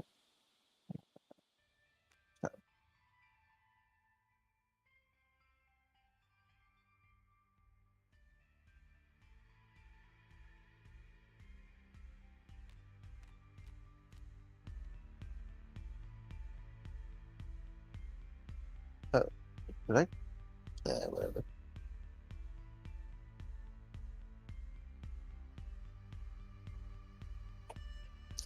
Son of a bitch. Keep forgetting to use Miracle. I drew that last turn and I could have used Miracle to draw it. Whatever.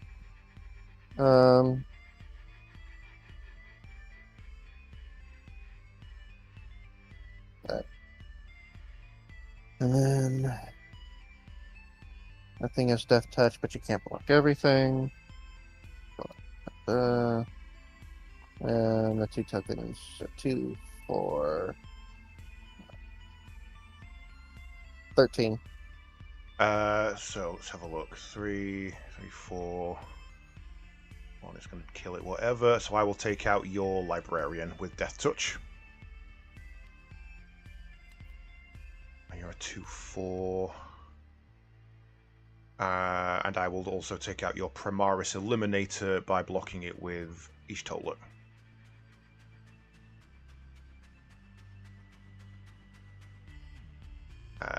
So that leaves 3 damage to go through.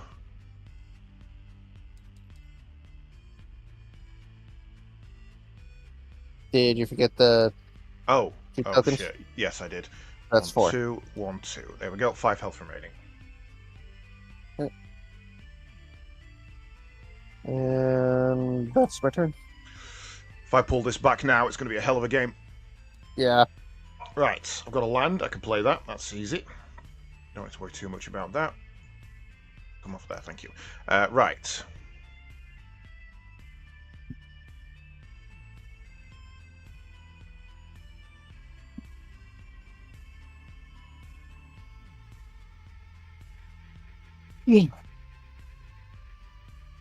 I've only got 1 chance of winning. Right. Pay 2 whites. And then 4 total. Final Judgment. Remove all creatures from the game. What? That includes your own, right? Oh, yeah. Yep.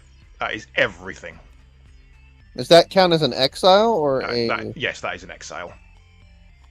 Okay. You know, I should have done that. Tapped her instead. That makes more sense for the cost pay.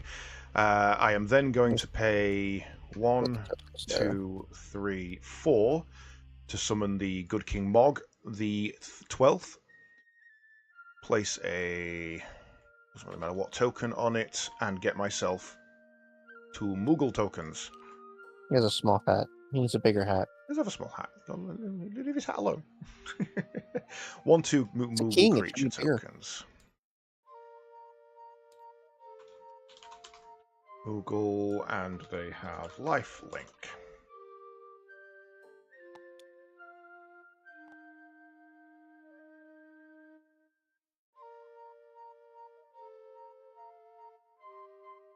What is this? Oh, that's your health. Oh. I'm just using it to keep track of your, especially when so you don't have to go looking around the table. What has blue got? What has black got? You can just. Oh, that makes sense. Yep. Right. Unfortunately, I am now going to have to end my turn because I have no mana. But you're still in the better I have position. no hand, so let's see what I draw. Oh, you're top decking. I didn't see that. Nice.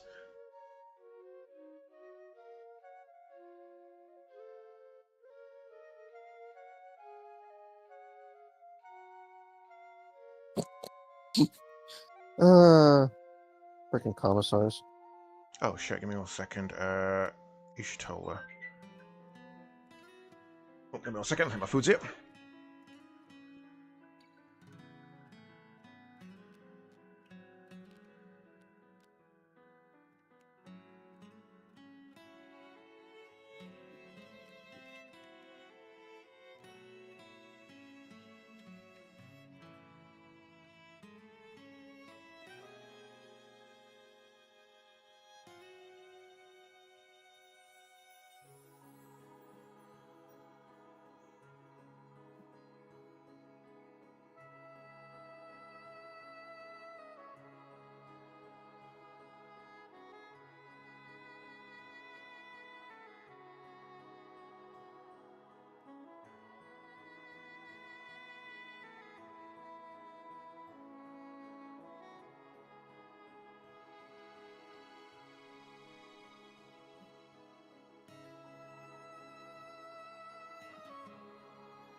We're in 45 minutes. That was 15 at the most. Jesus. Wow. Right, I are back. Okay, I played Calgar. And then I played the commissar I drew. Can you hear me? Yes? Hello? Hello? Hello? Either you can't hear me or you're muted. I can hear you. I'm not muted. Can you hear me? Ah, no, my fault. My slider had been hit.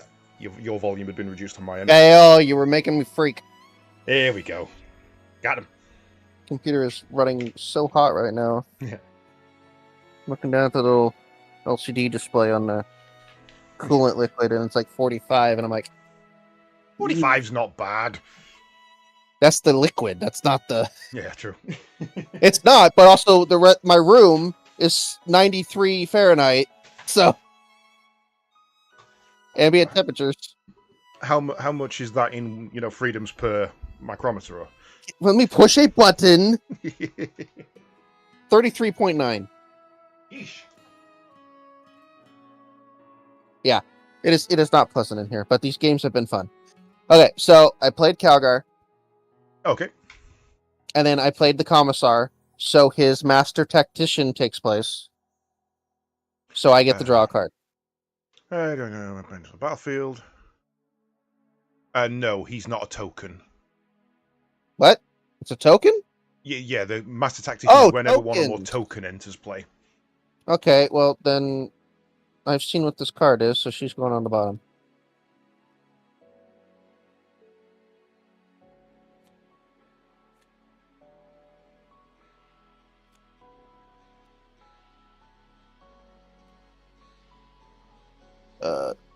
Well, that's my turn anyway. Okay. Hmm.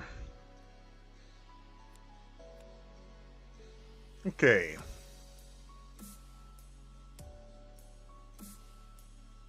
Untap.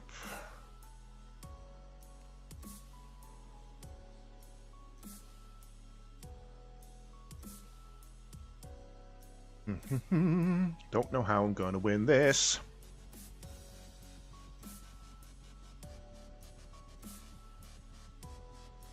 I think getting rid of that Death Touch character you had kind of... Death Touch was dead anyway. It only had 1/1, so as soon as it defends one thing, it's dead. Yeah. Now, if it had First Strike and Death Touch, I would have thrown everything I had. Yeah, no, those things are nasty when they've got both of those. I had a friend who built his deck around First Strike when it first came out. And then he started getting ones with Death Touch as well, and I refused to play that deck ever again. So, come on, it's fun. Yeah, for you. Yeah. The difference between having fun and getting my fucking teeth stoved in. Right, one and a blue. Well, let's do that one. So blue, that gets me Urianga. Draw Arcanum. Look at the top card of your library. You may exile it face down.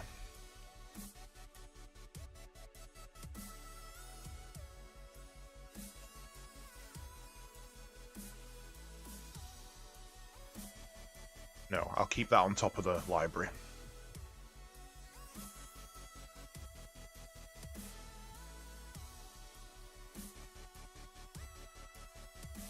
No, sorry, no, I won't. I'll exile that face down. Right. 1 white and 1, 2, 3, 4 to play That would be stupid. Thancred. Whenever Thancred Waters enters, another legendary permanent you control gains indestructible for as long as I control him. So now Urianga is invincible. Indestructible, sorry. And I will have to end my turn there.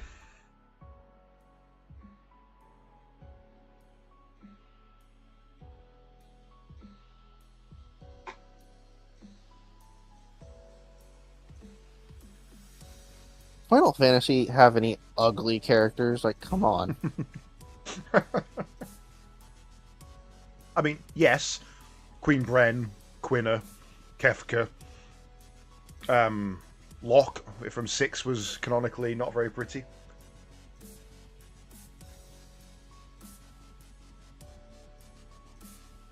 But, that being said, it is a fantasy game.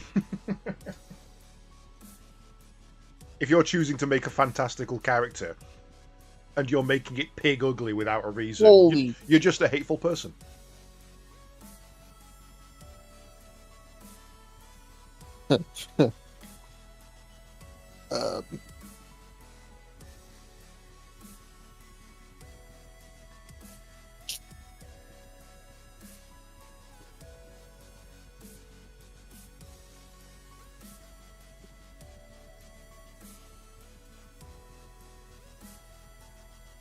I don't really need the tokens.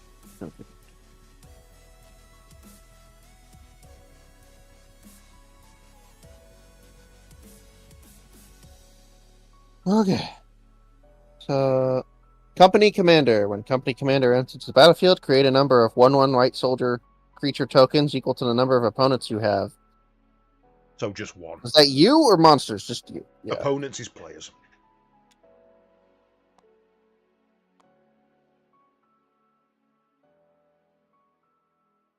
Hey, and then bring it down whenever a company commander attacks creatures you control. Gain death touch until end of turn.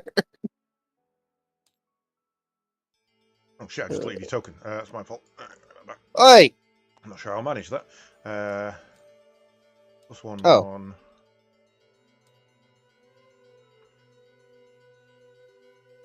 Nope.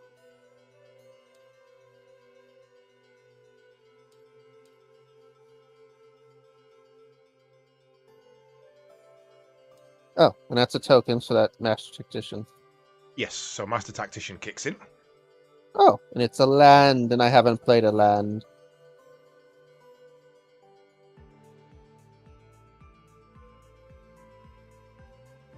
Fine, you enter tapped. Stupid thing. Calgar, go! Double strike. You either block it or you're dead. Yeah, I believe that is... I think that's death anyway, because he deals 5, doesn't he? Oh, no, 3. He deals 3, but you block it with that guy, he hits him twice, and that guy's dead, so you just got the tap guy left. Yeah. Are you just attacking with Calgar?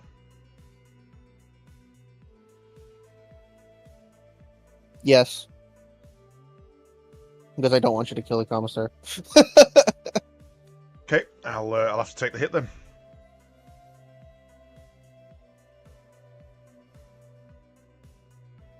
Probably a mistake not following through, but whatever. Yeah, you would have killed me. There's nothing I could have... Well, no, I could have blown my tokens, actually. Yeah, no, fuck it. Why am I doing that? I'm taking out a Moogle. Fuck that shit.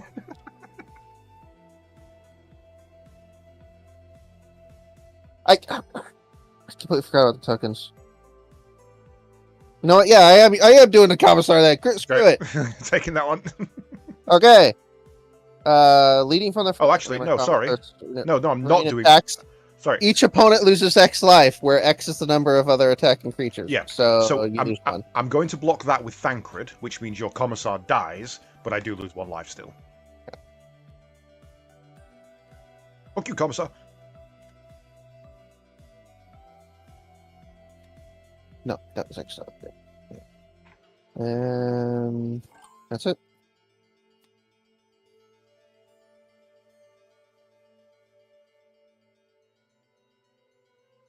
Thank you. We've got a game. Right. I don't like hearing that. Tap for a white. Tap for a white. Tap for 2 neutral. That's not 2 neutral, that's 2 neutral. Artifact. Marinus Calgar is exiled until this permanent leaves the field. So what does that do to him since he's a commander? He goes out of play. He's still in the exile. I mean, what I tend to do is... So he goes in the commander box? No. I tend to take him and put him under there so we know where he is. If a commander dies, they go back to the commander. If they return to hand, they go back to commander. But if they're exiled, they are exiled. That's why I've lost mine. My commander is in the exile due to final judgment.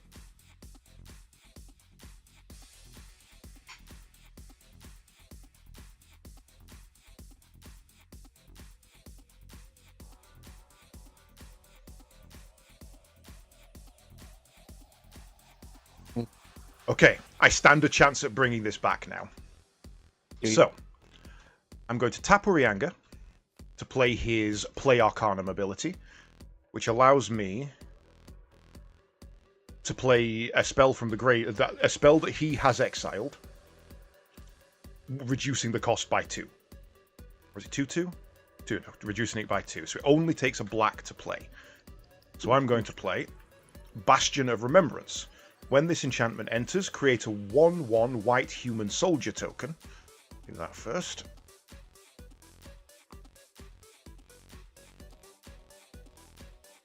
One white human soldier. No special abilities.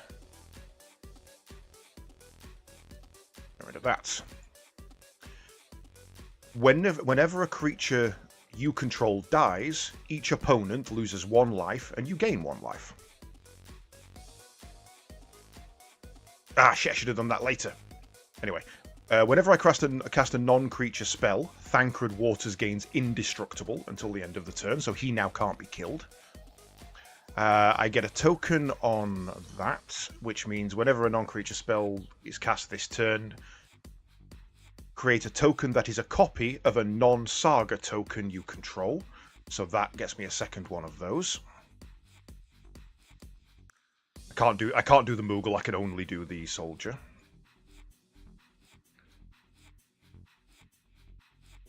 Right. Oh, the Moogles. Oh. I will pay a white, a blue, and 1. to summon Lise.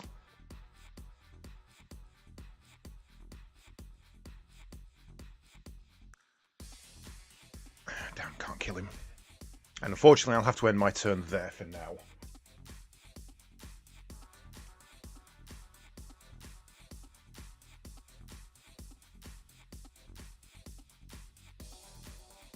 Fuck you, that doesn't do anything for me.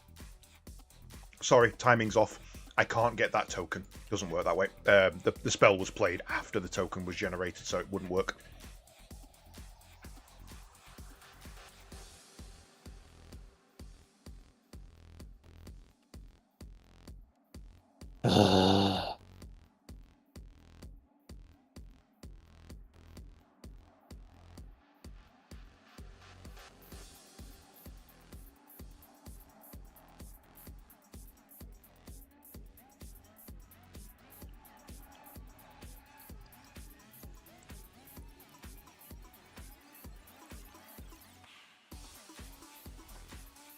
Right. Since he's attacking, is it both of them to get Death Touch? It says creatures you control. Creatures you control gain Death Touch, yes. Okay, so they both got Death Touch. So I'll block with the 2 tokens. Figured. All I can do. Land card. That's not going to help me right now. Arcane Enters tapped. Roger that. Pay 1 and a white to summon Paplamo.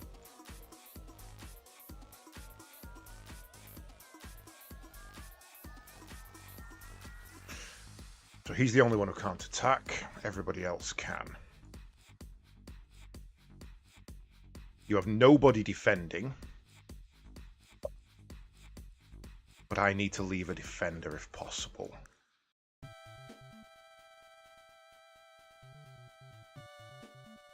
He's a dwarf. Oh, whenever a creature you control dies, each opponent loses 1 life and you gain 1 life. So by killing those 2 tokens, you hurt your life for 2 and I gain 2 back.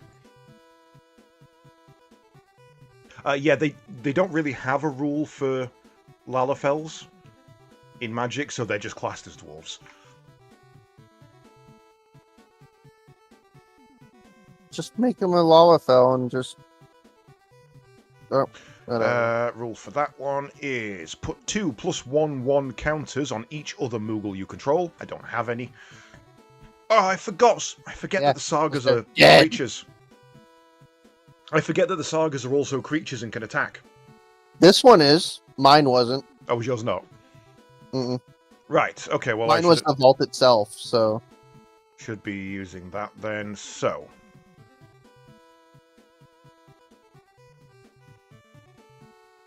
2, 3, 4, 5, 6, 7, 8, 9, 10.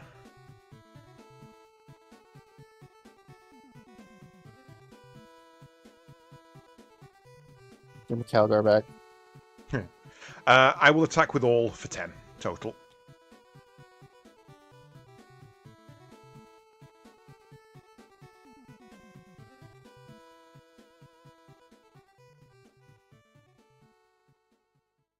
And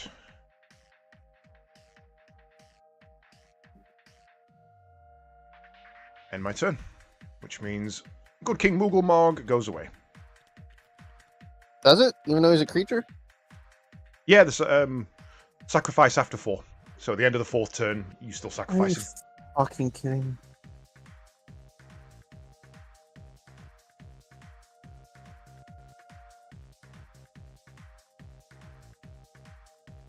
Lord.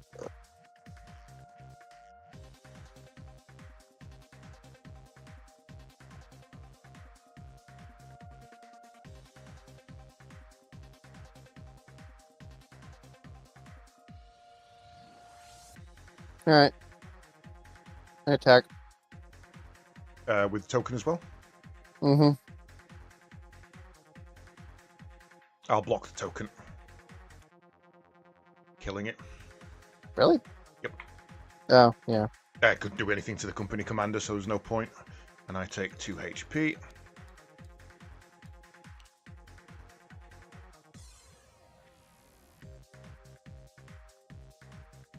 Okay.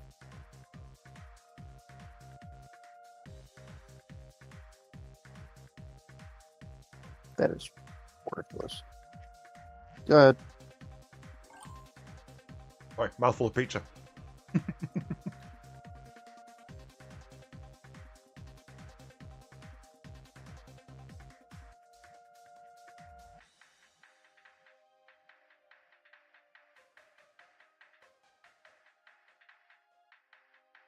What the fuck? Okay. Uh-huh. This is a weird spell that I'm going to take a moment to go through. So, 1 black, 2 black, 2 3 black, neutral 4. to pay 4. Convoke. Oh no, sorry, I've done that wrong. I need to do that differently. Your creatures can help you cast this spell. Each creature you tap while casting this spell pays for 1 mana of that creature's color. So that gets me...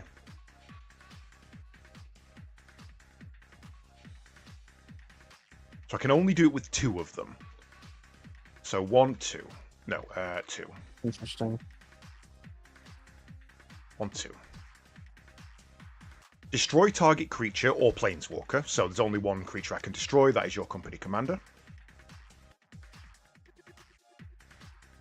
Each creature that convoked this spell then convenes. I draw a card and then discard a card. So first one, draw, discard, because I've got nothing in my hand, so they have to go to the graveyard. And each non-land card and for each non-land card discarded, put a +1/1 on that creature. So both of those were not lands, so both Thancred and Lys get a +1/1.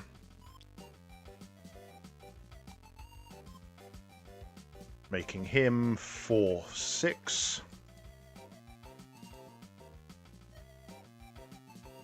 Celestine is atop that pile of dead Celestines in the warp, just crying because you're murdering everything.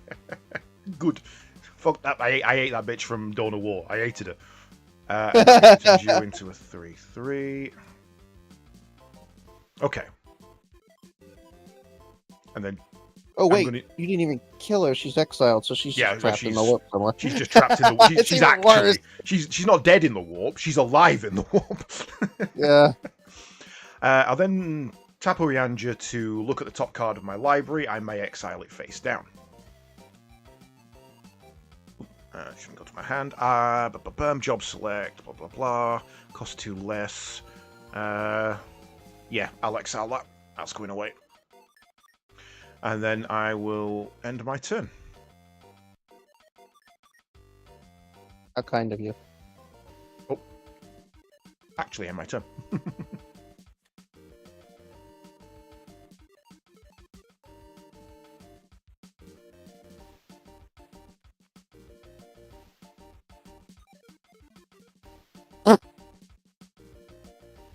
Where the hell have you been? Oh no. In the warp. Okay. No.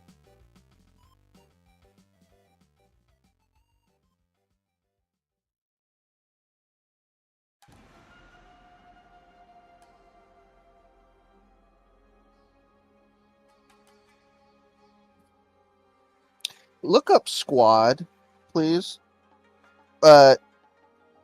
When it creates the duplicates, does it include the ability or just the damage and health? Rules. Squad is a keyword that represents 2 linked abilities.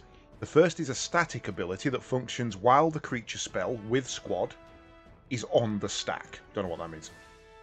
The second is a triggered ability that functions when the creature with squad enters the battlefield. Squad cost means as an additional cost to cast this spell, you must pay the number listed by the cost any number of times. So you can pay an additional cost listed by the cost mechanic any number of times. When this creature enters, if its squad cost was paid, create a token that is a copy of it for each time its squad cost was paid. Okay, so what's the card?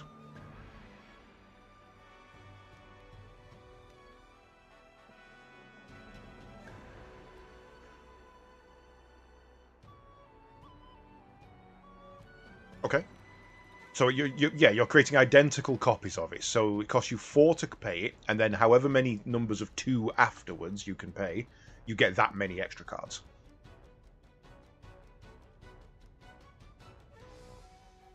Okay, so that's 2 tokens at the moment.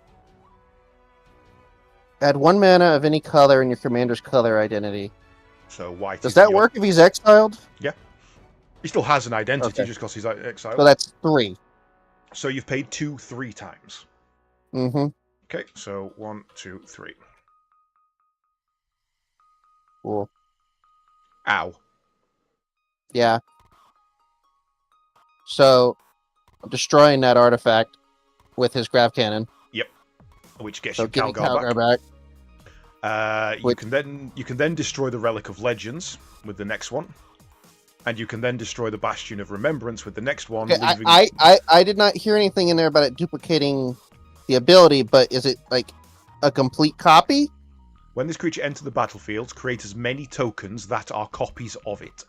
Okay, so I guess that means the abilities. Each token then enters the battlefield, and thus gets the same ability. That's crazy. As I only have 3 enhancements or artifacts, you still have a spare shot left, technically. Yeah. Okay, I think I'm done here. I think. Yeah. He just came back from exile, but I think he can still attack. I would say whereas so. These 4 can't. Yeah. He has double strike. Any card that returns from exile returns as if you just played it. If it wasn't. As if it wasn't on the battlefield already, so a creature will still have summoning sickness. Okay. So you have a chance. I got 1 turn to save my ass. It didn't work. The chances failed.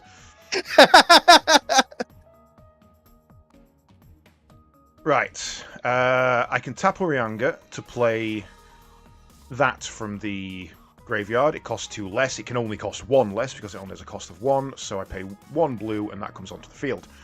Job select. When this equipment enters, create a 1/1 colorless hero token, then attach this to it. Equipped creature is a wizard in addition to its other types, has whenever you cast a non-creature spell, and whenever you draw your 3rd card each turn, put a 1/1 counter on this creature. So, that is technically a creature and an equipment at this point. Okay. I have played a non-creature spell, so Thancred is now invulnerable.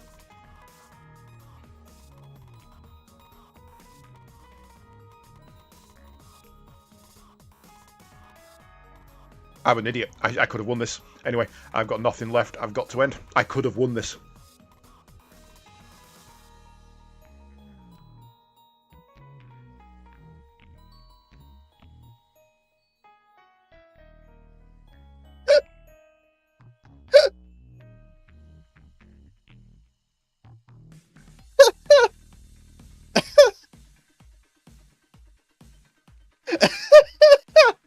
Go on. Yeah. Do we need to even bother? He's on the field. Squad 2. I'm going to do the squad 2 again. So for the same amount, so he gets another 3 versions. 1, 2, 1, 2, 1, 2. Yeah, another 3 times. So other creatures you control gain +1/+1, so that each of these is now on +4/+4, making them 7 7s. I think that's lethal. And he double strikes. Well done. I mean, to be fair, Marinus Calgar leading a fuck ton of Ultramarines with his honor guard. Yeah, But you know what? Astartes and Sisters, I like that. Yeah, that was a good combo. It started off slow, but it was difficult to keep down.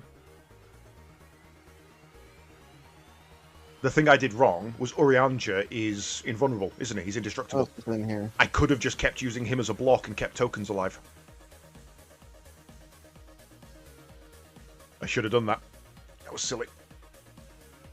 Oh, there's also a tech priest in here. Mm-hmm. And a dreadnought.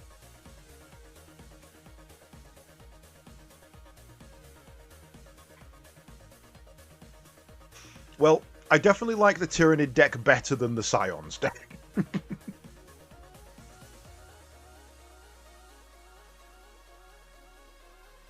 Right, we shall have to do it again in future. That was good. Honestly, Yeah. I really enjoyed the Gundam game as well. I thought that was good. Yeah, that was really fun. It's I nice. feel like snappy, it represents. Yeah, I feel like it represents the characters better than the other ones did. It feels like you're playing a card game, enacting the final battle of the season.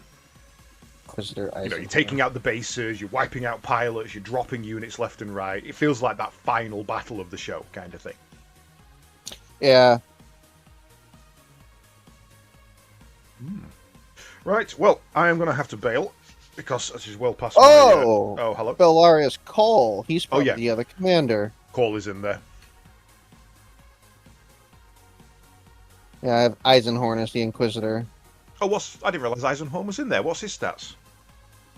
2-3. You're the first card you draw each turn as you draw it. When you reveal an instant or sorcery card this way, create Cherubale, a legendary 4/4 black demon creature token with flying. Whenever Inquisitor Eisenhorn deals combat damage to a player, investigate that many times. Create a clue token. It is an artifact with 2. Sacrifice this token, draw a card. I like the idea that you just, every turn, you destroy Cherubale. He just keeps coming back. Yeah. Have you ever read the Eisenhorn books? I have not. I have heard they're good. Amazing. They are easily the best Warhammer books ever produced. For reference, in the background of his artwork, that's Cherubale.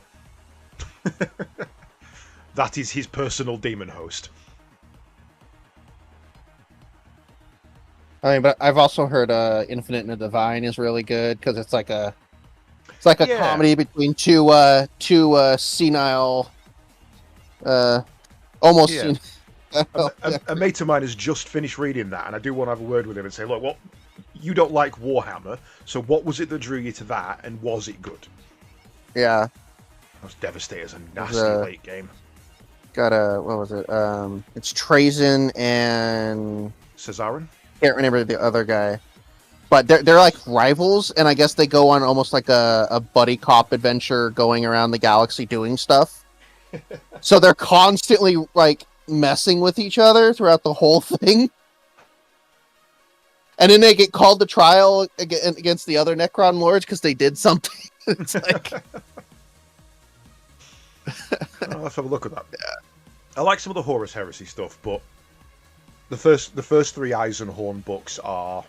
I mean, a lot of people do like Ravener as well, and it's fine, but I definitely think Eisenhorn's better. I've heard I can't remember which orc book it was, but I guess it's one of the ones about the big war boss right now. Gorguts. Yeah. Gazkul. Yeah, Gazgul. Yeah, it's about him right now, and his rise to becoming the war boss, and it's supposed to be pretty funny because orcs. And I guess the audiobook has a good good VA doing the voices. You know what that one's called? I can't remember. You know what? I know Adric talked about it, so let's see. It's got to be in their list.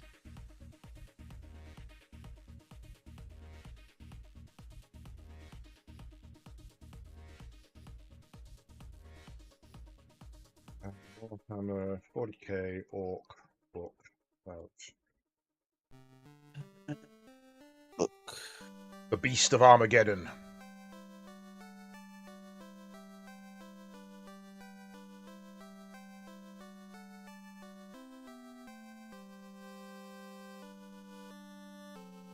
I can't find that. Gazgrul Thaka. I guess it's named after him. I see. And then there's also Brutal Cunning, which I heard is pretty entertaining. Brutal Cunning and Cunning Brutal. Here we go. Read by Kelly Houghton, Paul Punter, and John Rand. Not ones I've ever encountered, to be fair. I shall have to have a look. I'm doing the Wheel of Time at the moment. I'm only on book 4, so I've got 11 more books to go before I can... I was going to say, didn't you tell me there's a lot of... 15. Yeah. Although, to be fair, I will be stopping after this one, because the narrator I've chosen is the actress who plays Morgane from the series, and we don't know if she's doing the rest yet. So if she's not... If she is, I want to wait until she releases them, and I'll do them as she releases them. If not, I'll dive in and do the rest straight away, kind of thing.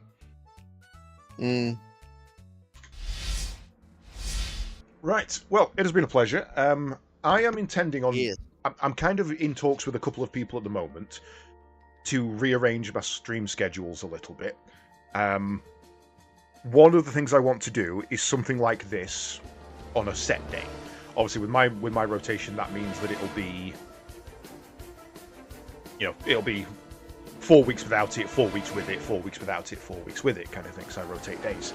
But I would like to do something card-based or tabletop-based each week. It's looking like Wednesdays might be my dedicated Warhammer night, which I'm trying... realistically, I want it to be Thursday, Friday, or Saturday, if possible.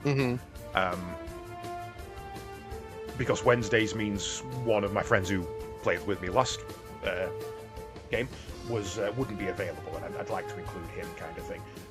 However, once that date has been picked, if I can, I'm going to use Friday and Saturday as the other tabletop night, which will be either me sat painting some stuff when I get my paint deck up and running, doing my printing, or playing card games and learning BattleTech and things like that. So hopefully this will be an ongoing thing. But if you fancy it, until that's been sorted, I'd be happy to go again next Saturday, if you want to do next Saturday afternoon. I'll have to let you know. Yeah. I mean, it's one of those things that I'm going to be doing something. If someone turns up, we'll do what they want to do. If nobody turns up, I've got things I can do. So that's kind of the plan. Yeah. It'll Like either be around the same time, you're thinking? Yeah. My stream will always be usually 7 while 11. Though I know these will probably go a bit longer. But for example, next week, if no one's around on Saturday, I've got a Lego droid I need to build. So that I'll do that instead, kind of thing. I know this coming Friday is supposed to be pretty brutal at work. So it will probably depend on if I even sleep when I get home. Because it took me forever to fall asleep tonight. That's fair. That is more than fair. Well, I will leave the slot open if you... Definitely fancy it. interested, though. Yeah. And we'll try and get some other people in. If we can get some more people, the Gundam does have 2v2, 3v3, and free-for-all as well. So yeah. I would also love to get Droid involved in some BattleTech if we can. Yes. BattleTech is definitely on the cards. Yeah. Pun intended. Supposedly there was a card game once upon a time, but I think that was back in the 80s. Yeah. So I don't know if it still exists. Well, I mean, I'm sure it'll be on here somewhere. I suppose the question is, do we play Standard or do we play Alpha Strike? Alpha Strike was done so much. We didn't even get around to trying Standard because there was so much in the rules. Yeah, we did Alpha Strike. We did like 3 games. Each game lasted less than 30 minutes, but it was still pretty decent. And I think with more people, the more people you add to Alpha Strike, the more fun it will be. And whether that's, a number of points per team and each person plays a mech, or whether you each have your own team of your own lance of mechs. Yeah, we could do like free-for-all arena battle or something, because Stellaris exists, the arenas, so... You can do Lance v Lance, arena, or free-for-all, so... Yeah. Cool. Right, well, I'll pop some feelers out and we'll see what's available. And obviously, if you want to, I am up for teaching people how to play Warhammer 40k as well. So if you ever do want to play Ultramarines for proper, I'm not that big a fan. I just wanted to see what was in the deck. But It's a good deck. It's a good deck. although recent Ultramarine lore has made them less Boy Scouts and more nitty gritty, so that's pretty Yeah, fun. that's because the dad turned back up and gave him a belt up the arse. What do you mean? And Dad's got major like ultra depression, and now he's given Uh-huh. it to Kogar is now not depressed and happy because Dad's back, but now what's his name? Captain Sicarius is also depressed Yep. because he's on I also like. Dad's honor guard, so he watches Dad fall into depression on a regular basis. I also really like that Calgar and Lionel Johnson are back. Sorry. Yep. They haven't met yet, but One of them Lion knows the other found one out exists. Lion found out from Dante that Calgar's alive and actually shed a tear going, "My brother's alive, I'm not alone." And then didn't go and see him. Yeah. He can't. The tear is still there. They're on opposite sides, but yeah. Yeah. It's gonna be good. Right, But well, yeah. I'm going to bail out. We shall get something sorted. And yeah, thanks very much. Yes. It's been a pleasure. Yeah, this was a lot of fun. Thank you. Have a good one, mate. Right. Later. Right, so that is going to be the end of the stream for me. This is the last of this week as well. So this will be the end of this one. So my next, I don't know when my next stream is. Let me go and work it out. Talvar, indeed, my friend. I like the Tau. I like Tau, Necron, and Death Guard. They're my fun ones at the moment.